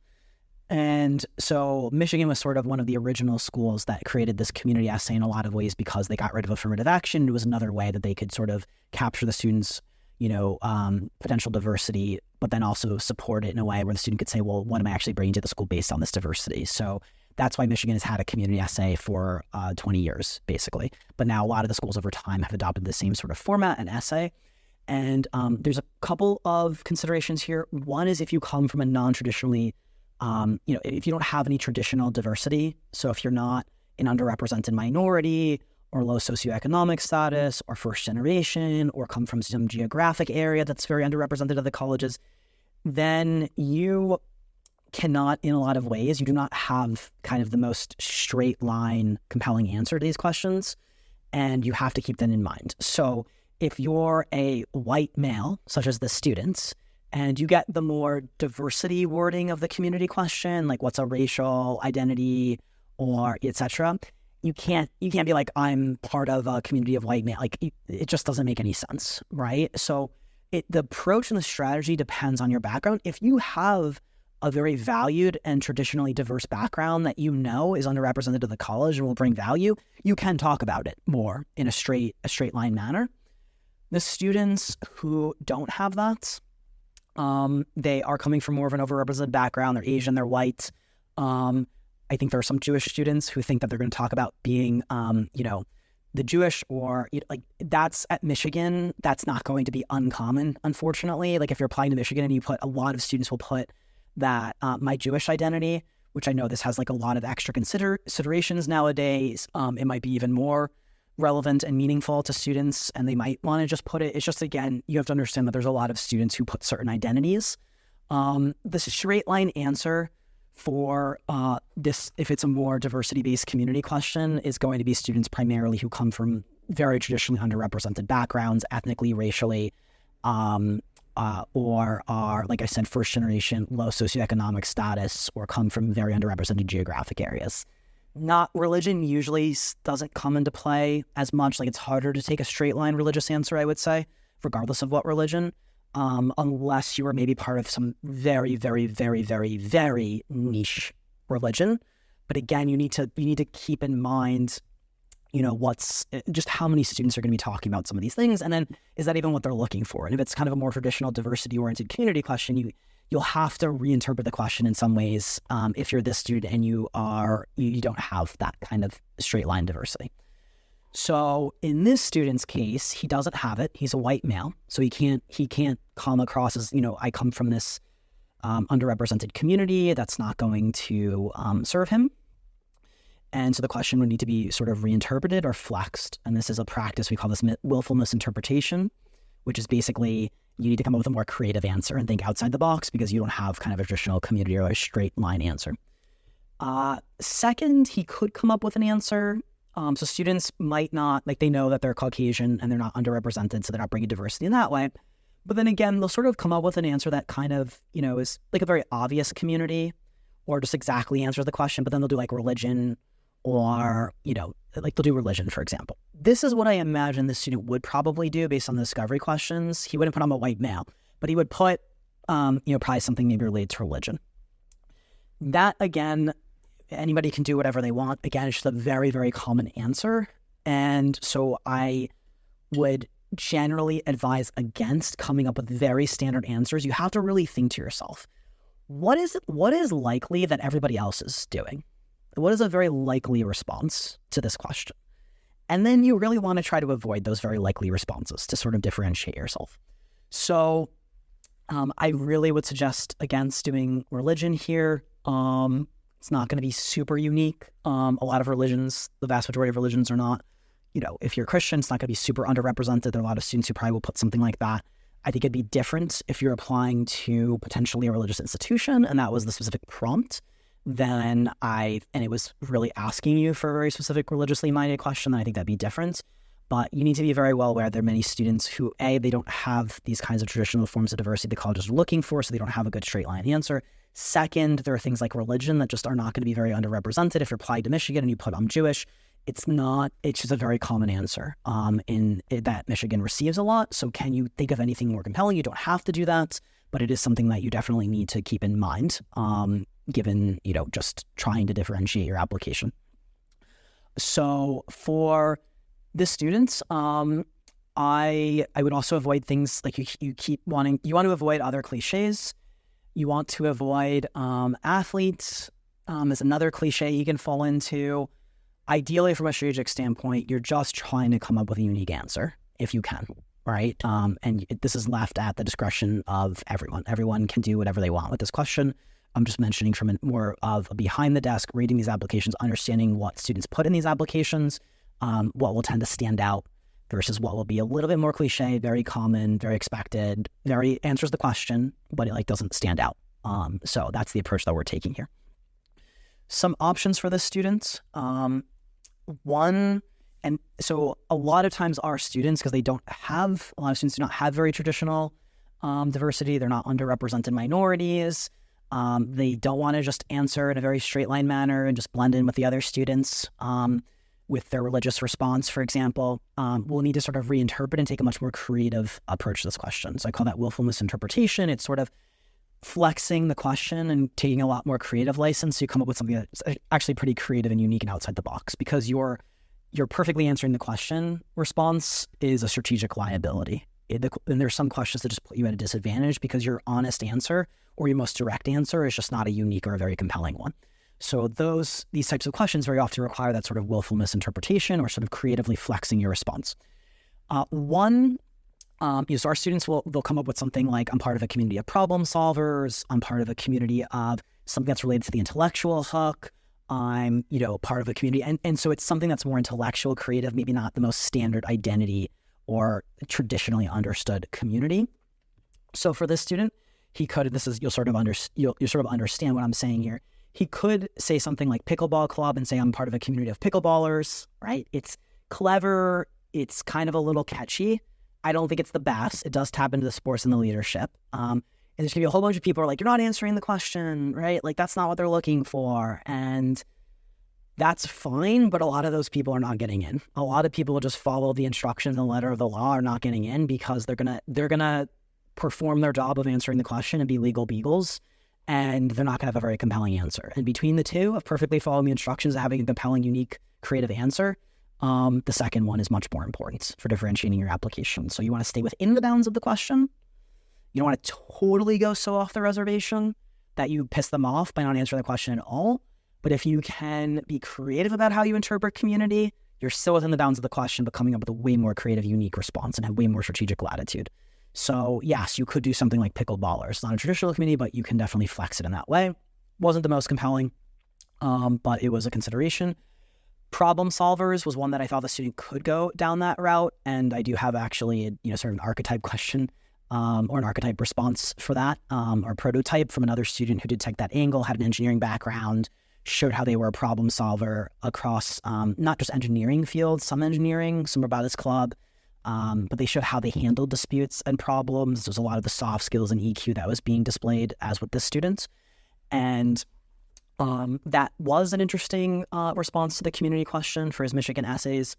I think for the student, the problem is that his personal essay, when we went through the sports, that fitness club and handling disputes in that context, I think that basically, it would undercut his answer here of if he's going to take the problem solver angle, because he already hit the problem solver angle in the personal essay. So that was removed. The last one that I thought of, which I thought was the most clever and ties to his background, was he's part of a community of rocket scientists. And so, again, you're looking for catchiness. It's a little bold, right? We associate rocket science, people say this, it's not rocket science. We associate rocket science with being something that's very advanced and complex and difficult to understand. So it's a little bold, but he has all this model rocketry and all these rocket interests in his background. And I think this is the place where he can bring that in. And so you see why we ask all the discovery questions, because you're looking for content and where's it going to actually go in the application. And so I think this might be the time for that content to shine. We know it can go in the additional information section to some extent. Now, this isn't going to be the most relevant content. I would have preferred something that was directly in the straight line of his hook and the sports leadership, sports business angle. But he doesn't have anything that I think is going to be as compelling that's most relevant to the hook. So in this case, we need to broaden out a little bit more to what's going to be a really good, clever response to this question that still shows intellectual vitality and will be a good response. Now, we kind of are checking off the cleverness. I'm part of a community of rocket scientists, pretty cool, clever. He's going to be able to show a lot of his intellectual vitality, like all these things that he did, his passion for it, which he had in droves. And as I said, it's just going to be a good, interesting response to this question, where a lot of kids are going to come up with a very straight line, not interesting response to this question, such as their religion or their ethnic background or etc. So I think it's very creative, it's clever, it's catchy, it will signal his intellectual vitality, and it will get in something that was quite compelling about him into the application. Now, in terms of trying to make it a little bit more relevant to the hook, I would suggest he includes some content that's a little bit more of the economics or the math or stats elements to tie back into some of the sports analytics, sports business angles. So, for instance, sort of the budgeting of the Rockets, how he created spreadsheets with the finances, the cost, how he had to figure out the cost of the materials, and maybe he was trying to be frugal about it. Or if he blew up a rocket, he had to buy another one, how he sort of managed that. I would come up with some project management or some project organization themes here, like how he sort of organized the Rockets, because project management's closer to leadership and the business side. So I would try to force a little bit of relevance back to that sports business, sports management, sports leadership hook, and take out as much of that type of content, econ, etc., as you possibly can. But of course, a lot of it's on its surface going to be more engineering, physics related. And then to sort of make sure he's not going too off the grid with answering the community part, he should mention some of the fellow hobbyists, how he was learning things with that from them. He mentioned this in his discovery. We talked about this, how they would do it one way and he would do it this other way, how he learned from them, forums, YouTube videos, and how this sort of is like a bit of a community and like the traditional straight line answer or response sort of way. So it isn't stray too far from the question. And the general approach that I typically like for this is to keep the tension of the essay for as long as you can. So to say, for example, I'm a part of a community that does X, like that, buys these parts and does this. And then to say, again, I'm a part of a community that, measures thrust and, landings and velocity and whatever, all these different concepts I'm part of. And what you do is you actually don't tell them the community up front, but then you reveal it at the end. And that keeps the tension. They're sort of, well, what community is it? What community is it? What community is it? And so that's another tactic that you can use. Is the same thing as with a movie, right? It's just more interesting. You're sort of waiting for the end when everything's going to come together. It's going to be revealed.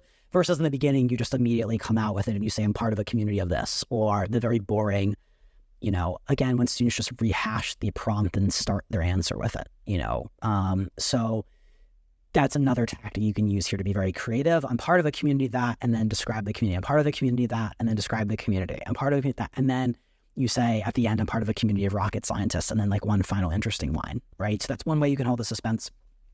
Not everybody can pull it off. It's a little bit more creative. But in that case, if you can't pull it off, then you can just kind of do more of the traditional linear order and just tell them what the community is and then sort of unpack the community and your relationship to it over the course of the essay. But it is a tactic that and a strategy that can just make it a lot more interesting to read and hold the suspense. So that's what I would do. I would make it the community of rocket scientists and focus a little bit more, make sure you get some of that business or econ, budgeting, project management into it, so it's not totally less relevant to the sports leadership, sports management, sports business hook. And you can bring in some of the community aspects as well, so it sort of stays in the lines of the question. And if you want to use that more tension-based approach where you reveal what the community is at the end, you certainly can. If you feel you can't pull it off, then you can take more of a normal way of answering the question that's more sort of natural to you. And I'll send a guide on this as well.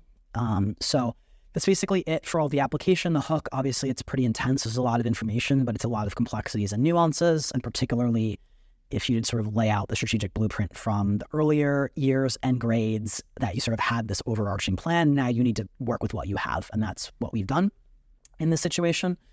So final remark here, keep in mind, I'm talking to the student here, keep in mind WashU does require quarter one grades.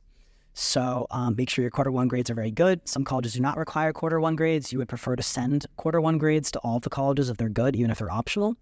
But keep in mind, WashU, you can't get out of it. They do require quarter one grades. So make sure you have a strong quarter one because those grades have to go to WashU. And if they're good, as I would expect they would be based on your academic transcript, then you would want them to go all of the colleges, even if they're optional. And that is it for this episode. We basically unpacked this full student's candidacy, showed what they're competitive for, the decision plan in terms of the EDs, so we didn't mess up there and miss on all three of the top choice schools or two out of the three. We went through sort of really auditing the student's discovery questions in their resume and making the best use, really flexing the narrative or the hook in this situation, so this is very late stage, to what the student's actual strengths were and what they had in their resume, putting some late stage things in their resume, how we would approach the application strategically and in a way that's where the content supports the hook and shows how the student would bring that particular hook and focus to the college in terms of the classes they would take that are relevant to the hook, research they might perform, other extracurriculars, clubs.